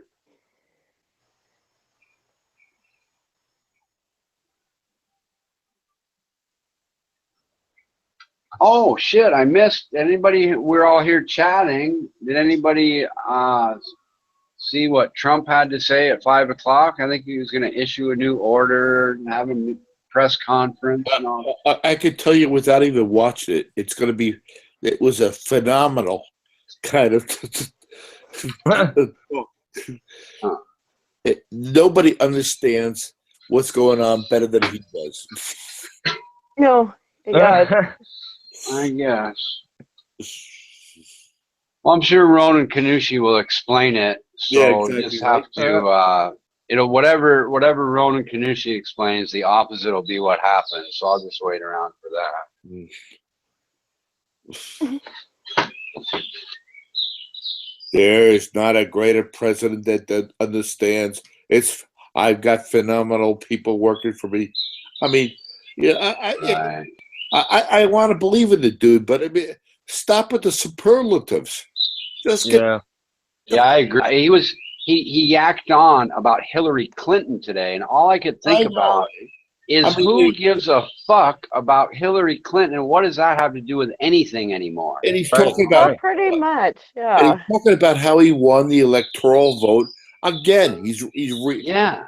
I mean, shut the fuck up. Yeah. Move forward, man. Yeah, one. Yeah. His advisors will probably mention that to him because it was a little bizarre, all that over and over shit that nobody even cares about anymore. Anybody sensitive? Yeah. Means nothing, man. Move forward. Exactly With right. the foreign policy. He does have an ego, though, and he just had to remind us how many electoral colleges he got. What Yeah. purpose does that Fucking cares. And nobody except him, basically. I mean, you're the fucking president. You're the most important figure in the world, really. Besides Putin, right? Well, it depends how you calculate it. You might consider the president or the premier of China to be more important because there's so many more people that he controls. You know. But you know what I'm saying. But I know what you mean. Yeah. I think Trump is just starting to beat himself off, and that's just disgusting. Yeah, all this bringing up his own ego and all that just has to go. It's not. It makes America look stupid in addition to him looking stupid. Yeah, just get the fucking job done. Yeah, man. That's what the people voted you in for, right? Right. Like, get moving, man. And I'm guessing even his own base doesn't want to hear that shit either. Well, right. I've told you this before, Richard. There are two types of camps when it comes to Trump. There's the diehard believers, and then there's the skeptics like me that want him to do well. But He's walking on fucking eggshells right now. He is, absolutely. It's like He's on thin ice and he could fall through for sure. Right. It's like show us, don't tell us. Like, let's go, man. Right, Jose. I'm done with the fucking politics. Motherfuckers. They're all motherfuckers. You know what, Tommy? As long as you keep, that money keeps coming in every month, and you stay healthy, and the people that love you are healthy. That's what counts, man. This other political shit, it's gonna stay there. The main media, mainstream media, they're gonna keep feeding, people the same fucking bullshit stories. He was right about one thing when he said today that he did not start this divided country. He inherited it. And that's been going, and he's right about that. This has been going on for 20 years now. Enough is enough. Yeah, man, I agree with that. The problem now is that, everybody knows that, and they know we should unite, but there'll be so many people that'll say, uniting is good, but I'm only going to do it if it's a Democratic president. Then I'll do it. But if I unite, well, that gives Trump what he wants, so I'm just not going to do it. And that's just asinine. But there's a lot of people that think that way. Yeah, I agree. I'm just tired of the whole shit. Mm-hmm. Yeah, our country, and the leading economic power of the world really is slowly going to shit, and people are either going to wake up and do something about it, or it's going to keep going to shit. How long do you want to wait? Now is a good time to start. But I'm going to take off and go talk to my wife and all, so I'll be back. All right, have fun there, Richard. I mean, the past is in the past. It's history. It's time to get things started, whether it's slowly, slowly wins the race too, right, Tommy? Well, I'm sick of the politics. All I want is some warm poontang. Right. Oh, I'm sorry. But you're right about the last 20 years. I think it's a little bit longer than 20 years, man. I think it started with what's his name, Clinton there, when he got in office. And even before that. I think that Carter. It started with Nixon. Oh yeah, way back then. Yeah. Yeah. Yeah, you're going way back to Watergate, is what you're referring to, Exactly man. right. And that's what all these media people want in today's cable news, is that they want to find the next Watergate. Right. Because that's what people get excited about, is that kind of bad news.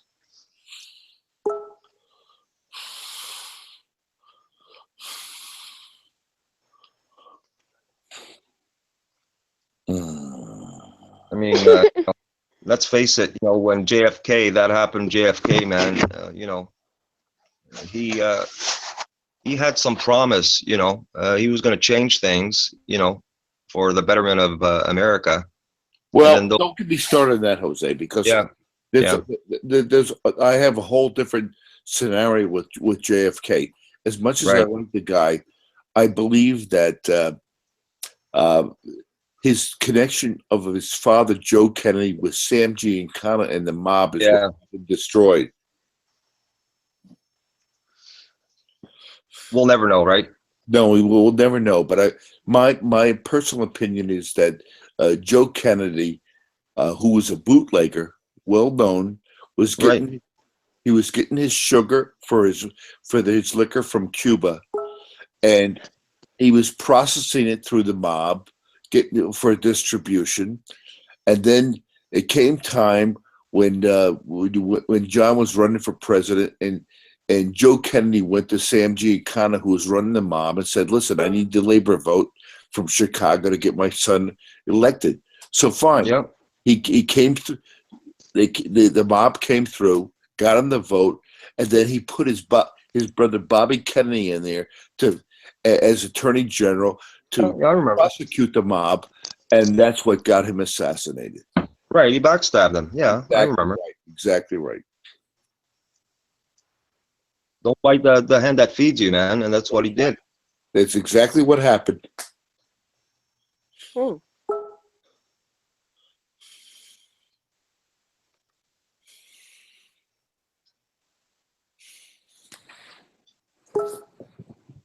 Canadian politics is just not as exciting as American politics.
There you go. Bird tape back on. Just for you, Ray of Sunshine. They quiet down though. The sun's up, and they're gonna quiet down here pretty soon. I'm thinking.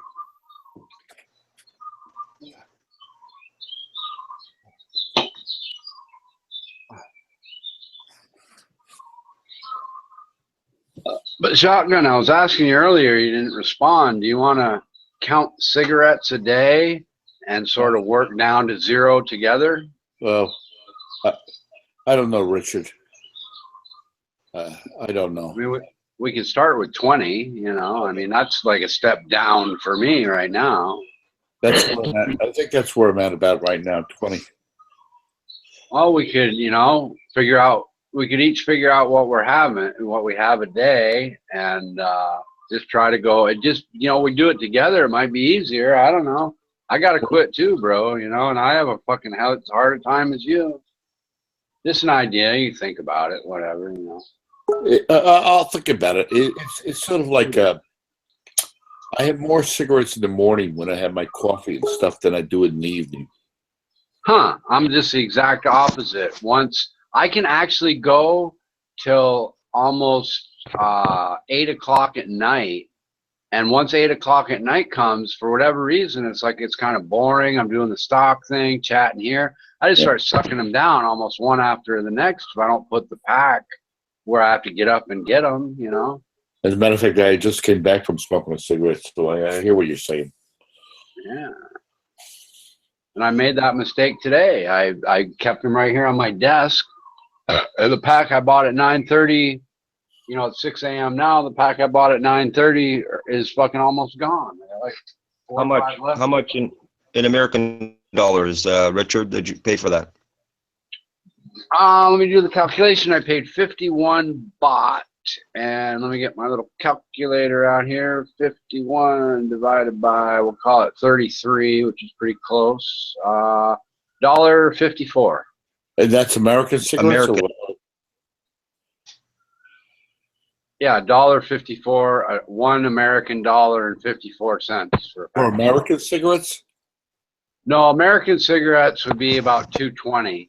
These are a Thai brand, but the Thai brand is like stronger and better. And you know, the Marlboros, for example, are manufactured in Indonesia, and they're not very good. They're Marlboros, and they say Marlboro, and they're expensive, but they're just not very good. Well, that's my point. You know, I smoke Camels, and I've smoked them for years, and I get them from North Carolina. And I pay $4.20 a pack. But up in New York City, you'd be paying like $13, $14 for that same pack. You know, they have Winstons here that are like, they're small around. So I don't know, you get a really nice hit of the tobacco, but they're so good that I had to stop smoking them and go to a different brand. That's why I was smoking 2 packs a day, because the Winston menthols they have here are fucking fantastic, dude. I just want one right after the next. I can't smoke those anymore. You smoking menthols? Yeah, I don't know why. When I think when I had my first cigarette, it was a menthol, and I've been I don't normally smoke menthols. I bet you when you first had your first menthol was probably a Cool. Well, yeah, I've never seen Cools over here in Thailand, but you don't even see many anymore nowadays. All the blacks smoke the Newports. Sure, yeah. If they had Newports, I probably would buy them here.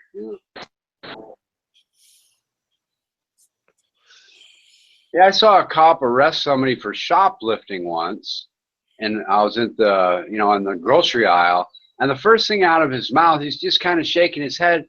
He say, "Why is it always Newports?" You know, somebody got arrested for pocketing a pack of cigarettes or something. He just shakes his head like, you know, maybe if they got rid of Newports, we could end the cigarette shoplifting or something, you know?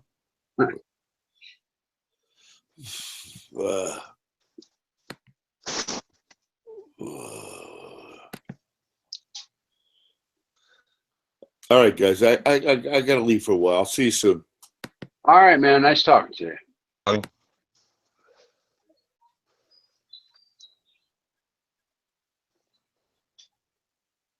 I'm kind of having fun with relabeling the Hangout. That's kind of fun, actually. Well, I went around 4 o'clock. I left 40 minutes from here. Richard, I went to get some cigarettes from Indian Reserve. Uh-huh. Paid 12. for 200 cigarettes in a bag, which is a carton. Good Canadian tobacco in there. Nice. It costs like $11 a pack at the store for 25 cigarettes. Yeah, I like Export And here I A's. take- Yeah, Export A is good, man. But these cigarettes, they're more natural from the reserve. $12 for a whole carton. And that's because they don't have to pay taxes, I'm assuming, right? That's correct. Yeah, they're considered black market cigarettes, eh? Sure. I remember when I was in I'm gonna let Ray of Sunshine get his 8-year-old mentality out of the way before we chat some more.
Are you done yet, Ray, or what? I mean, you just want to do nonsense on the mic, or what?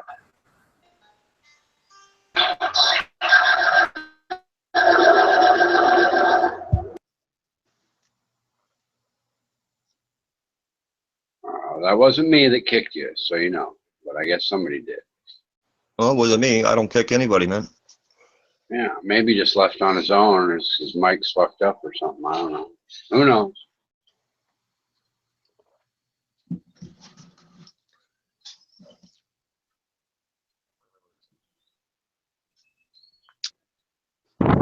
Hey, Ray. Yeah, Ronan says, I think he was talking about me. Who knows? He may have warrants out for his arrest. I actually do have warrants out for my arrest. That's true. In America. He might have been talking about Ray of Sunshine. I'm not sure. But, yes, there is a warrant out for my arrest in America. That would be true. However, my lawyer, who is now a judge, has been so long, the warrant's been going on so long that my lawyer was a lawyer when the case started, and now she's a judge, right? It's been that long. Oh. And she told me that it was in what they call the dead file because Right. it's been so long, and that the warrant wouldn't show up on anybody's like warrant check. So, like, if you were to hop on a plane and go to the States, it wouldn't be there? Is that what you're saying? That's what my lawyer said. Yeah, and it's not like it's only extraditable in the state of Maine anyway. So, you know, it wouldn't matter. But she told me even in the state of Maine, it wouldn't show up if the cops were to do a warrant check. Right. So, It's not there at all in the computer. right. She said they have some, you know, over some certain period of time, they just, you know, cleanse the computer and get rid of it. It's been like Right. 20 years or so. It's been a long, long, long time. That's good for you.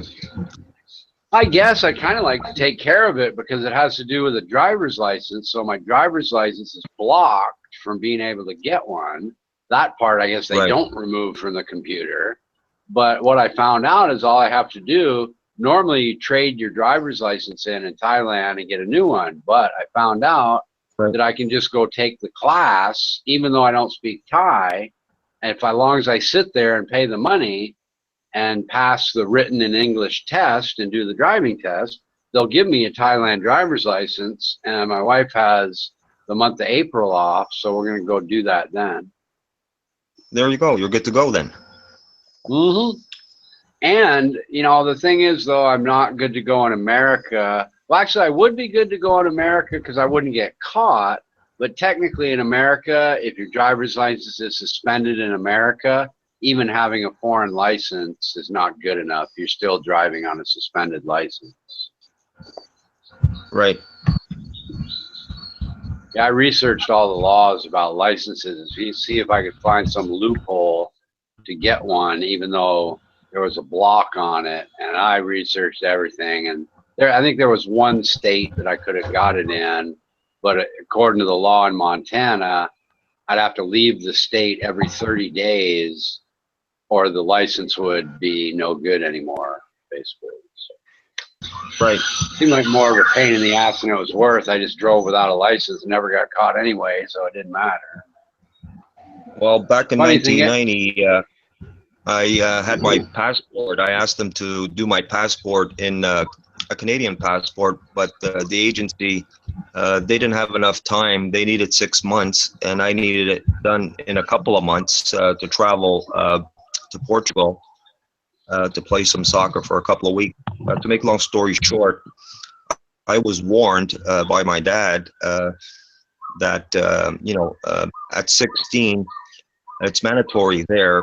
You have to go to the army, eh?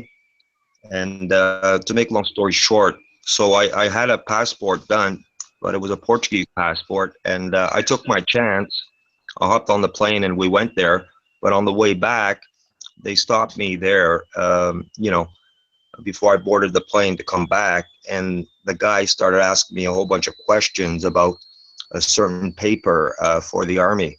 And I told the guy, I said, look, I'm a Canadian citizen. He said, well, not according to the passport. You have a Portuguese passport here. And I waved my Canadian citizenship card to him. And the big manager guy came over, and I spoke to him in English. And I said, look, this is a problem now, right? He says, look, just pay, you know, like $20, and we'll forget about it, and you can hop on the plane. And he explained the army part, the mandatory stuff, that they could actually have withheld me there, and I would have had to do 2 years mandatory time in the army. You know? Wow, that's wild. Man. Yeah. So yeah, when I got on the plane, I was all stressed out, thinking, you know, get up in the air. So I could get the hell out of there. There was no way I wanted to do 2 years mandatory time in the army. So I'm guessing that the 6 months would have been in the Canadian passport, and you just risked it to go with the Portuguese passport. That's why. That's correct. Okay. That's correct. I got it. And I'm guessing you've straightened that out since. Yes, I have. Yeah, Richard. Yeah, sure. I'm a dual citizen. Nice. That's cool. I'd like to be a dual citizen just to say I was. I don't even care what country it is, you know. It'd just be cool to be a dual citizen. You know? Be cool to be like a citizen in every country. Wouldn't that be wild? You know. That'd be cool, man. Yeah, it would. You have like this big suitcase of passports. Which one would you like to see? You know. Yeah, like Jason Bourne, eh? You ever watch that movie? Yeah, I love that. See, that whole series is good. Every one of them are good. I like that. Yeah, man. Yeah. Yeah, they're really, like they remind me of Mission Impossible series. I like that one too. Cool. Yeah, man. I like the ones with Matt Damon, and then they got that other guy. What's his name? I think it's Jason something. He plays the Jason Statham guy. Yeah, that's exactly it. Okay. I don't think I've seen that one. I might have and just don't remember. But yeah, you know, when you say that, Matt Damon's all that comes to my mind. Oh, for fuck's sakes, dude. Fix your mic. Come on. Dude, go into your microphone application and just turn it down or something. Figure it out, please.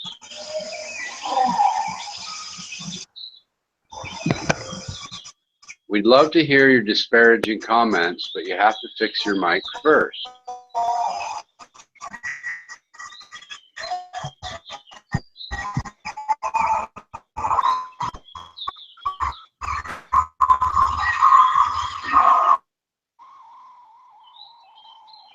Yeah, he's having a problem with his Wi-Fi. Is that what it is? Yeah. Yeah, my Wi-Fi kind of sucks, and I saved a video. I didn't watch it. It might be a scam or something. The title of the YouTube video. Oh no, actually, it was a real video. It was a TED conference where they have something new that's 100 times faster than Wi-Fi called Light-Fi. Really? Yeah, it's called Light-Fi, and it's a light-based transmission of some kind. Okay.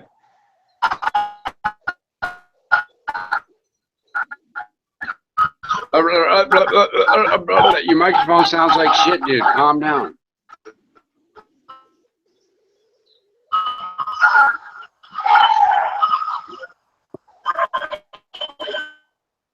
Dude, calm the fuck down with that shit. Nothing's coming through. It sounds like shit. Please, just shut the fuck up or fix your mic, man. Come on.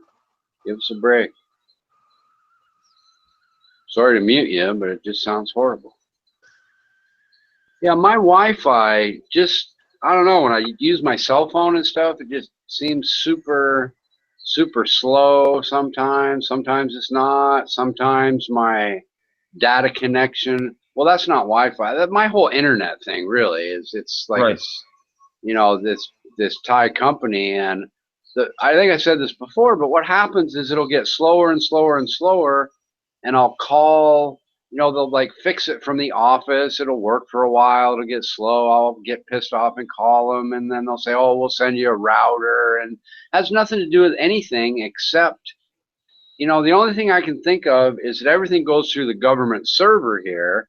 Right. And I go to some porn sites that they probably don't like, that somehow the porn site figures out how to get it through anyway, through some, you know, offshore server, who I don't know, but I'm thinking that that's really the reason. But it's fucked up. I keep telling my wife we should just get another, you know, internet service provider, but you know, she kind of likes this company and whatever, you know. It's just another pain in the ass in my life that I could do without.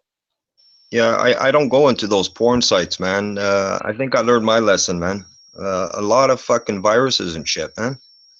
Well, the good thing about going through a government server is you got the virus layer of protection from the government server itself. And so by the time anything gets to me, my virus scanner almost never goes off, because all those things are weeded out by the government server. So it's kind of you know, it's all kind of censorship and doesn't sound good that you have to go through a government server, but there's actually a benefit to it. That's being it, you know. Right. But yeah, there's probably 90% of the porn sites you might want to go to. It comes up with this big message: the Ministry of whatever, you know, has blocked this site, you know. Yeah, there was. You were talking earlier, Richard, but I lost my Wi-Fi. This was a few hours ago. You were talking to, I think it was Pay Me No Mind, about those deals. I think North American Free Trade Act. Yeah, no, you were talking about the export taxes and stuff, right? Imposed on these companies and whatnot. Yeah. And I think Ray's coming on now. Let's see if he's good. Ray? Hey, what's up? Hey, Ray, how you doing? There you go. Sorry I muted you before, dude. Your mic was fucked up. No, I was playing, like Jose said, I have my phone on there with some jungle sounds, man. Didn't sound good, though, did it? No, I said no, not at all, man. I learned from you, man, like your birds. Fuck yeah, man. I went in and got a jungle sound. It was cool, man. You could hear fucking gorillas and shit. Cool, man. Oh, I'm gonna perfect it. I'm gonna go online and pretend that I'm living in the jungle and I've got a hut and all kinds of stuff, man. I can't wait. All right, cool. Yeah, and I'm gonna tell people I have 3 or 4 girlfriends. Yeah, man. Am I the clone? Gonna send them out, man. Cool. Get all these. God, what a lucky guy. He lives in the fucking jungle. He's got 3 wives. Rich. Well, I don't know how the hut and rich go together, but you'll figure it out. Shit, if I was a millionaire, I could live in a hut. You couldn't, because you're like a city dweller, man. I'm like the survivalist type person. You're a city dweller. Oh, no So way, we have. dude. I lived in a 2-man nylon tent through 2 years, 2 winters in Oh, I'm Alaska. sure you did. I'm sure you've done pretty much everything. Why don't you just tell us what you haven't done? That'd be way better. When I woke up in the morning, I lived in what is now the Walmart in across from Benson Avenue in Midtown Anchorage. And when I'd wake up in the morning and I'd see the temperature sign, there were plenty of days where it was minus 30. I'd be Holy. crawling out of my tent going to work. Holy fuck, man. Oh yeah, survivalist. Well, Fuck, would you live in a tent? not really. Why I'm would just you trying live to in a save fucking money. tent in a snowstorm? Just Retarded or being cheap. Being cheap. being That's cheap? all. Fuck yeah, I guess. How'd you wash your washed up and stuff, man? Let me hear that story. Back then they had a gym, the city gym, right, like 2 blocks, You lived 2 in blocks you like from a the bus homeless guy? station. You fucking Yeah, homeless pretty guy or much. something? Yeah, absolutely. Yeah, I took showers in the public gym with the homeless people and all that. Yeah. Sweet, man. Did you wear That makes sense. Did you wear the sandals when you went in for the shower? I hope so. You know, I didn't, and I did get athlete's foot though. You're right. I should have. Fuck yeah, man. I should have. Yeah, you got to wear the sandals in there, and then you got to, definitely keep an eye on that. Public showers are the fucking pits, man. Oh yeah, man. It was a little better than a public shower. It was like one step up from the home, because they have an actual homeless shelter. This was more of a public gymnasium, but it wasn't that much of a step up because there were homeless people that went there, like myself, But I carried my backpack around. I used to do up my sleeping bag, so it was like a $300 down sleeping bag, and put it in my backpack, and I'd bring my backpack to work with me and stuff. And people, everybody knew who I was for a while because they'd see me walking around, and I spent a couple of years doing that.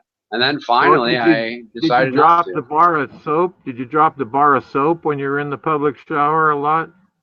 A couple of times, I think I did, yeah. Fucking Ray. Oh, that's good. So the homeless thing, man, I'm pretty turned on about it. So you probably then you fire like a little stick fire and open up the can of beans and set it on there. And remember now, you got to remember I had jobs. So what I actually had was some of the very best camping equipment money could buy. I had a little one of the lightweight camping stoves that you'd bring to Mount Everest that hook up to the little bottle of gasoline. What's the name of I think it was an MS. What's the name of that stove? I forget. Stove. This was you forget. Google it. Google it real quick, man. This was like 30 years. Dude, why do you hate me so much? What did I ever do to you? You're making yourself look stupid.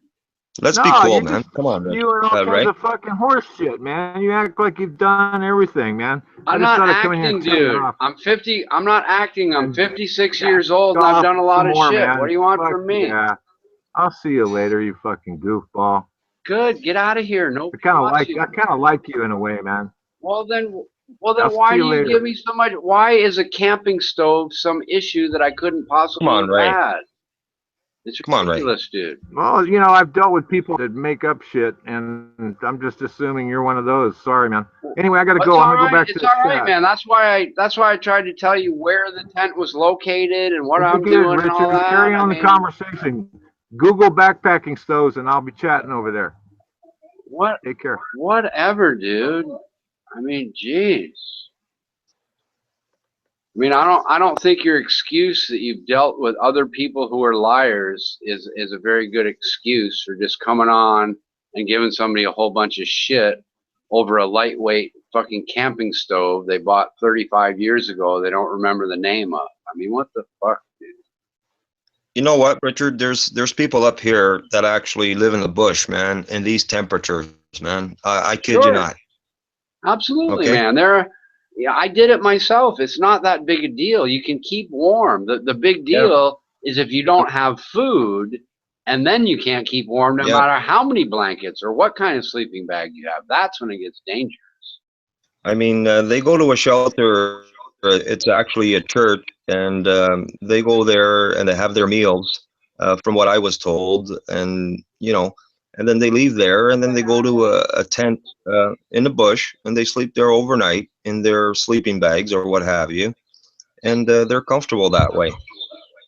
Sure. You In know? Anchorage, right, people don't like the homeless shelter, right? Even if they're homeless, they go there. They have like another building for food, but nobody really wants to. So anyway, there's a big area near. It's not because it's near the homeless shelter. It's because it's near where the food is, which happens to be next to the homeless shelter. But anyway, out in that woods, there's probably 40 or 50 different dudes in canvas tents and regular tents that have some compilation of 2 or 3 sleeping bags or a decent sleeping bag or whatever. But there's just because it's 30 below doesn't mean that there aren't homeless people sleeping outside. That's for sure. Man. Yeah, man. I totally get it, man. And up in Fairbanks, it'll get 40, 50, 60 fucking below. And I don't really have any experience, but there's homeless people there too. Yeah, man. There's homeless people everywhere in the world, man. Yeah, absolutely. Yeah, and I guess, I kind of feel sorry for Ray because I don't think any of my stories are all that fascinating to begin. It's not like I'm claiming to have been on an America's Cup yacht or something. I mean, my stories are, I wouldn't see what's unbelievable about anything I have to say about anything. I mean, what do you have to gain by telling these stories anyway? You have nothing to gain anyway. Right. Well, but I understand that people tell stories. What I'm trying to say is what if I'm going to make up a story and somebody says, well, I think that's a made up story. It would seem to me because it's unbelievable and implausible because it makes no sense. And the stories I tell, I'm married. Why is that implausible? I'm living here. I got birds outside of my house and he thinks it's a recording. Why are any of these things that he doesn't believe so implausible to him? Why? I don't understand. It's like I said, I'm not saying things like, I own 16 factories and I'm on a yacht or something, right? So I just don't having get a conversation with you, and I have no reason to not believe what we're talking about. You know what I'm saying? So I'll leave it at that. Yeah, I just don't get. I don't get his attitude toward. I get other people's attitude against me because I instigated some problem, but I don't even know who this guy is. I don't remember him. All I know is he wants to give me this big ration of shit, and then in the next sentence say, well, I kind of like you. I'm like, okay, whatever. Right? What do you do with that? I don't know. I thought we Maybe were he'll going to come get around. off. Yeah, I thought we were going to have a half-decent conversation. I thought Ray was going to be cool, and we were going to have a laugh, the three of us. But hey, it is what it is. Yeah, he's kind of got me thinking. I almost want to Google the name of that thing because they still sell them today. But you just hook it up to a bottle, and it's a really lightweight little deal. And I bought the more expensive model that had the flint in it, so it would light easily. Yeah, actually, I had two of those ovens. The Coleman, the green ones. They had 3 burners. You put the fuel. Those are way bigger. One I'm talking about weighs like 2 ounces or something, and the bottle. Yeah, very portable. Very portable. Yeah, they're what people bring to the top of Mount Everest or on their way up to Everest, or base camp kind of thing. Right. Basically, what I did. Stuff. You're talking. The reason I had it wasn't so much that I wanted to go mountain climbing. It was because I carried everything in my backpack. So I bought the very lightest, best stuff money could buy. Because I wasn't living in my tent because I was poor. I was living in my tent to save money, and I had thousands of dollars. I could have, I'll tell you a funny story. Here's one you probably won't believe, but here's a funny story. I told you that it turned into a Walmart parking lot eventually, right? So one winter time, there were all these really perfect flat spots, and I had my tent kind of back in this ditch where the trees were, and I said, man, this is just too irresistible. I'm going to move my tent to this perfect flat spot, and it was ice, right? So I put my tent on it, and I go to I go to work, and a Chinook came in, which I don't know if you know what a Chinook is, but it's like a wind from Hawaii that blows Yep. about 50 degrees that day. So it went from like -10 to 50. So I didn't really think anything of it. I had 2 jobs. I went to the first job, and on the way from the bus station, I took a shower at that place, got on the bus, went to my second job, and on the way back on my second job, I could see that really flat spot was getting kind of wet. You know, it looked like a big puddle. And I didn't really think anything of it. I worked the second job, and I came back, and my whole tent and all my shit had sunk into what was, you know, like a 10-foot fucking, you know, hole of water, right? So here I am, fucking tired as hell. I just want to get in my sleeping bag, and my tent has fucking sunk to the bottom of the fucking hole. So I go to my first job, and it was a restaurant. I got a big pole, and I tried to like fish my tent out of this fucking little mini lake thing, and it just didn't work. I ended up going to a hotel that night, and the very next day I had to buy all new fucking equipment because I was really close to saying, fuck it, I'll just get an apartment, but I decided to stick it out, and I bought all brand new equipment and went back to the ditch, you know. But it turned out that what happened was they had these big piles of dirt, and I guess all the water had run down, and you know, whatever, but it was just, I lost my tent, my sleeping bag, my stove, my clothing. I basically lost everything I owned because I was stupid and put my tent basically on the top of a lake during a Chinook. I learned a very valuable lesson, you know. Yeah, man. Don't put your tent on a fucking lake in a Chinook. Believe me, you'll fucking lose it. But it was kind of funny. My friends were laughing their ass off at me, you know. They're like, what the fuck, dude, you know. Yeah, I ended up moving into I was still in the cheap mode, and I ended up moving into an apartment with like 10 dudes, man. They're just fucking stacked all over the floor at night because we were all, you know, young, trying to save money to have a better life and stuff. And you'd wake up in the morning sometimes. You'd wake up in the morning and you'd be the victim of getting your face painted, you know. And believe me, if you lived in that house and didn't look at yourself in the mirror in the morning, you know, you're gonna be for a rude fucking surprise, you know, when you left the house, you know. Yeah, that was a crazy place. It was like, I don't know, we'd suck down 5 or 6 bottles of booze every night. Oh, fuck. Yeah, I used to come up in the winter from the city up to my trailer, and of course, you know, the power would be turned off. It's seasonal, and the snow would be, you know, like 3 feet high and stuff. And I'd make my way. I'd park my truck, you know, and then I'd have to walk quite a bit of a distance to get to my trailer. And I'd have a kerosene heater inside there. It would be like 25 below, with the wind chill outside, and I'd have my, you know, nice bed. It was cold, but once I turn on the kerosene heater, I'd leave. I'd go to a club, a bar. You know, I'd come back a couple hours later. You know, after hours, I'd get into my trailer, and nice and toasty. You know, and instead of going to a motel room, I'd be in the privacy of my trailer, nice and warm, and you know, sleep the night there, man, in comfort. You know. You still own it? No, I sold it many years ago. I moved on. Nice. Yeah. But yeah, so I can relate to some of these stories and shit, man. You do what you got to do, man. Yeah, absolutely. And I loved it, man. My friends always told me I was going to freeze to death.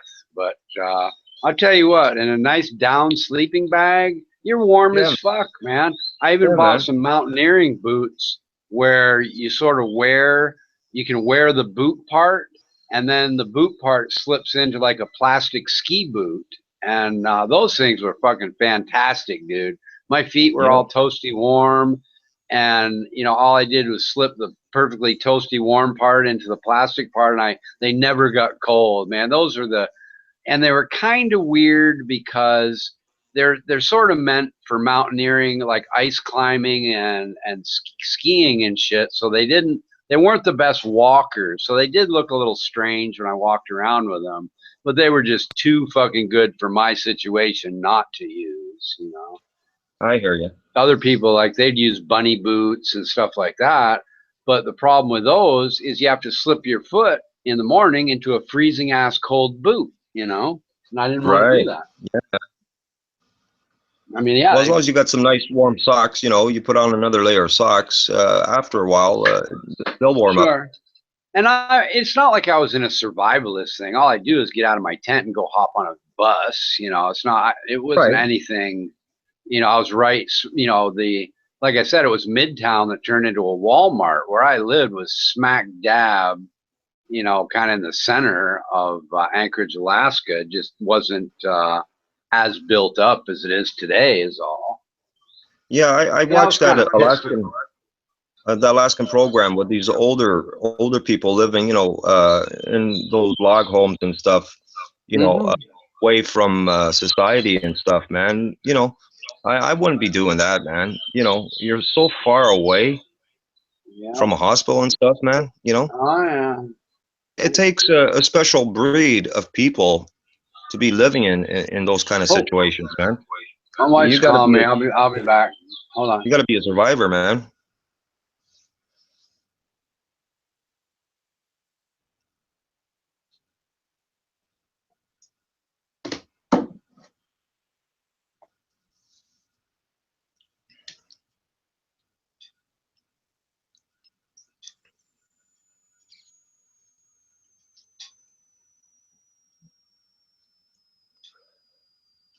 Ray, come on by, man. It's all good.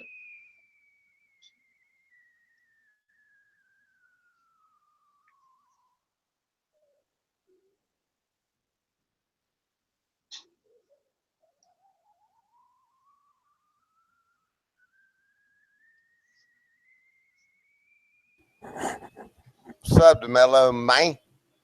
Hey, it's about time you showed up, man. Man, I've been sitting here chilling, just watching Trump. Right. Oh, yeah, eh? Yeah, I just been sitting here chilling, man. Man, I haven't turned on the TV all day, man. Yeah, oh, I hadn't either. I hadn't watched it. I always get all I have to do is watch his false post in there and just turn it around and apply the opposite to it, and then I have the news. Man. But yeah, I'm just waiting for everybody to get well around here, man. I had to go get medicines, antibiotics for everybody at the doctor yesterday. Everybody got sick, man. Blah blah blah. Oh, yeah? Wait, Yeah. everybody caught a bug, eh? Yeah, man. So I'm just chilling. I don't think the only reason I didn't get it because last week I was taking antibiotics. Okay. Just some that I had here, just because I felt like I got a little bit of phlegm in my lungs, so I took a few. I think that's the only thing that saved me, man. Right, man. How's Crystal doing, man? She's in there laying down, man. Between, you know, she's sick. Yeah, I hear you. Yeah, but I got her some good antibiotics for every individual. You know, the little one had to get the little. You know, they put the antibiotics in a big plastic syringe, you know, that they take by mouth. Right.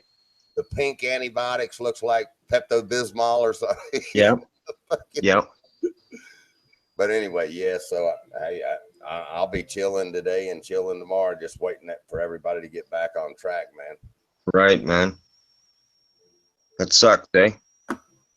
Yeah, it really messed me up, man. I was going to run a damn little music video, and one thing after another, I hadn't even been able to do that. Well, what's important is them, you know, their well-being, man. Yeah, so I'm just chilling here, letting everybody get well, man. Everybody's doing right. Now. Oh, and then on top of that, a family member had a bad tooth, so I had to pop antibiotic. Man, I'm telling you, man, when it rains, it pours, boy. Yeah, well, they need some vitamin C, man. You know, that's gonna help. You know, I got tropical drinks in there with a lot of vitamin C, but these viruses that come through here now, Joel, man, I tell you, they're just different. They're just different than. Yeah, they're stronger, man. Yeah, I don't. They're a lot stronger than when we were kids, man. Hey, man, I thought it was just, you know, maybe, you know, me confusing being younger and more, I thought I was confusing it, but no, man, I've talked to other people and they say, no, man, I don't ever remember any of these viruses so it's amazing, Yeah. the different types of viruses and everything, man. Right. They're a stronger strain too, eh?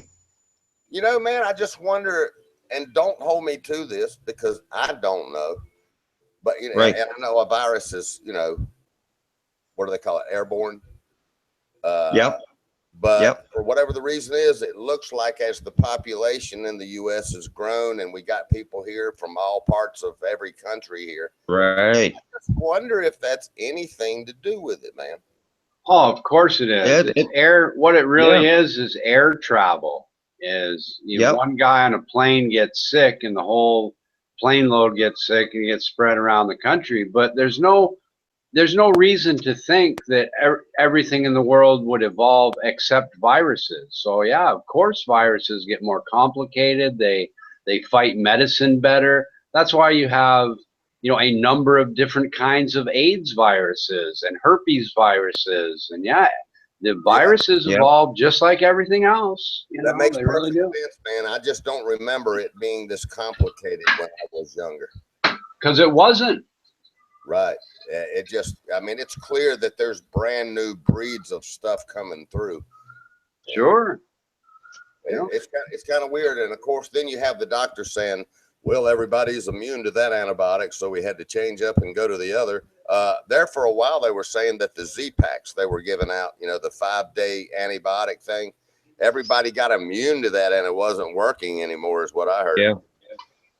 Do you remember the real problem is people go to the doctor sort of demanding antibiotics they really shouldn't even be taking. And then you develop an immunity to antibiotics. If you go too often, you're putting yourself at real fucking risk for later on down the road when you really need them and they don't work. Right.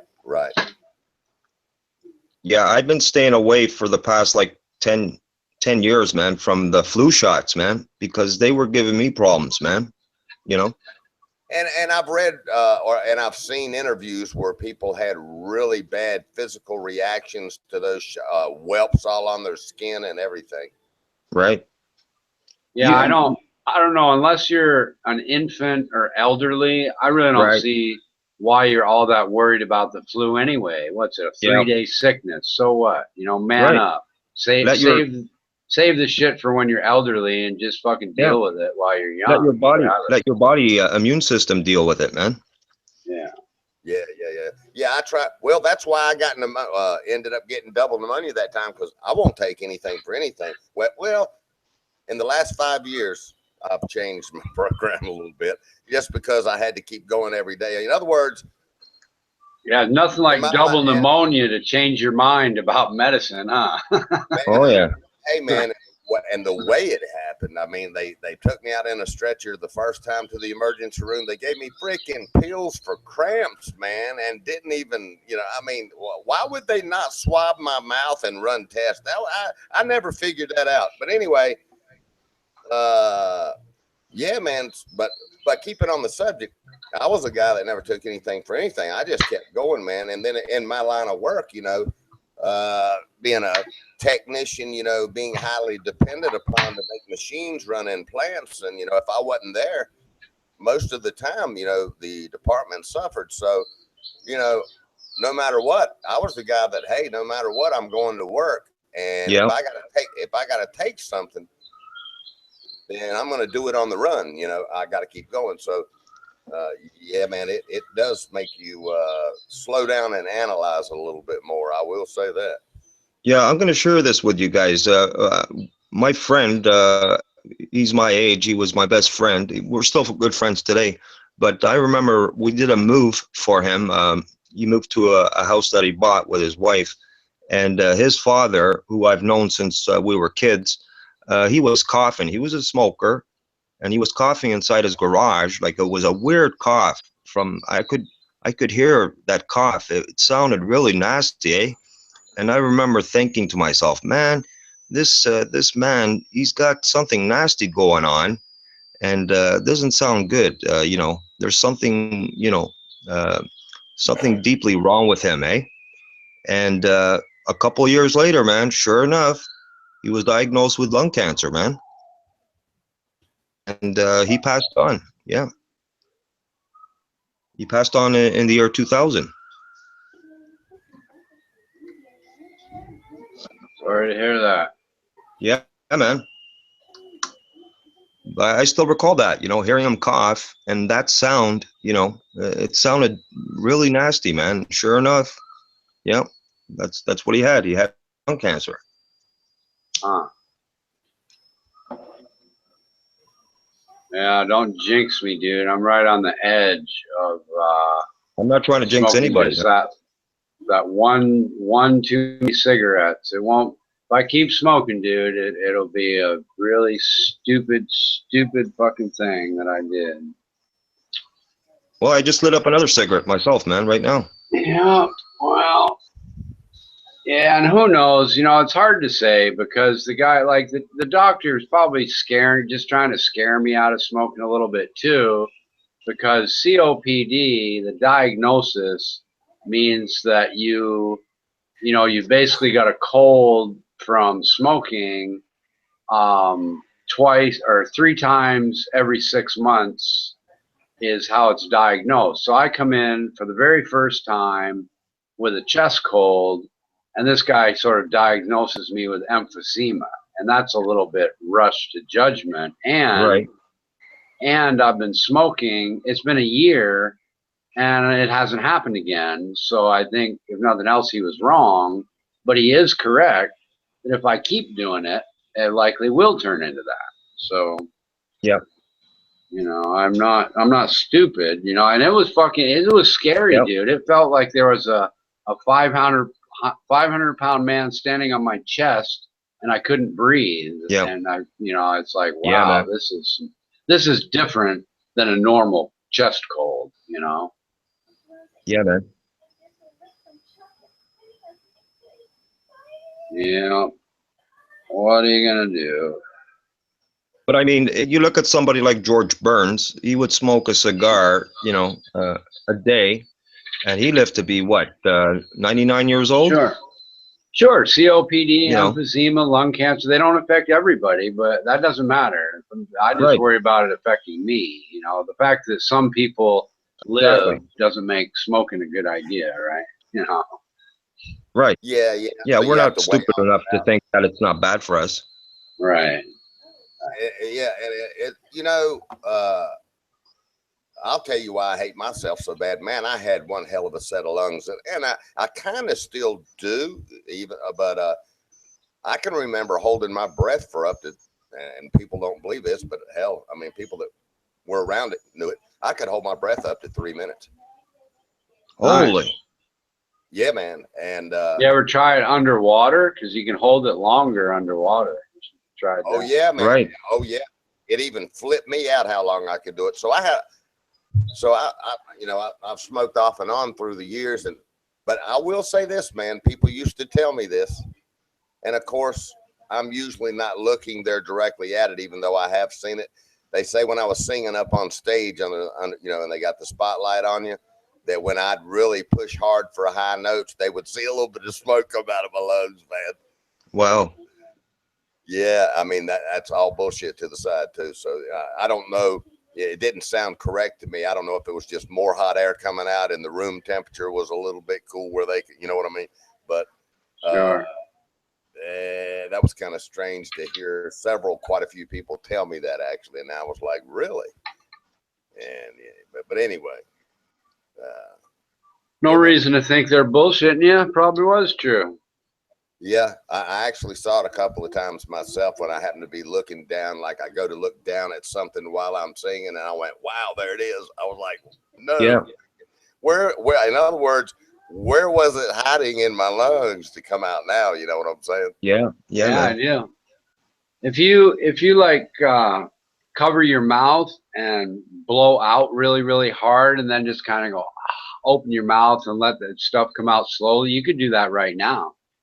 Right. Yeah, you're exactly right. Yeah. But anyway, yeah, man. You know what kills me too when I really think of, okay, so two quick subjects. One is I was the last person. I despised cigarettes when I was younger, and everybody else was smoking and I was not. Then they finally got me to try one, and then the next time we got together, I tried another. Next thing you know, I'm buying a pack. Those dudes have either died or quit. That's one subject, and the other subject is this area that I'm in right now. This entire area, years ago, man. I mean, you had tobacco. I mean, they made it an elite thing. Like, look at the Hollywood stars. They're right. And they did all this, agenda stuff through advertisement to make people want to try smoking. And they got everybody addicted on this. In other words, this whole area here that I'm in right now was basically built off of the tobacco industry, textiles, and furniture. Okay. Yes. And so, and now all these years later, they're coming back, totally on the other side of the fence with it, damning smoking and all of that. I wish you'd have told me that years ago. You know what I mean? So in a way, I'm not one of those people that looks for, somebody to blame or somebody to sue all the time. It does make me remember all of the cigarette advertisements on TV and how they would show the Hollywood stars smoking, and they tried to make it look like it was an elite thing to do, along with the entire area that I'm in right now. Was just, I mean, one hell of a tobacco industry around here. Right, you're in tobacco country there, man. Tobacco country, brother, and I'll say this: it damn sure didn't come from my family, because nobody else in my entire family ever smoked. My dad said he smoked about 6 cigarettes during the war to keep the fucking mosquitoes off of him. He said other than that, he never smoked. And yeah, they used to issue cigarettes in MRAT, the meal rations. That's correct. That's right. They sure did. And my grandfather lived to be 84, man, and he smoked every day. You think 84 is a lot? That's not so much, I'm hoping to live to be in my 90s. Even, I probably won't, because I'm a smoker. But to me, 84 is not a long life these days. It's better than 83, but you know what I mean? It's I know what you mean. Yeah. So anyway, no matter what, it's not good to narrow your chances with your health with anything. Amen. That's you hit the nail on the head. It could be, drugs, cigarettes, too much alcohol. Yeah, what's the old saying? Too much of anything's not good for you. Right. But you know what?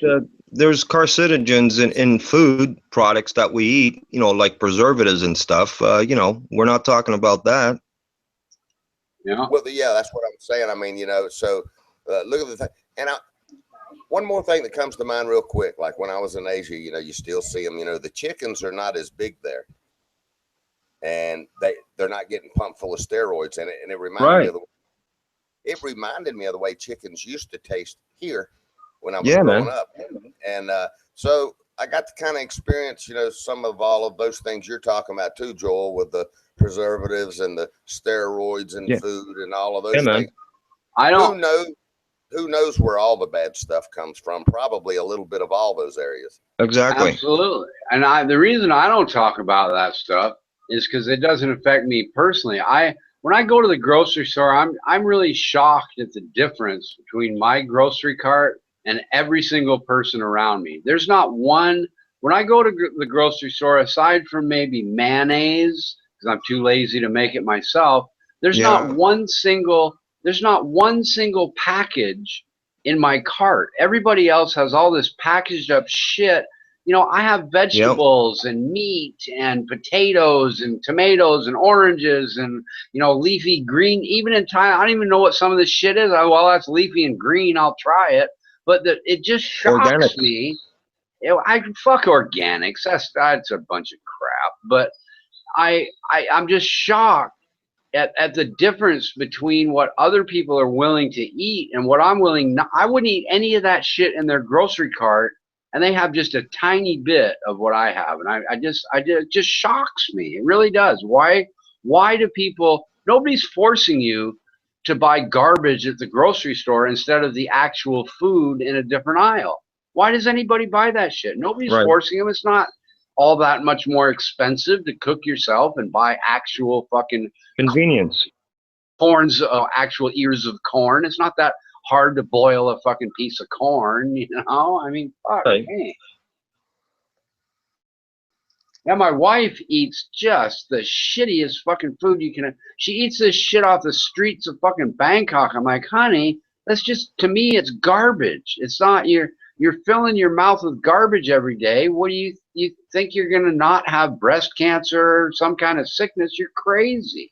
Hey, Richard, do you have your local markets where the fishermen bring in the fresh fish and everything? Oh, there? yeah. Oh, yeah, but I got to go. Speaking of food, I got a piece of chicken cooking. I don't want to burn it. I'll be right back. All right, Richard. Yeah. Me, when I spent my time in Asia, Joel, man, I felt 12 years over there was just, I never realized it until I, experienced it. I was like, wow, I feel 20 years younger eating this fish and all of these seafood and rice and all that stuff. Right, man. I was like, wow, man. After about a week being there, I was like, man, I feel 20 fucking years younger. I was talking about this morning with someone. You're only 29, you know what I mean? When I was a kid, man, like I remember around 4.5, 5, the old guy that used to come with the horse and a wagon with the fresh catch of the day. And he'd be raising his voice, fresh fish here, and the woman would come outside and see what he had. The way it was, man, back then, Right. They'd bring it to your door, man, fresh, That's right. That's the one thing I miss about, being there is that you got these people walking down the street. I don't know if you know what taho is. Do you know what taho? No.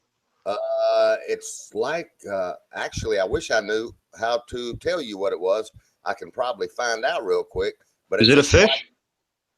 No, man. This is stuff that they carry. They got a stick across their shoulders and 2 stainless steel buckets hanging on each end of the stick, and they come down the street selling it. And all you hear in the neighborhood when he's walking through there, taho.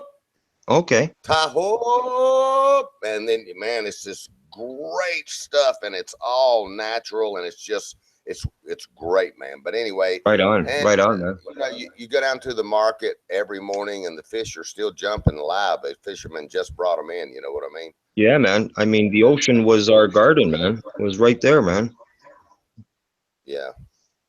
So, yeah, and then of course you get back in a different setup society. Yeah. Like where I'm at now, and it just tends to, in other words, you got to try hard not to fall back into the fast food, in this environment. Yeah, man. Yeah. And over there, it's easy because it's almost part of their society to eat like that. Right. Healthy eating, man, as opposed to buying packaged foods from a frozen, freezer in a store, Exactly. So with all the preservatives and the added salts and stuff, that people are putting in their bodies every day. Yeah, exactly. And so once a week, I'll write about within 1 mile of my place here. They got a guy that's had a fish house over there for years. And I always go over there and either get me some Alaskan whitefish or flounder, Nice. I always feel better after I eat that type of food, man. I will say. Yeah, man. And your body thanks you for it, Exactly. My digestive system. Hell, man. When I eat that food, I don't even fart. You know what I mean? Right. I mean, even like the rice, that's what I find with, Asians and stuff. They eat rice as opposed to like us Europeans. We eat a lot of bread, eh?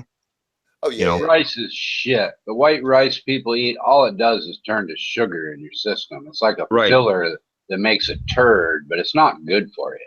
Right, but I'm not talking about white rice. There's other varieties of rice that are healthy for you.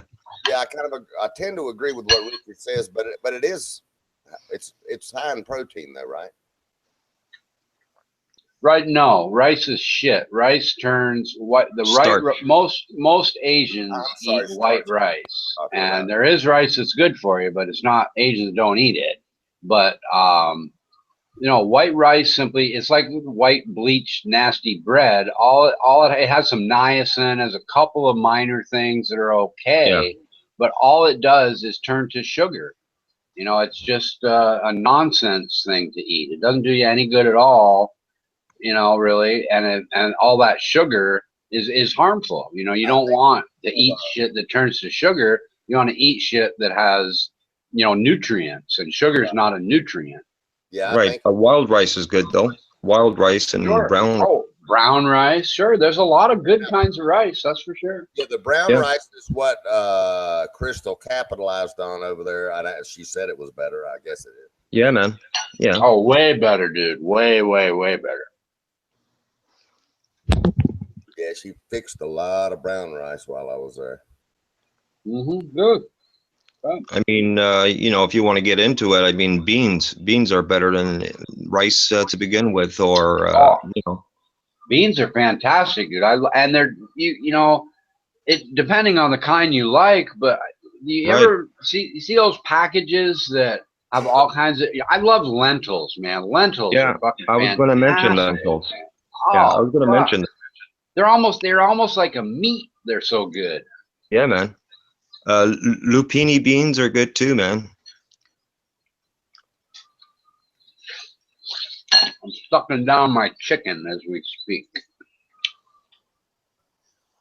Nice. That's another thing.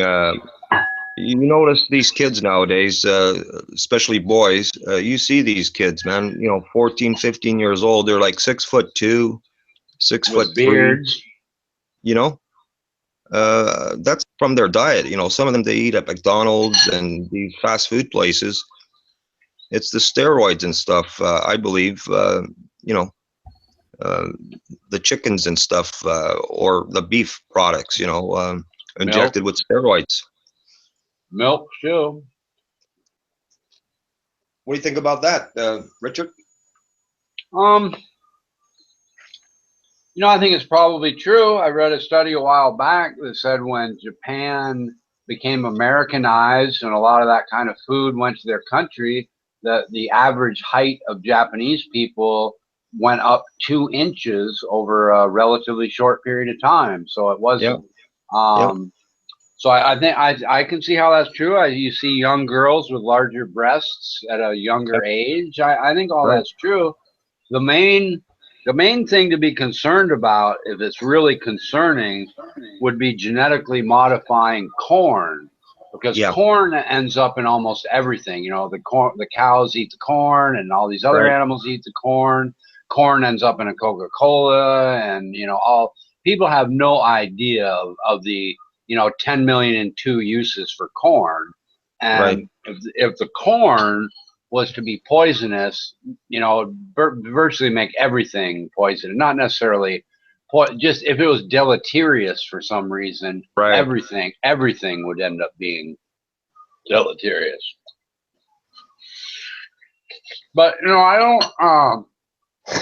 don't see anything you mentioned. I don't necessarily think larger breasts or taller boys is a bad thing. You know, so I'm not sure, you know, that any of this, you know, like I said, I think the problem comes with the crap people eat, because the food I eat is in the same grocery store and a couple of aisles away. You bring it on yourself, you don't get any sympathy from the king, you know. What I'm saying is there's got to be some kind of link. You know, I started noticing this like 20 years ago with these kids, you know, 14, 15, you know, 6'2", 6'3", you know, that wasn't the norm when I was growing up, you know.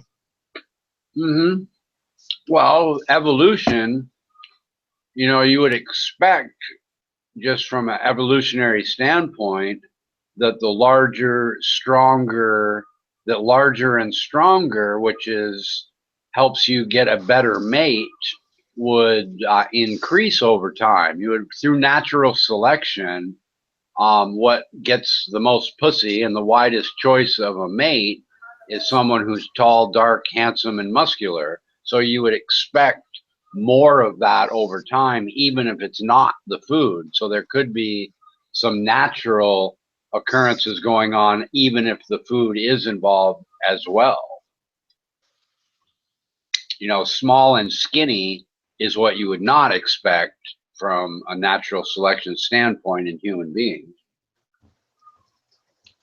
And of course, you'd expect smart thrown in there too, and witty and humorous and all that. What I'm saying is, when you're seeing these kids and you're looking at the father, he's like 5'10", and mom is like 5'9", and the son is like 6'3". And you know, there's something to it.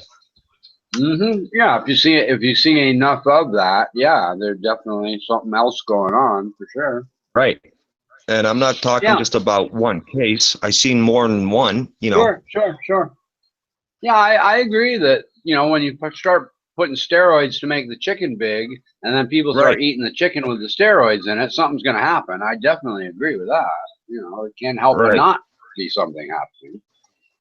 Mental note of that, because my friend, when he first started learning, you know, the trucking, truck driver for a chicken outfit, and he like 3 in the morning to and put them in their containers and stuff. And he told me how long it took from a chick to become a chicken, and he explained the process of their feed and what they ate, and he explained the whole steroid thing, you know, in the feed.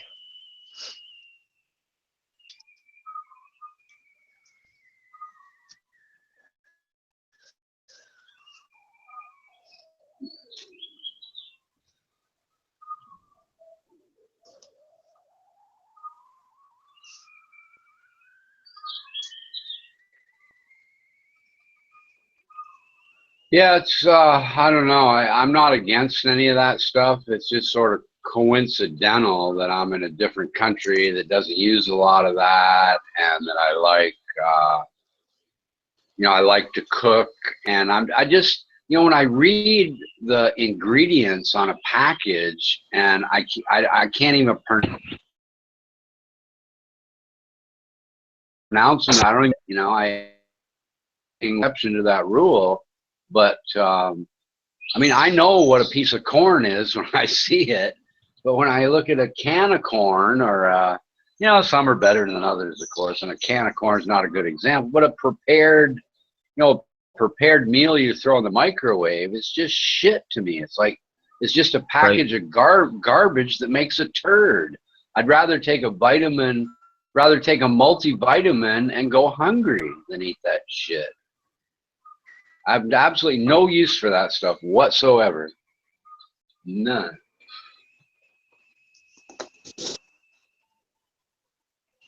I hear you. You know, I'm not crying for anybody that gets sick over eating it any more than I expect them to be crying for me if I get lung cancer from smoking. You know, it's you know it.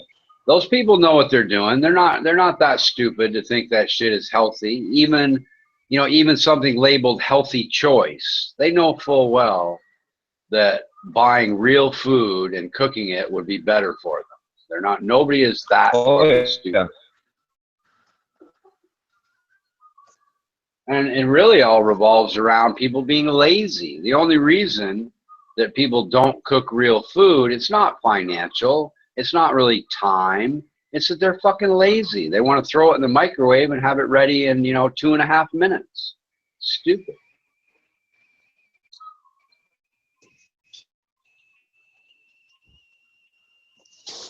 Speaking of microwaves, when I was a kid, they didn't have locks. You could run the microwave and open the door. And my neighbor, like sort of girlfriendy neighbor, just a friend that was a girl, but anyway, her dad was the first one to get one that we knew. And I put my head inside of it and turned it on to see what would happen. And man, she freaked out. grabbed me, fucking dragged me away from the door. Get out! She's afraid that just it being on might hurt her. I don't know if she was all that concerned about my head being inside. But yeah, I was curious to see what would happen, if you turn on the microwave with your head inside, Yeah, you're talking microwaves. Actually, I had a round microwave, the same microwave technology used in 1994 to heal my back muscle. Yeah, I wouldn't lie, man. Yeah, I believe it. Yeah, I saw, how they have those electronic things to give you abs that, like some of them are a scam, but I actually read a review on a brand new kind of one that they say actually works. That you're talking about the tens. They're called tens. Okay, you know what I'm talking about then, and you just basically I do know. Yeah. Hook it up and lay on the couch, and before you know it, you got six-pack abs and look like you go to the gym. I might have to buy one of those. Why not? Yeah, they actually work. That actually works, Richard. Yeah. How long does it take? Works on a 9-volt battery, actually. How long do you have to use it before you have, you look like you have a flat stomach, basically, or I'm not fat to begin with. But. Yeah, you would use that like 12 minutes a day on your abs every day. Results after, I don't know, 6 weeks, but you continue to do that. I see. Yeah, and what it does is it contracts your muscles instead of you doing the sit-ups or doing weights. It does it for you. So I do 100 sit-ups a day. Do you suppose that 12 minutes is more or less or about the same, you think? Well, I'm just giving you an idea. You could do 15 minutes, Richard, but to start off, to get your muscles, your ab muscles, used to it, start off at doing 12 minutes a day for, first week. Then are your abs going to move feel it up to, 15 minutes? Are your abs going to feel tired like you worked out? I would guess, don't they, right? Yeah, you're going to feel it the next day, man. Wild, man. You're going to feel it the next day, buddy. I might have to try one of those out just for fun, Yeah, you should be able to price it out. It should cost you less than $200 American. I see. All right. Yeah, I don't know if they have them here. I might have to order it on Alibaba or something, but I'm sure I'd get one if I want one. Yeah, they work really good, Richard. Huh.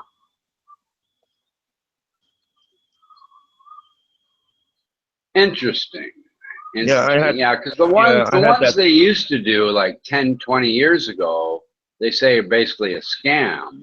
They just didn't work near as well as this new thing they got. Yeah, I wouldn't know. The ones that I did use, the first one was called the Synaptic 2000. That's the one I used. Okay. And so you have actual experience using one, huh? Cool. Yes, I do have the experience. I used to have to go to the therapist and have it done there first, and then I had to go to a doctor after that, and go to his office and have him put them on me. It's four wires, and yeah, they put the alcohol and clean up the area first where they're going to put them on to make good contact. And they put tape, to hold them in place, eh? And it works quite well.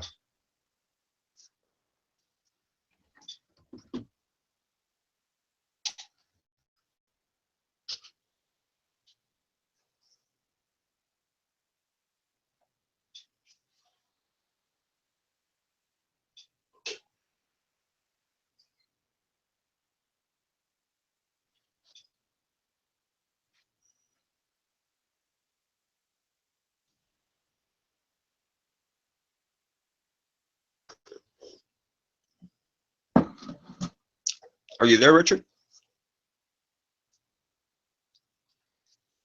Oops, I'm sorry. I'm here. I was talking to you, but my mic was off. Sorry. Appreciate that. Yeah, actually, these professional athletes in teams, the therapists, they use those to accelerate the healing process in some of the injuries. I see. Some of these Now, does it athletes build? have. Does it, like, let's say you used one of those and got really good abs? Would it make? I mean, it strengthens you too, right? So would doing sit-ups be easier for you if you use that? And you know what I mean? It makes you stronger because you're getting muscles, right? Right. Well, I mean, the way you were explaining it, instead of doing the sit-ups, that's like a lazy man's way of getting abs instead of doing the actual work, the sit-ups. Right. Right. Yeah. Exactly. Many professional therapists that work with these teams, professional teams, they use those on the players that get injuries. I see, because they can't do the work because they're injured, but they can still get their muscles, at least keep their muscles strong by using that other thing. I get it.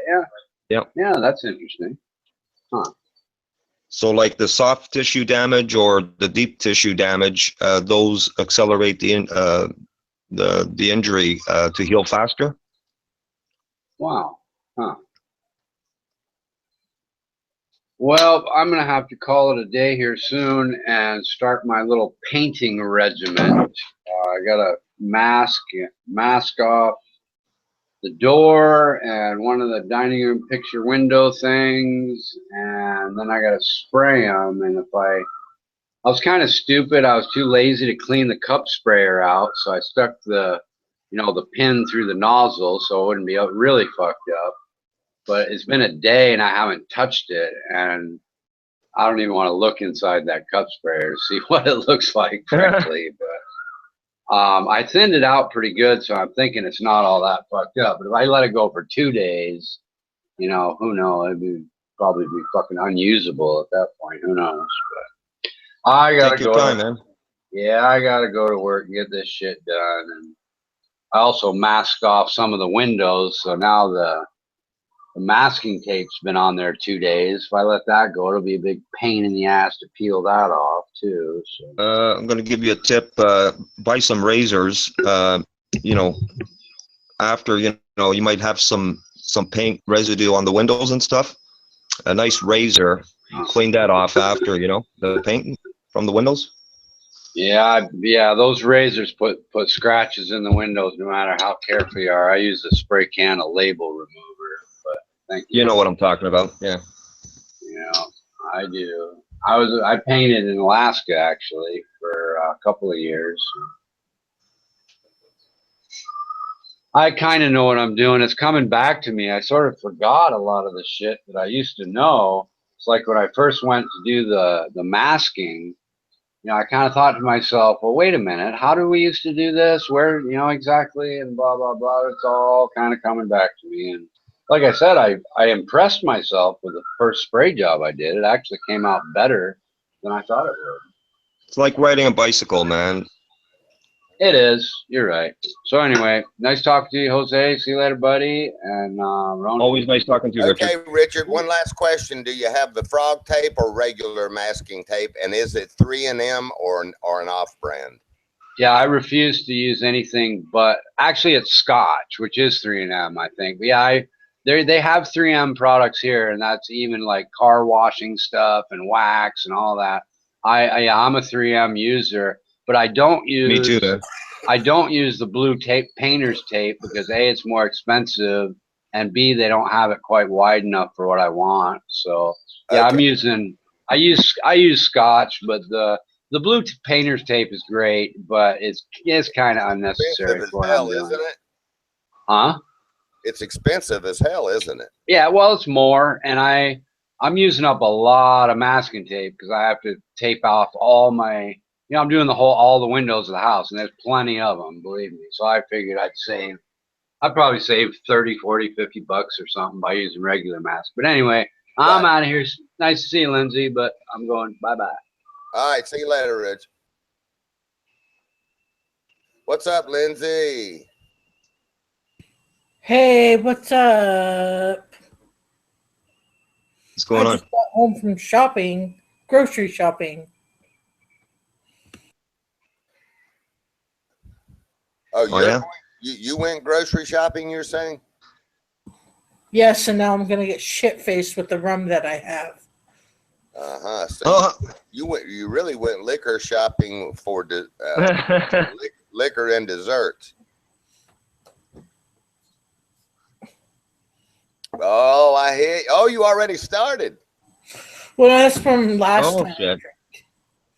With yours truly, ginger ale. You see that lamp you have in the background right there? Yes. With the I have one almost identical to that. Oh, we must have great taste. Oh yeah, yeah, I do. That's what all the women that's ever tasted me have told me. Oh, shit. That is a nice stay. Wait, are you the who's speaking?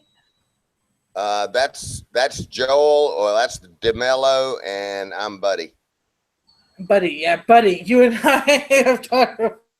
Oh, shit. You're getting shit-faced, eh? The last time I talked to you, you were trying to meet some people at a bar. Yeah, I did meet people at a bar.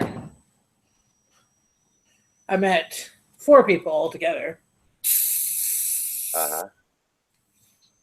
I hear you. You're going ahead and mixing it on up. I hear you. Go. What is that, Schweppes? What happened to the Canada Dry? It doesn't make the dark alcohol, dark ginger ale Canada Dry. Canada Dry is the best. Yes, it is the best, but this kind goes perfect with Sailor Jelly rum. See, I can't even speak. I haven't started drinking yet. And my Little Pony cup. All right. Oh, isn't that a sweet little thing?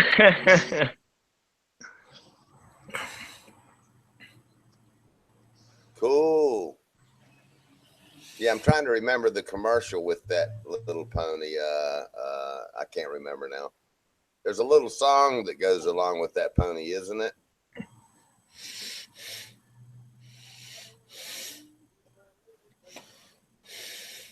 Yeah, my little pony, my little pony. Shooby-doo, shoo-shooby-doo, call upon the sea ponies, do-do-do-do-do. Go, girl, break it down. You don't want to get me singing. I'm not high enough for that. No, yeah, you are. Come on, start it now, and as you sip that drink, man, your notes will even get more defined. Hit it. Somewhere over the rainbow, you will find some hope. We're remixing the song, and that's how it goes. Rainbows here and rainbows there. You run through a rainbow, and now you're colorful. You don't know what to do, so you wash your hair and bleach. That's pretty good, girl. Hell yeah. You don't know what to do, so you wash your hair and bleach. Scared Jose away. Oh, well, sometimes he loses signal. He may be back in a minute. And Ronan went to wreck his bicycle. Wreck his bicycle or ride his bicycle? What do you think about that, Kayla? But anyway, yeah, I think Ronan went to wreck his bicycle. He'll be back in a minute. So I'll take the first line. Somewhere over the rainbow. Take it. Over the rainbow, you see almost. Almost bring the rainbow to happiness for now. Good job. Let's see. Dave would join right in this. Dave was up here. I can't stay long though because I have to call my friend, and I said we get shit faced together on the phone. There you go. That'll start the night off right, won't it? But I'll be back later, and I'll be much drunker. Okay, when you coming back? I don't know, probably in the next hangout. Okay, I'll see you then, I'm girl. back online, but I don't get invites to hangouts anymore because everyone's like, "Who's this new chick?" Little do they know, I'm a veteran. Exactly. I know you've been around for a long time, ever since last during the election year. I remember seeing you. But yeah, come on back. I'm sure you'll have a link invite to the hangout. Oh yeah, Armando's good like that. Oh yeah. Well, come on back, okay? Okay, doodles. Toodles.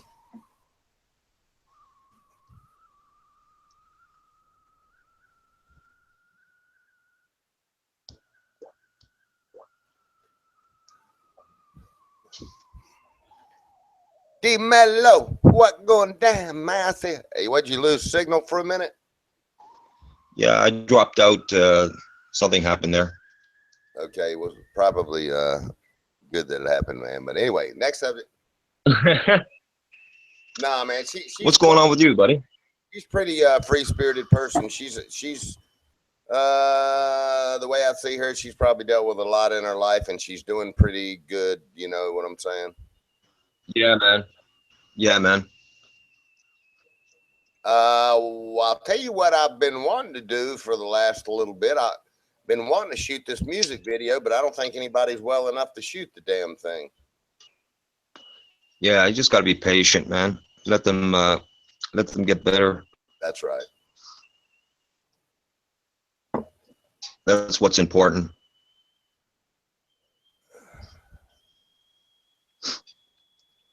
Did you hear Ray earlier when he come on here? Talking to Richard, you mean? Is that what you're talking about, Joel? Yeah, talking with Richard there. Yeah, I heard a little bit of it. Yeah, you know Ray. Yeah, man. Well, something got him a little. Oh well. Yeah. Rich, hey man, it's kind of nice to have people that carry on with subject matter. I think after a while, it's just like if I keep talking for the next 2 hours, people will get tired of me. You'll always see me mic out and let other people talk because, I can understand it. I mean, he was like, damn, he talked for 8 hours straight, man. Wow. Which I can understand that, but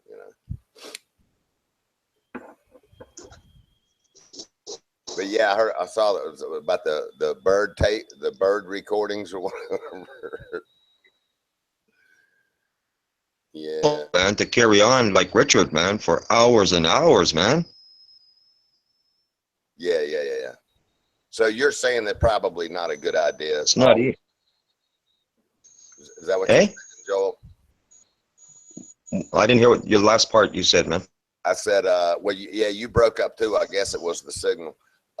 So you're saying probably not a good idea for him to talk that long either, huh? Is that what you're saying? You there, Joel?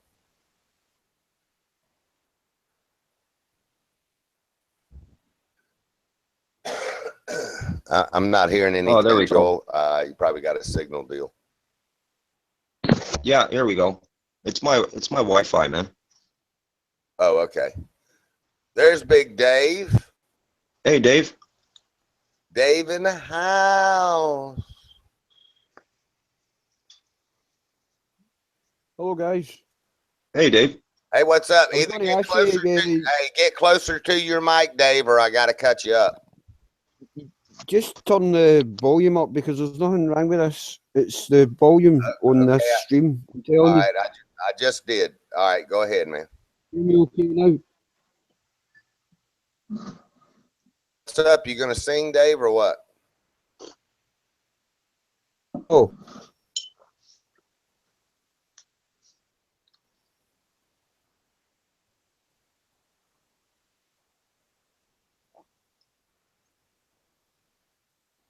Dave, Yeah.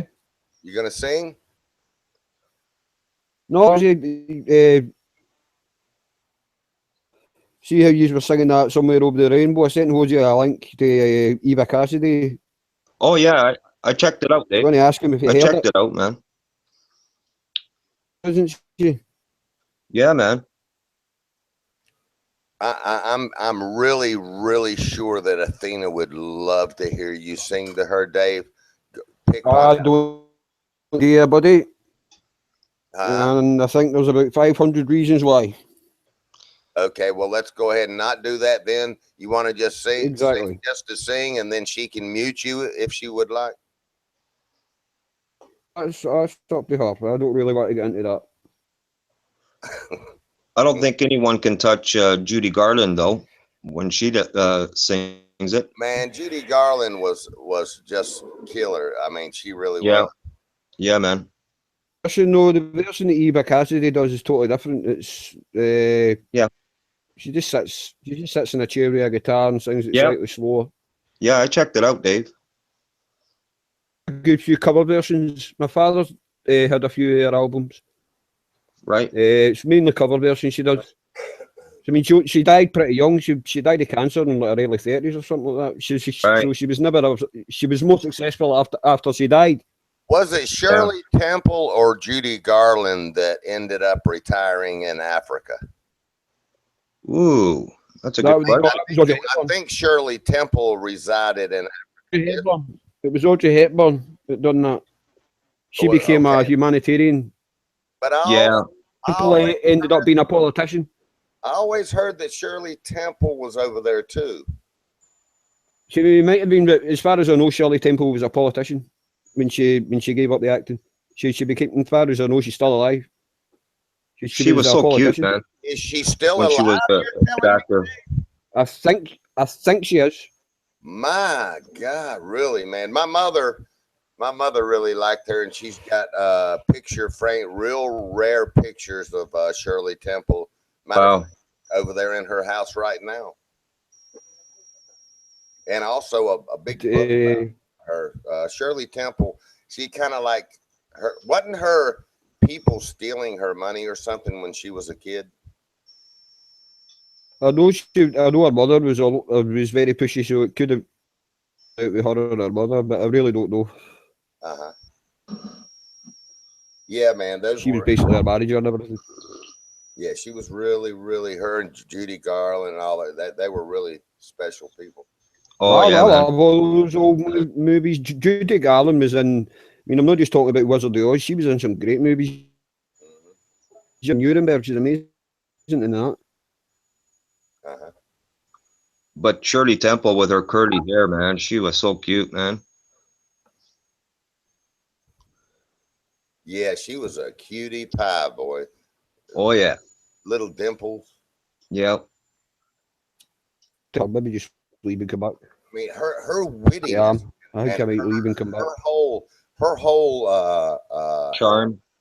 Well, she was just full of life and just so bringing it to the table. You know what I mean? Yeah, with her singing and dancing, eh? I mean, just yeah. I would have liked to know a little bit more about her childhood. How much of that was really her versus acting? I mean, she just did it so well. You always thought that it was just natural to her. You know what I mean? Right. I'm going to duck out, buddy. Okay, because I'm getting a lot of lag here. Who, me? Say again, Dave. I didn't hear you. You broke up. Dave, you there, man? He said he's gonna duck out and come back. Oh, bad signal or something? Lag. Oh, lagging. Okay, I got you.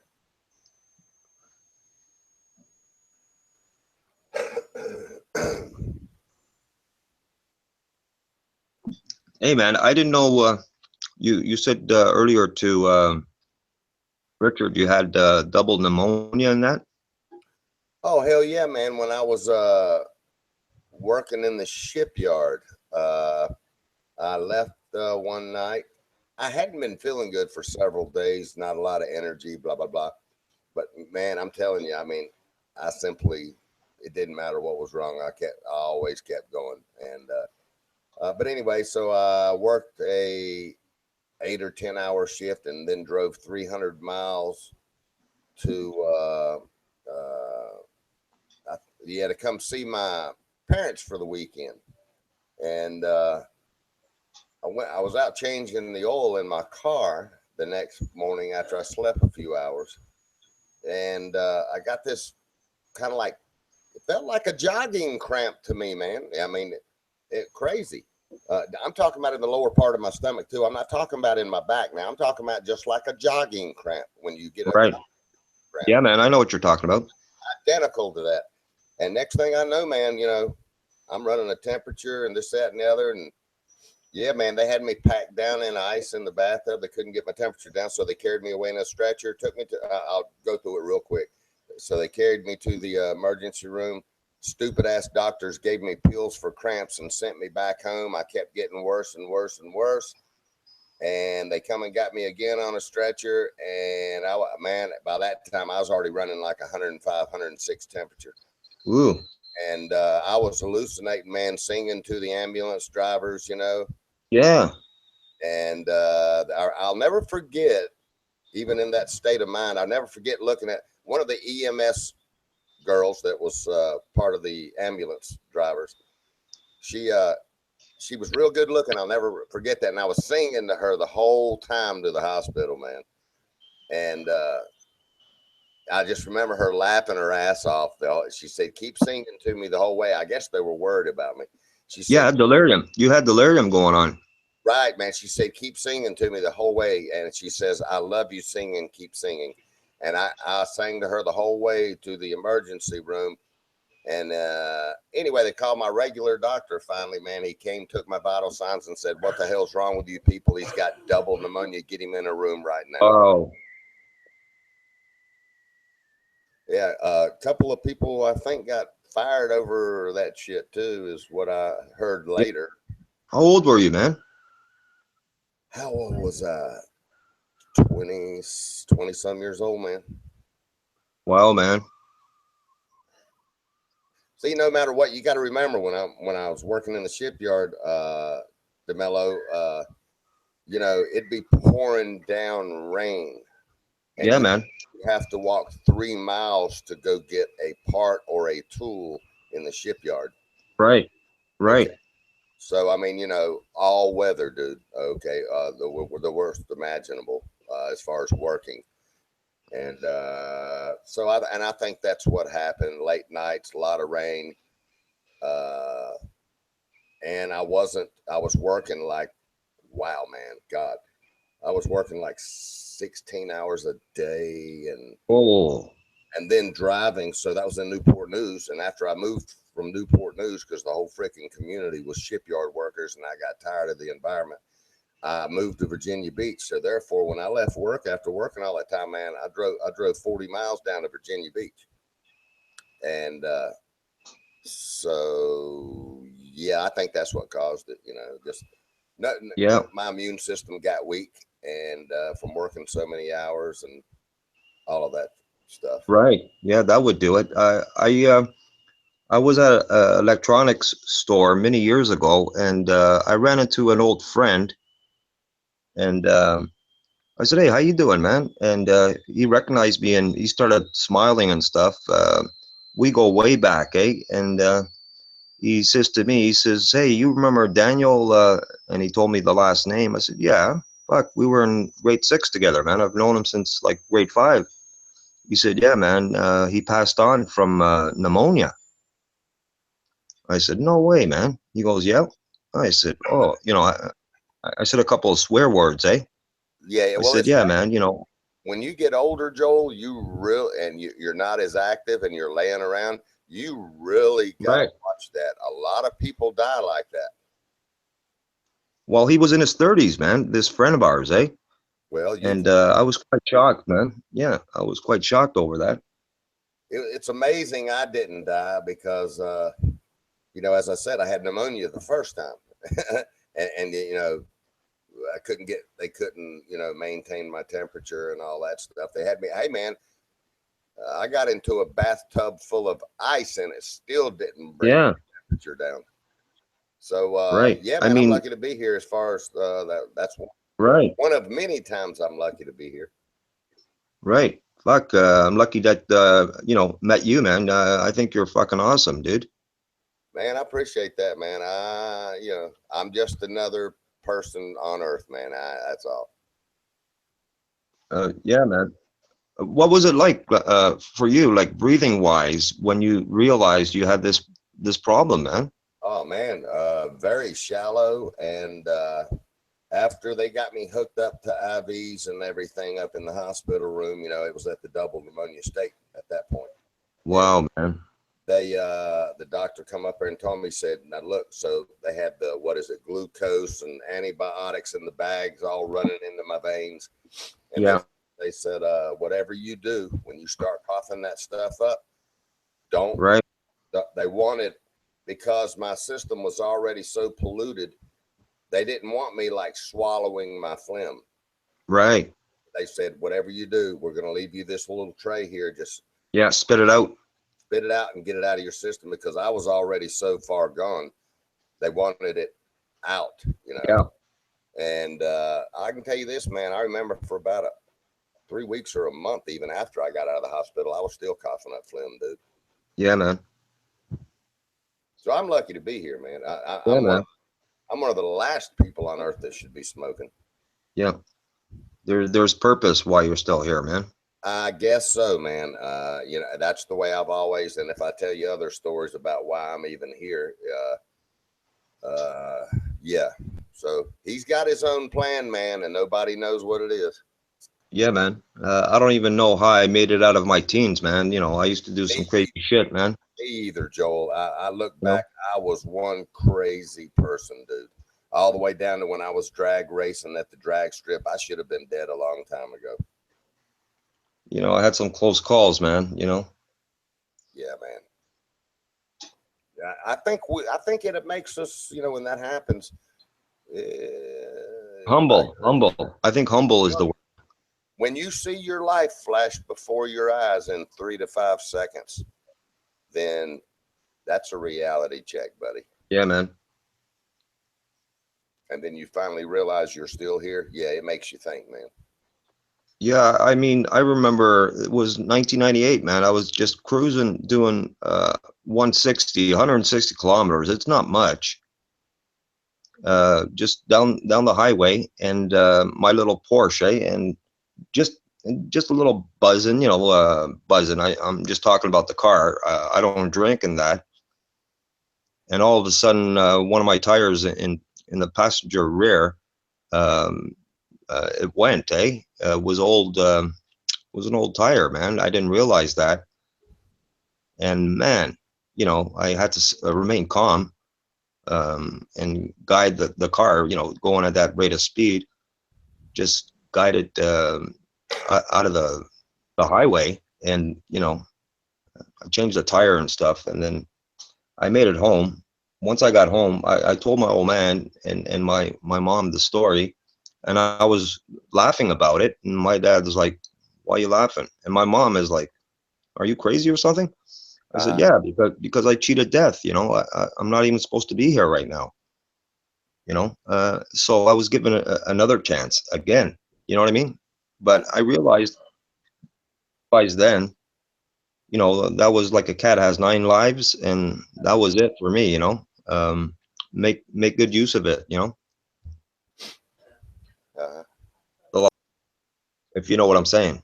Oh yeah, I do. Damn. Oh, wish Ray'd get his ass up here. He didn't. Ray got to where he's not coming up on the panel very much anymore. Yeah, I mean, tell him to come on, man. Come on in. Let's have a laugh. I don't even know if he's in here. I hadn't seen him talk in a while. He may be getting something to eat or resting or something.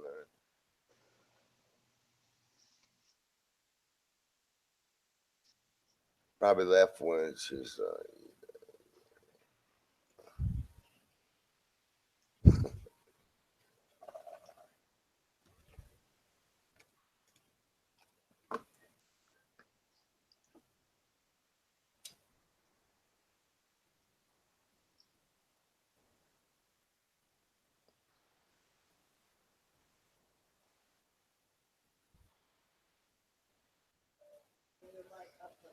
Turn my mic up, Deez. Is that what you're saying?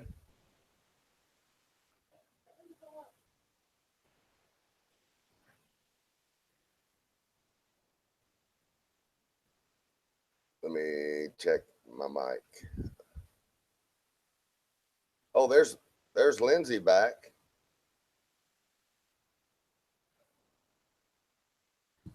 Hello. Hello. Is it me you're looking for? What's going on, girl? I can't get a hold of my friend. You have friends in Armando Vargas live chat. What? You have friends right here. How dare you? Yeah, I mean my friend in real life. Oh, okay. What? Okay, she's across the country. You can't get in touch with her or what? Well, I told her I'd give her a call back because I was going to go mix my drink. Uh-huh. And then I said there were said pictures of alcohol in hand. Uh-huh. And, yeah, no answer. Okay, Lindsay, well, guess what? You're in good company. Dave just came on, and he's going to sing you a song. Take it, Dave. No, I didn't say I was going to sing a song. I was just seeing if this is going to work because I was having some lag troubles. Do you hear me okay? Yeah, we can hear you fine, and I'll cut you up. Now, say something, Dave. Hello. There you go. Now, all right, Lindsay, he's ready to sing you a song. He's already got one picked out. Go, Dave. I just put me on the spot, buddy. Thanks very much. Hello, Lindsay. How are you? Oh, you sound really familiar. Do I know you? We spoke a wee while ago, yeah, but not that often. And your name has always been Dave? Dave or David? I like your accent. Like yours too. Canadians and Scots have got great accents. Yeah, we got squiggly accents. Yeah, because we say about. I don't say about. I say about. You say about, or you say you're a posh Canadian then? Irish. Irish. Other Canadian.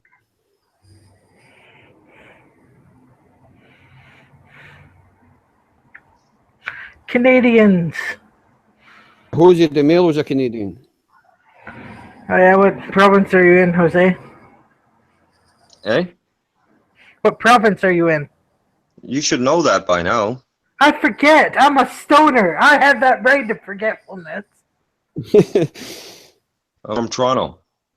Oh, Toronto. Oh, cool. Yeah, Toronto's a cool city. Yeah, most of the people out west don't like Torontonians. Well, I had to go there to figure it out if I liked them or not. We need to get Cryptomeria in here. She's a Canadian as well. Yeah. She can take over the stream. She's out there in Victoria. No, BC. Maybe I should bring in my friend Opal Dragon. He is in Saskatchewan.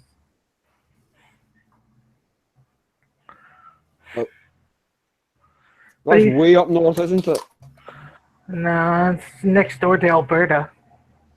That's where they grow all the wheat, Dave. All right. Okay. It's all flat, no hills there. You can see your dog run away for 3 days.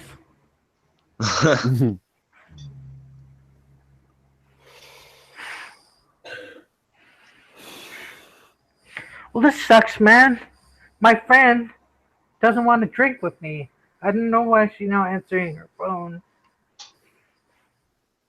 I don't even feel like drinking now. Isn't much fun drinking on your own, is it? No.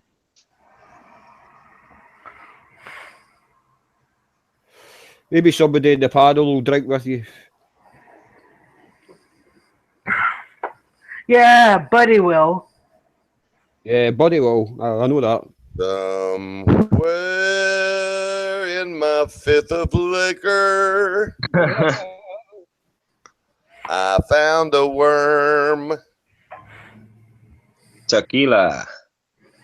Tequila. I'll drink with you. I can drink a fifth and wake up tomorrow and not drink for another 5 years. I can drink any night. That's how an old man does it. You're not right. old. Yeah, that's correct. You know how old I am, right? I'm 29, baby. You're 29.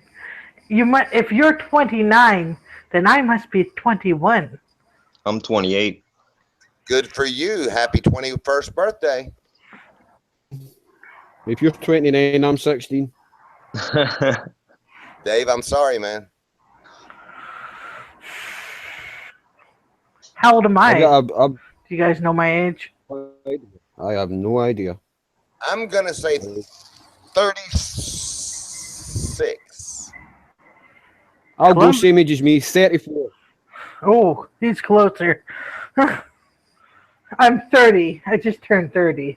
Okay, well, okay. I meant 26. I'm sorry, Lindsay. It's okay. Age is just a number. I am terrible on guessing age anyway, but I'm 29. Are you actually 29? Why, sure, on the internet I'm 29. What's wrong with you? In person, in real life. What? Yeah, in real life, of course I'm 29. Age means nothing to me either. Okay. Are you still the #1 pervert in the room? I don't know if I'm still holding that title. Let me check. Affy, can you please elaborate on this? Do I still hold #1 perv title, or have I lost it to Trove? Well, I think you would need to ask the females on the chat. They'll be able to tell you if you're #1 perv or not. Affy's part of the council members that actually decides, if I'm still holding that title. I'm not sure who else. I don't think I've got #1. I'm #1. Troves is #2. Yes, I still hold the title. Yes. I can really get in there and get deep, sometimes if I get in there. You know what I'm saying? Sometimes. I know. We once turned this hangout into something really... I'm surprised we didn't get flagged for all the shit we talked about. No filter. Buddy and I together in a room equals no filter. So... That's right, girl. You tell it like it is. You keep that title up for me, okay? Hey, you go ahead and turn up that liquor, and I'll get more pervy as the night goes on.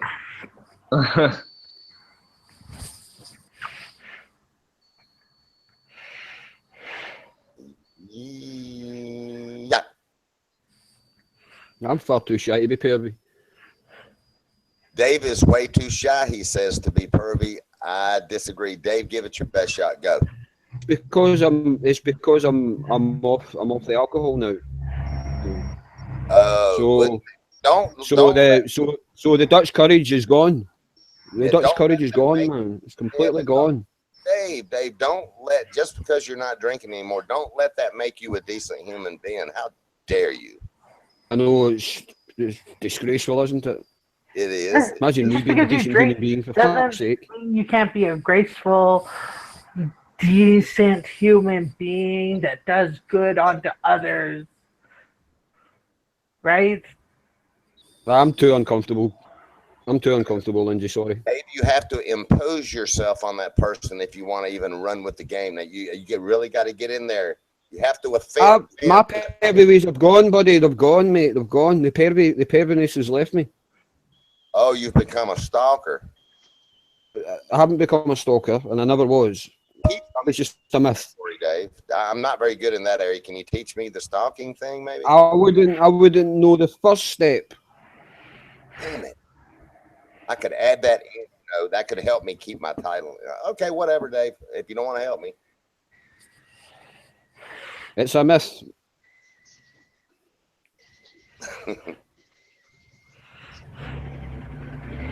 Perpetuated by the minds of others. Hey, who's got the audio sounds of an automobile? That'd be the window outside my apartment. Okay, there goes a Harley.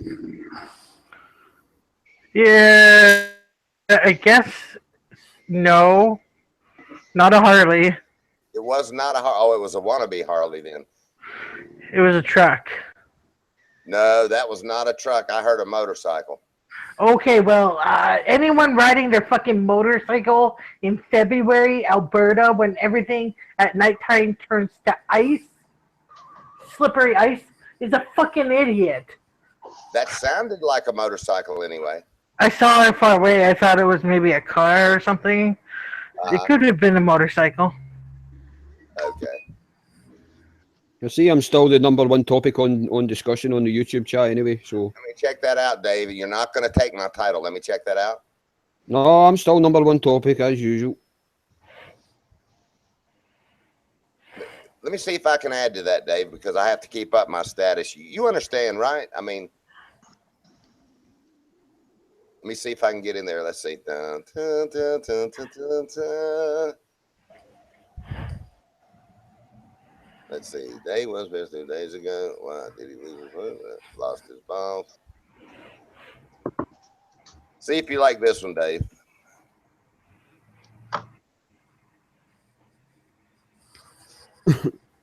Will that work? Yeah. Why not? Uh-oh, somebody's calling. Here we go.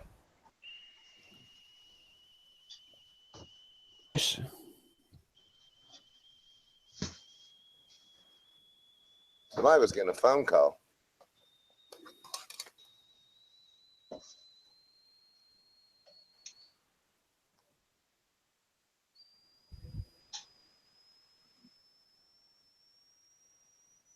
So, DeMello, you jam any today?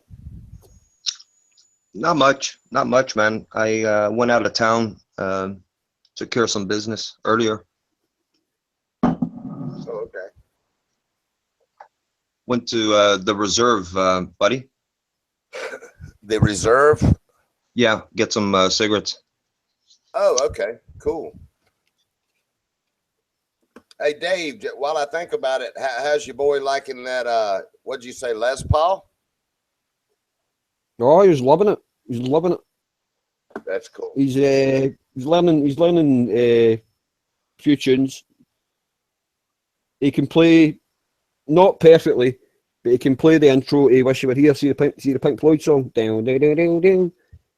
He can play the intro to that, and he's learning some other stuff. Okay, But it's mainly stuff in school, you know. What are you talking about? The Pink Floyd song? Doon, doon, doon, doon, down. Wish You Were Here. Money. Wish You Were Here. No, not money. Wish You Were Here. Oh, Wish You Were Here. Cool, man. Yeah, it starts off with a simple 4 or 5 notes. Yeah, but Buddy was doing dun dun dun dun dun. Right, That's money. Dun, dun, dun. Yeah, that's Yeah, man. that's a cool tune. Just another phenomenal band, man. Gilmore uses Chandler tube drivers, which I like a lot myself. Well, you're talking to probably the #1 Pink Floyd fan in Scotland, buddy. Well, my bass player in a band I was in called Penance, he was a fanatic, and he actually played in a group that did nothing but Pink Floyd songs, and he's I think it was Blue. They call themselves Blue Floyd. All right. I seen Richard, you better get your ass up, paint them damn windows. Your wife's gonna kick your ass. Oh, I just wanted to put my icon in the room to scare D-Beck away so you guys could have a good chat.